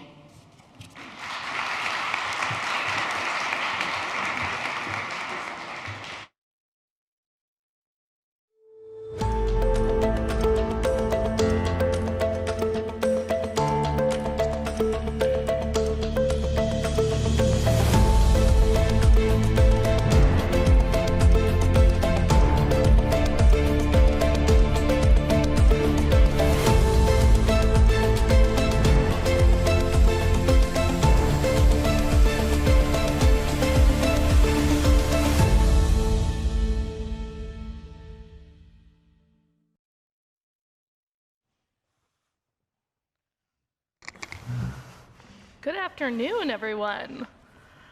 Hi, I'm Caitlin Cadella-Lowe. I'm Vice President of Policy and Programs here at the U.S. Chamber of Commerce Foundation, and I am honored to lead our early childhood education, K-12, and career readiness portfolios. And I'm also honored to be joined on stage today by Barb Denherter, who's the President and CEO of the Sioux Center Chamber of Commerce in Sioux Center, Iowa. The Chamber is the largest business organization in Sioux Center and is working to create an excellent business, industrial, and residential community for today and generations to come. Thanks so much for joining us, Barb. And Bill Tucker, who is Program Advisor for the Bill and Melinda Gates Foundation Education Pathways Program, which supports students in their transition from high school to college, career, and beyond, with a particular focus on Black and Latino students, as well as students experiencing poverty. So by way of brief introductions, I'd like to just ask our panelists to shed a little bit of light on the particular area of education and workforce development that is your primary concern. Why do you care? And what should everyone in the room know? How about we start with you, Barb? First of all, I'm incredibly honored to be on this panel today with such talented people. I am coming to you, as Caitlin said, from rural Iowa. We are an ag-based community of about 8,000 people, and we too have a talent problem. We have industry that wants to grow and not enough workforce to fill it. Our population has grown by about 16%. Our retail sales have grown by 75% in the last 10 years. So we've seen some great growth, but we don't have enough people to fill jobs. So that is part of my passion. But I'm going to talk about how my personal story with that is I started with the local Chamber of Commerce 10 years ago. And I had lived in our community my entire life. And within my first 6 weeks of my job, I was given the opportunity to tour all the different businesses and industries in our community. And I graduated high school in 1991, so now you know how old I am. But I was blown away by all the misperceptions and misconceptions I had about what today's workforce looks like. I didn't know that employers upskilled their employees. I had no idea that manufacturing had robots now. I didn't know that there was biotechnology happening. So I became passionate about saying, how do we tell these businesses stories to other people? And my other personal passion for this is at that same time, I had a high school freshman. And as a freshman, he was asked to make some decisions about his career path that neither he nor we as parents were equipped to make in any sort of situation. So we decided at that point that our Sioux Center Chamber of Commerce would be the leading driver in working with that talent and workforce development. Great. I also want to note that we were also joined by Sally McCready, who's the president and chair of the PNC Foundation, and she'll be sharing lessons and outcomes from a powerful pre-kindergarten focused program called PNC Grow Up Great, which happens to be celebrating its 20th anniversary. So Sally, thanks again for joining us. Just mention that we are sort of going through some brief introductions and asking the panelists to shed a little bit of light of why you're here today. So Bill, we'll go to you and then we'll go to Sally. Thank you so much. It's wonderful to be here. Really excited to be on this panel. At the Gates Foundation in the United States, our primary focus is on education. And we work all the way from early learning through K-12, through post-secondary education. And one of the things we've learned is the importance of transitions. The first day of kindergarten, transitioning into formal schooling. The promotion from 8th grade to 9th grade. These are just really critical moments and times when students are more vulnerable because they're in between. They're kind of caught in between. And it's a time when we know we really have to focus because they could get off track. The transition that I focus on in our work, what we call our education pathways work, is that transition that you mentioned from high school onto a student's post-secondary pathway. We like to say kind of grades 10 through 14. And this is the time when students are making incredibly consequential decisions. You referenced sort of your high school freshman. Wait, I'm being asked all these things and no one's prepared me or exposed me to the options and I'm being asked to decide. You know, students the decisions they're making as 17, 18-year-olds, they're making the biggest financial decision that they might make in decades. They're deciding which type of career they might pursue. They're making all of these decisions often without any guidance or without any support. And oftentimes the decisions are not, they're not choosing from a bunch of awesome decisions. They might have really tough decisions. Do I either go to work to support my family or do I go to get further education and do something I dream of? So in our work, we're really trying to do two things. One, we're trying to support our schools, our communities to provide more guidance, support, information, relationships to help students navigate these decisions. And then on the other side, decisions that are often really hard and our systems are often dysfunctional across this transition. Sometimes our K-12 systems and our post-secondary systems are not well connected, and oftentimes neither is well connected to what students might need when they go to work. So then the second part, in addition to trying to ensure that students have the right supports, it's how do we create systems that work better together? How can we make these transitions less difficult to navigate, more seamless, and so that students can really see their pathways in front of them and have really good options and choices? Thanks. Sally? Sure, thank you. Again, also very happy to be here today, and I'm really excited to talk a little bit about PNC Grow Up Great, which is kind of on the other spectrum of the side Bill was talking about in terms of transitions from school to work. But really, PNC Grow Up Great is focused on high quality early childhood education. And as Caitlin mentioned, we started the program actually in 2004, so we're just getting ready to start our 20th anniversary celebration next year. And we came to the program not because we were necessarily looking to start an education or a workforce development program, but really what we wanted to do 20 years ago was better focus our philanthropy and really think if we were all working together around one cause, wouldn't it be amazing to see the difference we could make? So to decide what issue to focus on, we asked our employees, and our employees said, if we're going to focus in this way, we'd really like to focus somewhere in the area of children and education. And as we all know, that's a huge realm of opportunities and possibilities. But the more research we did about early childhood education and the absolutely amazing trajectory, positive trajectory it has on a child's lifetime outcomes, the more we became convinced that was the place for us to focus. It makes a ton of sense for us as a bank because it is a very important workforce and economic development tool.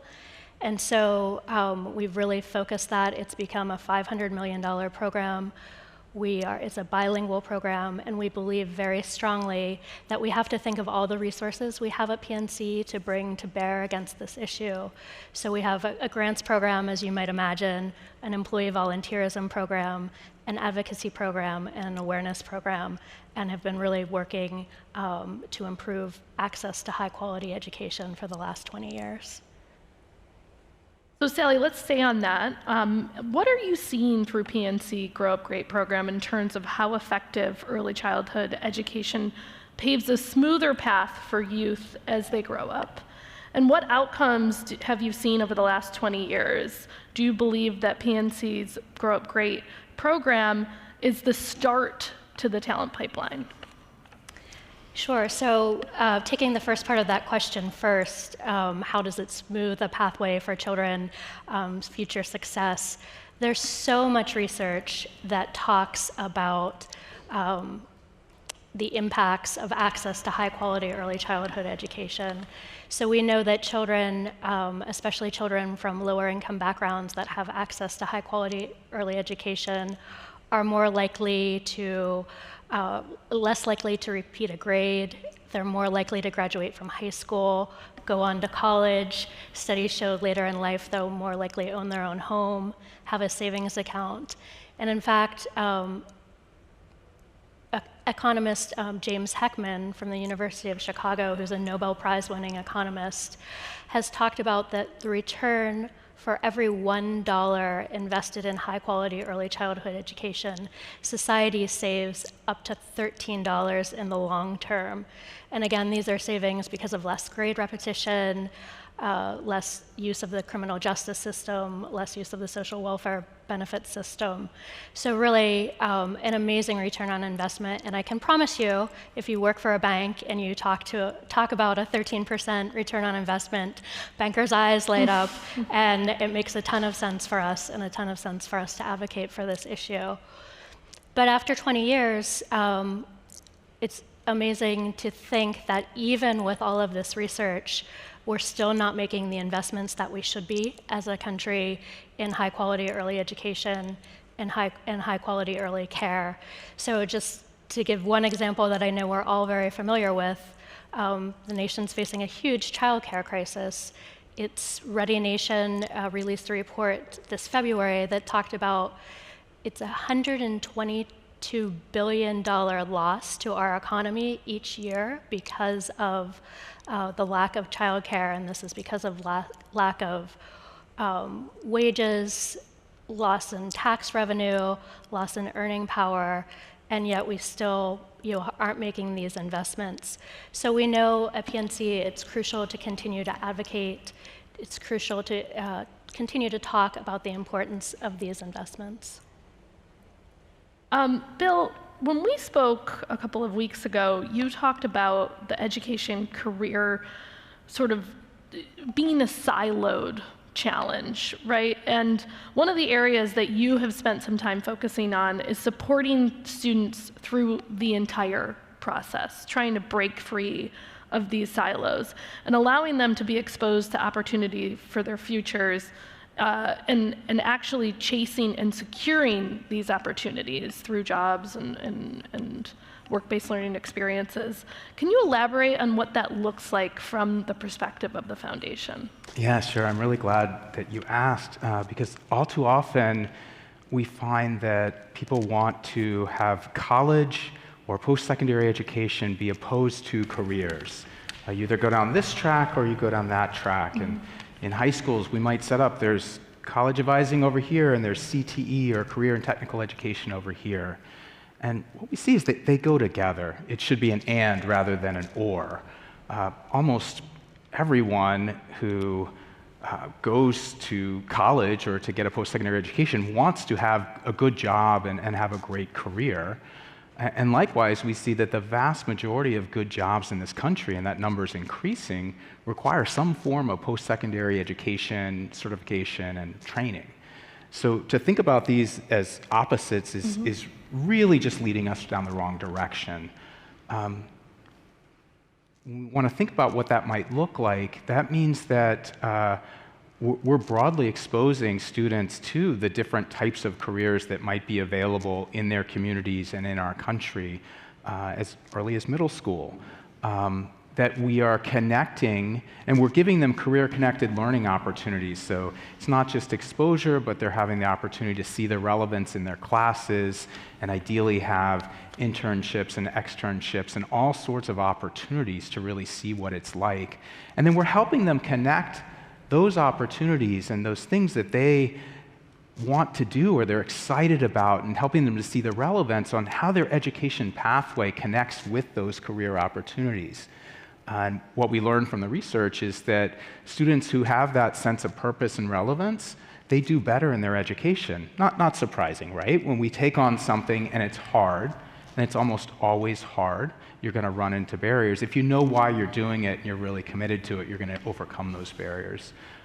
So there's a lot of ways in which, the final one I'll mention, we'll say more about kind of how we might structure these types of things, is really integrating in your kind of course pathways. We're seeing a lot of communities that are thinking about the courses that students take in high school.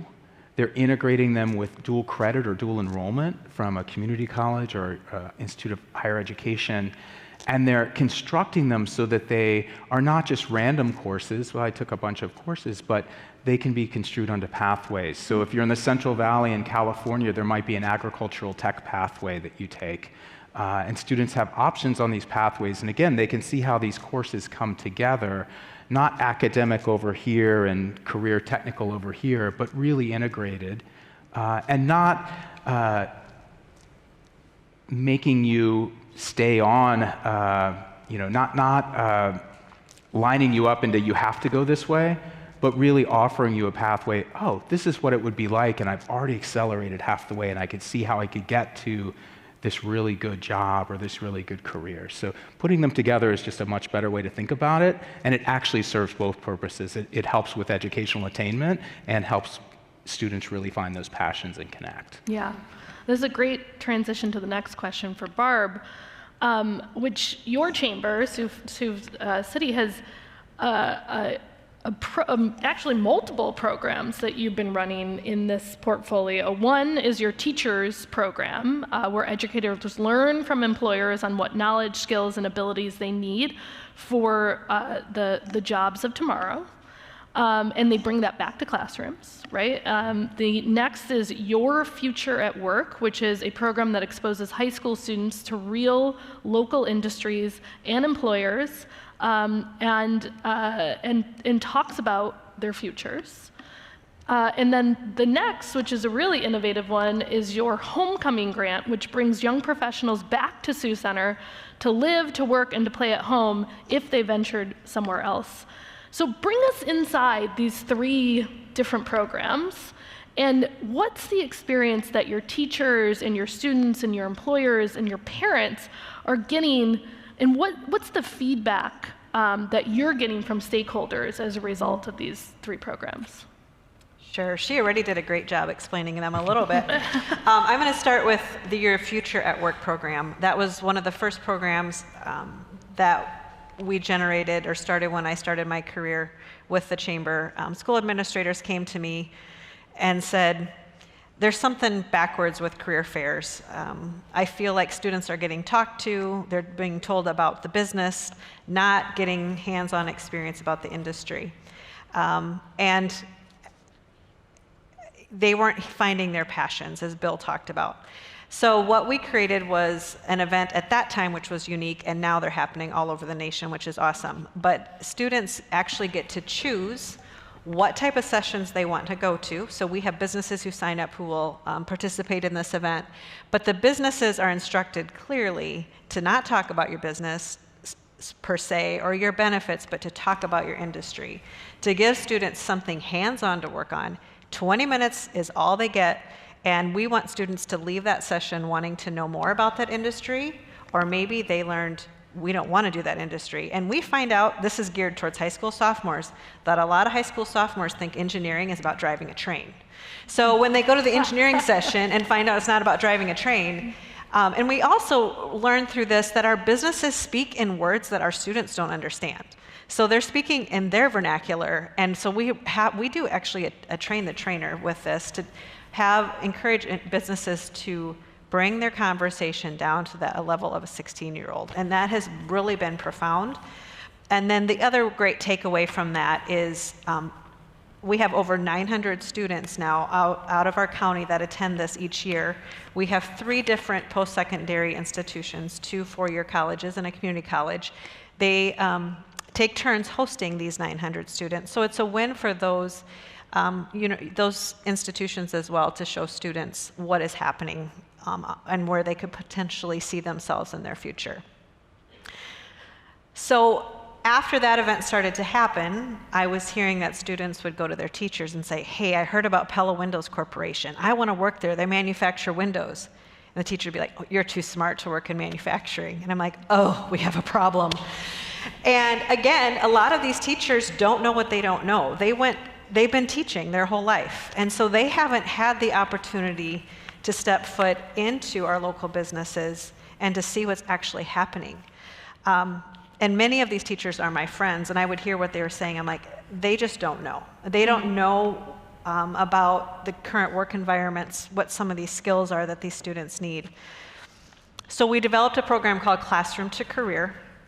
And what this program is, the #1 key to success of this program is we ask these teachers to come during a ready scheduled professional development time. So they don't have to take anything out of their school day. It's a ready time where it's scheduled for professional development. They go into different industries in our community. The industries cater their tour based on the Iowa Core employability skills. So those skills could be anything from working through conflict, problem solving, tenacity. So they'll do their tours showing how those skills are used within their workforce. I could go into a lot of detail, but we don't have time for that. But one great example is, I'm going to talk about Pella Corporation again, which is a window manufacturer. Our teachers saw that there was this board up in their workplace, and they're like, what's that for? And they're like, well, when our team members complain about something or want to see change, we say to them, okay, you guys come up with a change, and whoever has the best solution to that problem that the employees see gets a prize. And teachers say, well, how often don't our students complain about what's happening in the school? So now they've implemented in some of these classrooms, if there's something you don't like, great, come up with a solution. And what a great workforce skill for these students to have. And then the last one you referenced was the Homecoming Grant. And a lot of local chambers of commerce will give high school scholarships to students who are going off to college, and that did not sit right with our team and our board. And we're like, instead, let's invest in people who want to come back, because we find that people who grew up in our area or within a 100-mile radius like to come back, and they end up being employees that we can retain for a long time. So what we do with that is, if you grew up in our part of the country, we have some parameters on that, and you accept a job back in our area, you can apply for a $6,000 loan forgiveness. It's called our Homecoming Grant, and we pay that over a 4-year period to help with retention. And then our employers also use that as a recruitment tool. So this question's for Barb and Sally. We know that there is no lack of interest between the business community and educators in terms of wanting to tackle some of these big challenges together. Yet, two totally different cultures, different ways of operating. I think you just hit on this, that we sort of talk about things differently, right? So collaboration can be hard, it can be slow, especially when you're talking about enormous issues like early childhood education, enormous issues like K-12, enormous issues like career readiness. What are some ways that your programs are breaking down the silos and encouraging partnerships between sectors? Sally, let's start with you. Sure. So I was thinking about this, and the best example that I could kind of go through in my head over the last 20 years with Grow Up Great, and it was actually one from the very beginning of the program. As I mentioned, one of the elements of the Grow Up Great program is we have an employee volunteerism component, and we all get 40 hours of paid time off each year to volunteer either for Grow Up Great or also some of the racial and social justice work that we do. So when we started our volunteerism program, our main partner with our volunteerism program is Head Start.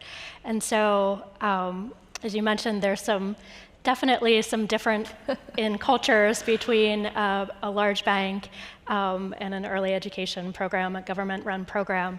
So we thought we were, really slick at the beginning. We had built a volunteerism application. We had worked with the Head Start state collaborators in each one of our states. We had built a website where centers could go on and apply to be a volunteer center. They could post volunteer opportunities. We talked on a lot of their meetings about who we are and what we were going to do. We had researched all the clearances that you need to be able to go into an early childhood setting, and made it free and hopefully turnkey for our employees to get those clearances. And we launched the program, and we were so excited to see the volunteer opportunities come rolling in. Absolute crickets. We really didn't hear anything. And while we felt we had done some relationship building, we clearly hadn't done enough, and enough at the local level and with each program. And it became clear to us that we really needed to get to know each program, introduce ourselves, be very hands-on, walk them through the application, walk them through the portal, help them with anything they needed to do. And really also to think really broadly with them about all the different ways that employees at PNC might be able to support their early childhood education program. You can definitely see teachers needing an extra set of hands in the classroom, but I think there wasn't a broader understanding of we have great IT professionals, we have an amazing HR team. It goes on and on and on. So over time, we now have partners that we've worked with and volunteered with for 20 years. We can earn grants for those partners. And so we've seen really the program go from thinking very singularly about, yes, we can come do your landscaping or things like that, to now we have a Skillshare program where we work with programs intensely for 16 weeks.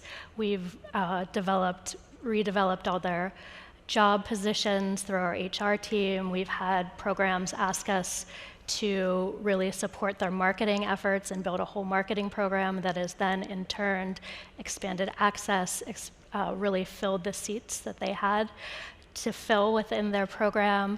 And we've also done some amazing IT work for programs, helping them bring the students in and really help them with their whole record system, their customer relationship management system. So we've really learned over the years the importance of not only a long-term partnership, but really building that partnership from scratch and understanding that at the heart, our partners are early educators, and their primary responsibility is taking care of children. And until that is happening and they're doing that very well, only then will they have time to think about how we might be able to supplement and help their program. So it's been a great journey, and we have wonderful partners after 20 years. That's great. Barb?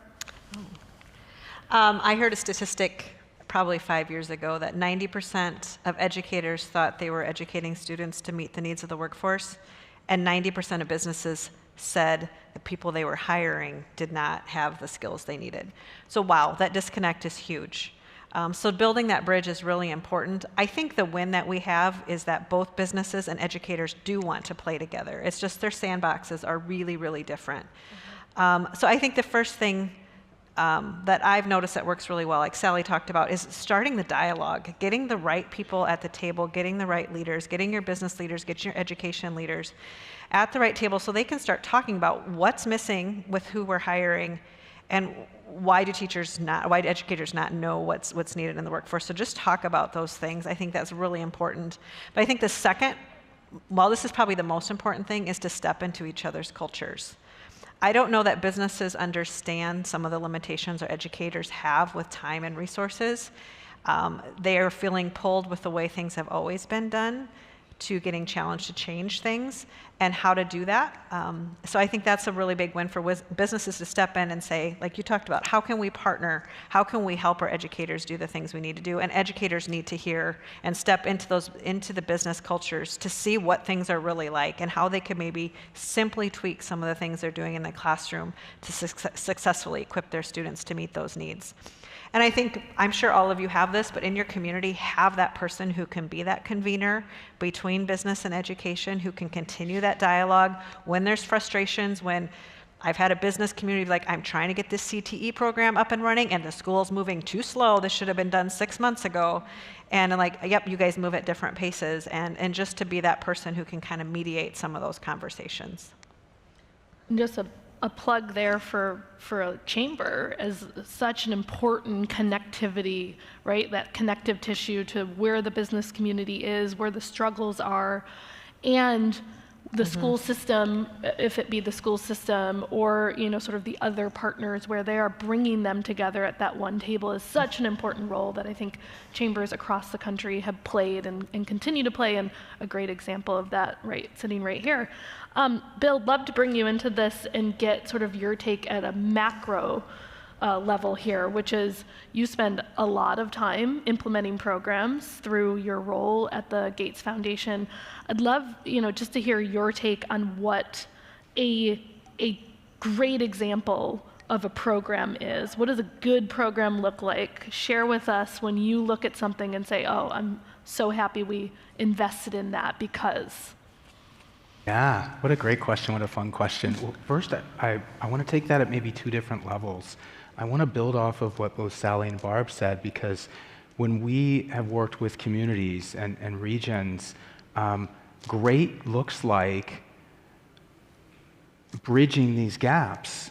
And it's not just between business and education. Oftentimes it's within education, the K-12 system and the higher ed system, or multiple systems, school districts and systems. So there's an organization playing that role and fulfilling all of the functions that you mentioned. We've learned that it can be a chamber. In Phoenix, the Phoenix Chamber convened all sorts of business groups and industry groups, and together with their education have really moved forward on developing advanced manufacturing pathways that prepare students, and they know that they're preparing students in the ways that are going to set those students up to have really valuable opportunities. So it could be a chamber. We've learned it could be a community college that plays that role. Oftentimes it might be a nonprofit organization that's really leading collective action efforts within a community. So we've seen that to be a really key element. And part of one of the things that we've been looking at is how do we move from kind of one-off programs. Maybe we live in a metropolitan region that has 50,000 high school students, and we're so proud of this program, but it only serves 100 of them. And the 100 who were already just had great grades and were the high flyers and are involved in everything. So one of the things when we think about good, it's how do we take things that are good, that have these elements that I mentioned, the really strong advising and supports, the career-connected learning opportunities, the ways in which high school and college are seamlessly entered together to allow students to accelerate on their pathway. And then that final thing is, how do we make it such that these things are available for many, many more students at all different academic achievement levels and in all communities, and that students see themselves invited. It's not a competition or only this small group or this, we've got a program here and a program here, but we're really thinking comprehensively about how do we integrate these opportunities. And that is where you do need these sectors coming together, because if you're going to do something at scale, it's really hard. So we see some examples I mentioned in Phoenix. We're really excited about this work in Massachusetts, the Massachusetts Early College Alliance. They're building off of some really strong, what they call early college high schools, which integrate college. You can earn up to an associate's degree. They've got a number of high schools like that, but it was really hard for that program to spread to their kind of traditional high schools.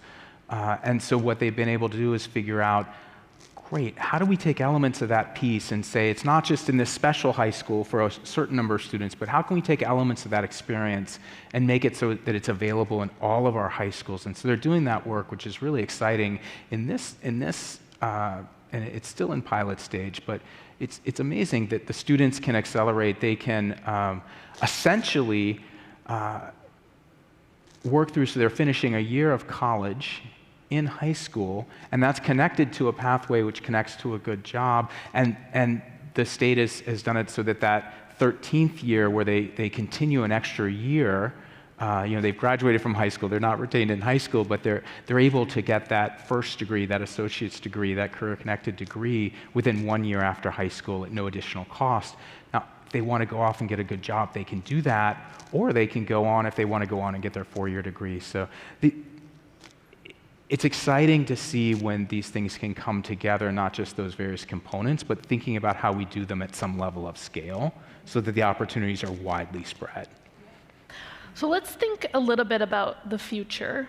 And I'm thinking, what's keeping everyone up at night? I laugh when I say that because if you were asking me, I would say my 1-year-old, because she just won't sleep. But I want to know what's on your wish list that, perhaps we are in a room, right, of a conference titled Business Solves, and there is business here, there are nonprofits, there are academics. I mean, really spans the attendee list. Maybe there's someone here that might be able to help solve that. So what's keeping you up at night? What's on your wish list? And maybe we can find somebody in the room that might be able to help us think through this. Sally, we'll start with you and we'll go down the line.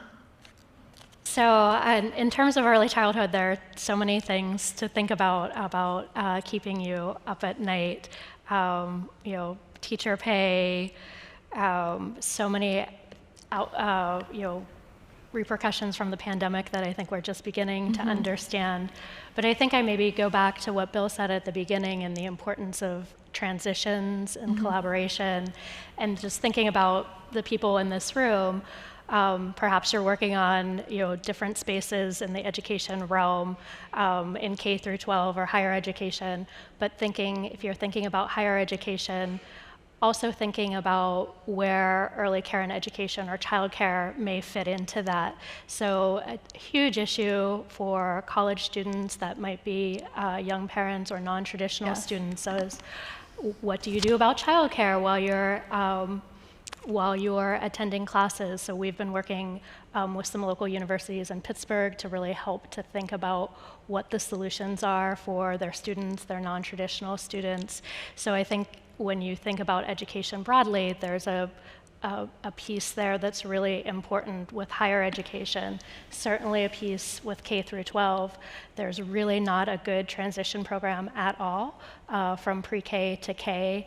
Kindergarten teachers, you'll get these children, their pre-K teachers or early education teachers have a wealth of knowledge about them, how to best work with them, how these children thrive, but that knowledge isn't being transferred.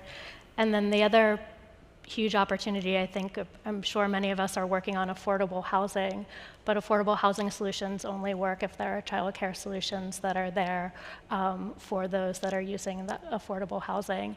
So I think we tend to think in silos and certainly understand that when we have our focus areas, but a lot of times our focus areas fit so nicely, and if you're not thinking about the whole person that may be using different systems and all of their needs, you might not be coming up with the best solution for them or with them. Yeah, I'd love to just see a raise of hands on who's thinking about childcare or early education as a piece of the problems that you're trying to solve for. I know it's something that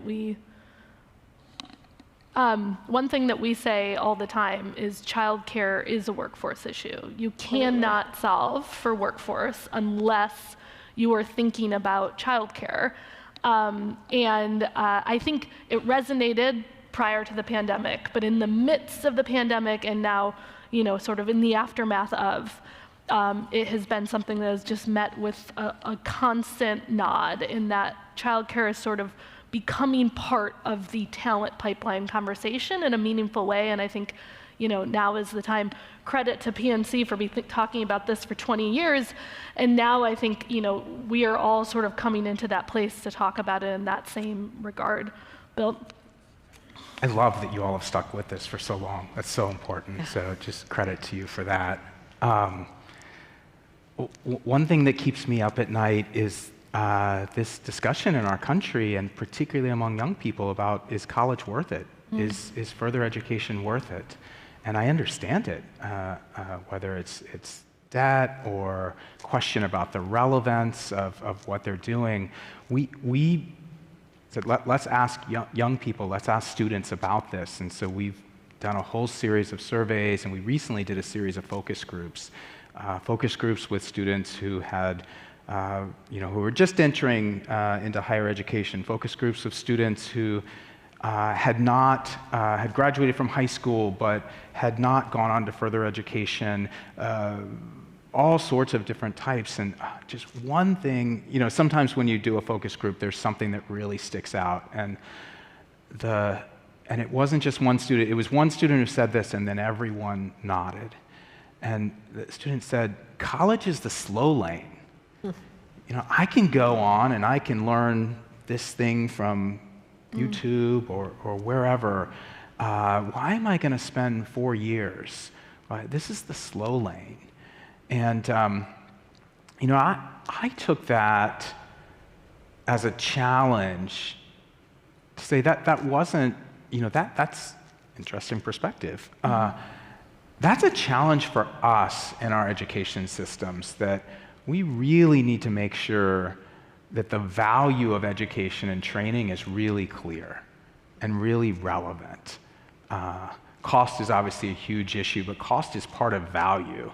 And making sure that what students are experiencing is something that feels like and that they understand is for them and is really going to further them. And that probably means we need to continue all of the traditional things that we've done and make sure we provide more access and supports, and we need some different ways to configure things. Because I don't think we want to say that education in our country is the slow lane, the laggard.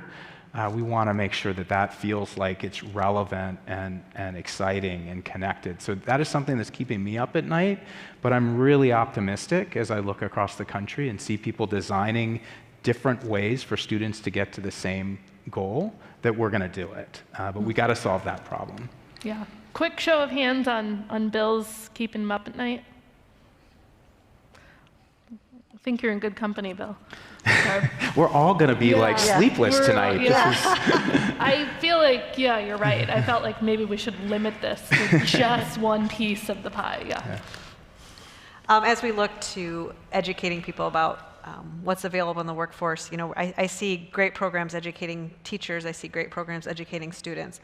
I don't find a whole lot of great programs out there that are educating parents who are getting them really engaged in the process. And I also see an opportunity for us to really engage with our post-secondary students who might be in our community. Our county graduates about 1,500 students a year, and I don't think we're doing a very good job of telling them the Sioux County, Iowa story before they leave. And how can we do, I think there's just many of us, if we have post-secondary institutions in our area, how do we capture them? How do we tell our story to them so that they may have done internships where or they maybe had opportunities to get to know a business in your community, but how can we do that better?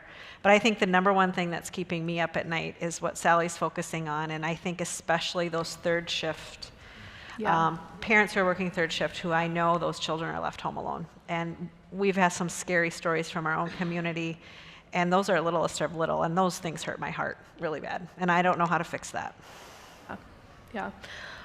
Let's quickly move into advocacy here, which it moves beyond programming, and it talks about sort of how are you thinking about the role that advocacy plays as a piece of the program that you guys are working on. We'll go quickly on this one because we're running out of time. Sally, and we'll get on the... Sure. We thought that advocacy had to be part and parcel of the Grow Up Great program from day one, because we know that our dollars are just a drop in the bucket in terms of what this country needs for everybody to have access to high quality early childhood education and care. So we've, since day one, we have 54 regional presidents across our markets. Each one of them has become knowledgeable on the topic. We find that people tend to listen to us a little bit differently because we're a non-traditional advocate for early childhood education. And to your point, Caitlin, we can talk about it as a workforce development tool and an economic development tool. So we put a lot of time and resources into advocacy because we know that's one of the most valuable voices that we have. I'll just quickly add, if we're talking about education, it's a mostly public system, or at least publicly funded in most aspects. And so that means that any of our philanthropic work or business work is a small component. So we have to tell stories. We think a lot about how can we support partners to really have strong examples, to be able to share data, to be able to share results, so that it can really inform what happens from a public sector standpoint. And just echo what Bill just said, I think to get businesses involved with education, because their resources are limited, there's a lot of grants out there, but for businesses to see they've got the power, they have the innovation, they actually have the greatest incentive to help with that pathway. So just to close out, last question. As we mentioned, we're sitting in a room in a conference called Business Solves. So what is one thing you want the audience of Business Solves to be thinking about as they leave today? Barb, we'll switch it up. We'll start with you and we'll go the other way. So almost exactly what I said. I think businesses have the most to gain, the most skin in the game in this situation and this issue. So get into the classroom, work with your local, I got to put a plug for Chambers of Commerce, but work with them. In a culture where things are incredibly divisive, Chambers are still seen as someone who likes to play nice and as a safe entity who's working for all sides. Yeah, I'm going to echo that too. I would say if you're with a business or an employer, like, you have to get engaged because, and I think that engagement can take a lot of different forms. It can take the form of supporting whoever your local intermediary is, who's helping to bridge these connections. So you don't have to do it all on your own. It can take the form of offering career-connected learning opportunities, everything from the types of 20-minute sessions you described to internships to all sorts of opportunities. It can take the form of helping your local community college design the programs to ensure that they're going to prepare students for industry. But I think our education system won't work the way it could or should unless we really have businesses and employers engaged. And so we need that. I'll probably just take a cue from the last panel, which is just really thinking about how we in this room can collaborate and work together and put our resources together to come up with innovative solutions that will benefit our communities.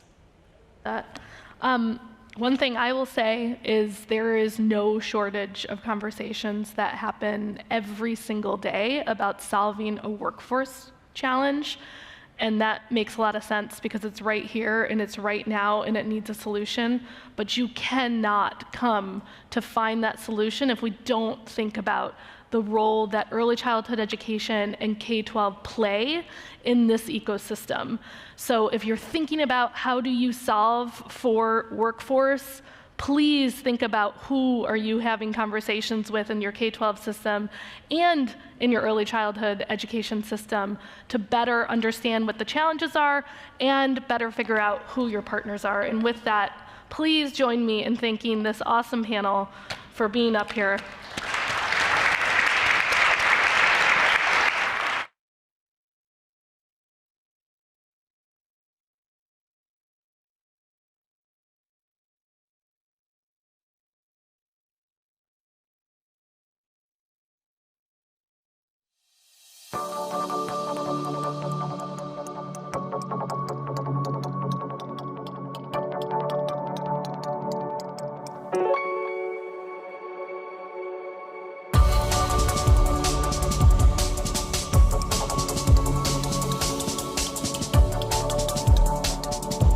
Good afternoon.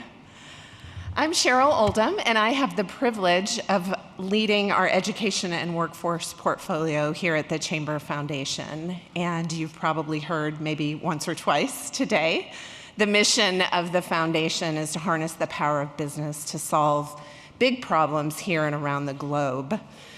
And if what we hear every day from CEOs, from chambers, from companies of all sizes is true, finding talent is one of the biggest challenges. And that's why we've doubled down on the work that we've been leading here in the foundation for over a decade. Building pipelines of talent with companies in 44 states and around the world to ensure that education is connected to careers, ensuring that this country has a functional childcare system so that working parents and caregivers can go to work and feel comfortable in the knowledge that their child is safe and growing and thriving. And working to address what is really a moral failing, which is that 2 out of 3 4th and 8th graders cannot read or do math on grade level. We will not solve the biggest talent challenges, the workforce challenges that exist if we do not address this issue. Quality education is the underpinning of economic mobility and opportunity in this country, and the business community has a really important role to play. So I'm really happy to be here to recognize 3 companies that have answered the call to lead. And I will turn it over to my colleague here, Christine. Thank you, Cheryl. Hi, everyone. I'm Christine Ramsdell. I am Director of Boeing Global Engagement here in the Arlington, Virginia office for the Boeing Company. And we were fortunate to be last year's recipient of this prestigious award. We were thrilled to be recognized for our Dream Learners program, which has impacted about 1 million kids and community partners since its inception in 2012. Anyone who was in the audience last year saw my colleague Frank Hatton do a live demo of the Paper Airplane program, and it was a real hit. So I'm really thrilled to be here today to pass the baton, express our congratulations to each of the 3 panelists, Chicago Fire Football Club, RTX, and TE Connectivity. And I believe there's a video montage to show you all of the terrific programming that these impactful programs are doing.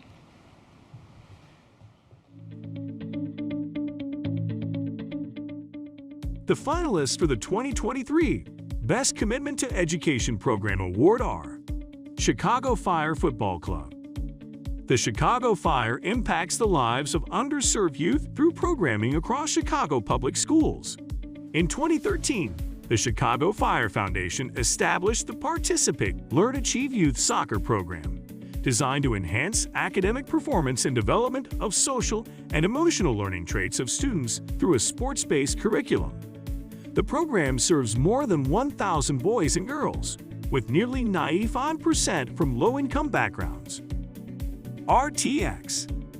RTX partners with NAF to provide students with work-based learning experiences in engineering and technology and ensure high school students are college, career, and future-ready. RTX has invested $9 million into its partnership with NAF, enabling the expansion of 30 NAF Academies of Engineering and IT, including the first NAF Academies in Puerto Rico, and provided hundreds of students with work prep program opportunities and paid internships. TE Connectivity.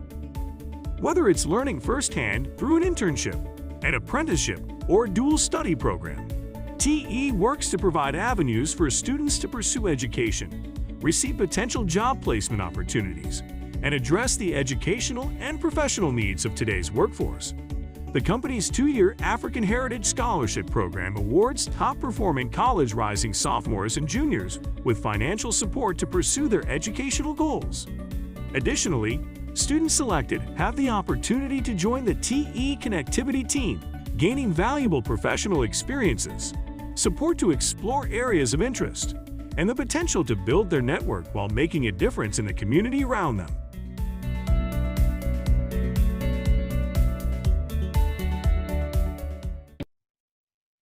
And the Best Commitment to Education program winner is RTX.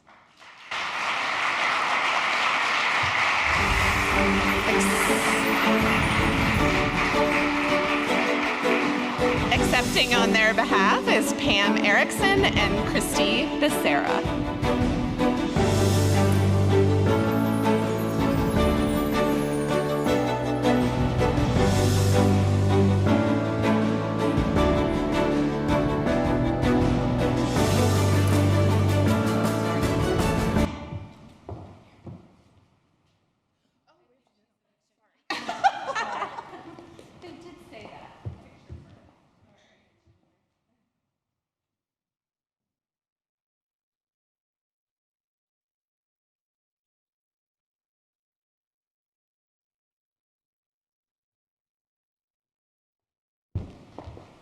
Okay, not at all awkward.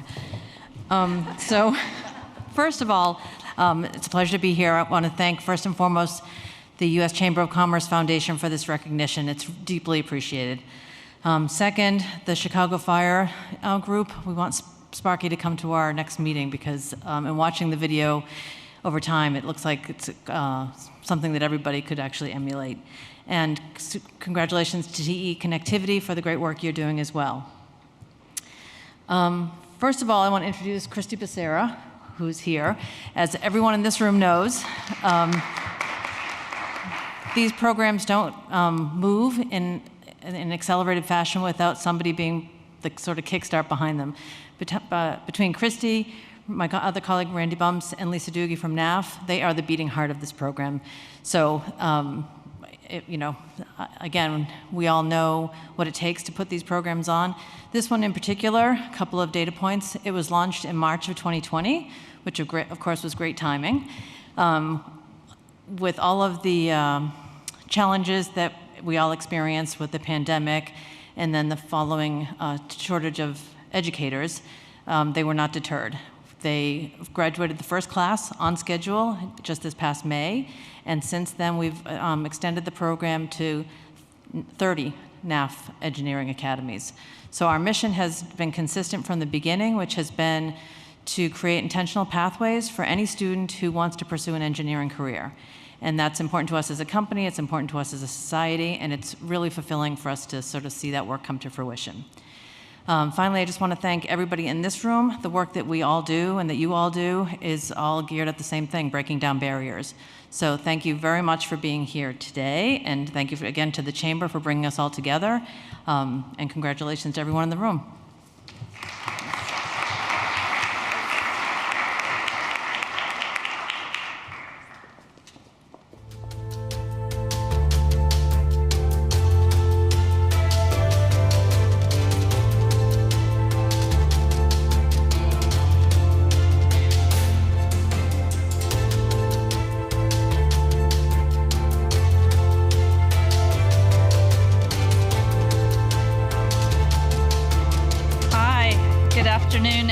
And I guess I'm just wrapping up towards the end of the day. I'm Anita Whitehead. I currently serve as the chair of the KPMG Foundation here in the US. At KPMG, we believe in education, that education is the great equalizer. It has the ability to unlock an individual's potential. We support programs that promote access to education and also aligns with our firm's Accelerate 2025 strategy, which is focused around DEI to ensure that more individuals from underrepresented groups choose KPMG as the employer of choice, build careers at KPMG, and advance to leadership positions within our firm. Through our foundation, we support a portfolio of organizations aligned with our mission to create a more equitable world through access to quality education. And we provide funding and volunteer support and routinely work with our business resource groups to engage volunteers. We also believe that supporting educators is critical. I thought I'd just highlight a few of our partnerships. NAF is one. It is a network of high schools that are focused on providing opportunities and workforce development through career-relevant curriculum and work-based learning. They partner with businesses to provide mentors and internships to their students. Earlier this year, we piloted our Empower High School internship program in response to a steady decline in accounting professionals overall. Primarily focused on Black and Latinx representation in accounting majors is significantly lower than other racial and ethnic populations today. We created a 3-week paid internship to introduce high school students from diverse backgrounds to careers in public accounting and professional services. And then we have the Reaching New Heights program. And if you were here last year, I talked a little bit about this. But this is a matching gift program that we have done through our foundation, where we basically double match donations from our people to 5 schools. These were 5 schools that we sought out through an RFP that are really focused on creating access for kids, and they're largely focused on community colleges. And finally, as I said, our focus on educators. We all know that every student deserves great teachers and leaders. And so we work with Urban Schools Human Capital Academy, which supports that vision. The Academy supports school districts by providing HR professionals with support needed to ensure that every student has access to effective teaching. Their work provides relevant content and tools that are focused on connecting talent leaders across the country to advance their work. This is just a brief snapshot of our work in education, and we'd love to continue the discussion with all of you so we can all move talent forward. Thank you.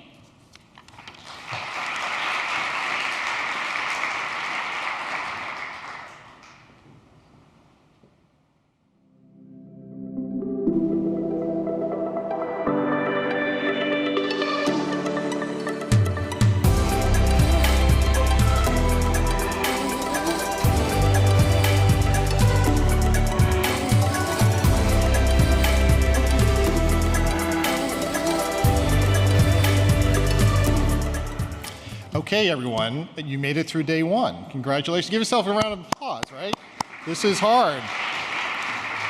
There's so much good information that's coming off this stage. I hope that not only has it sunk in and you've taken something away with it, but you've also met other people that you can go partner with going forward. So here's what we've got left for today. We have a reception in the room way back there called the Lee Anderson Room.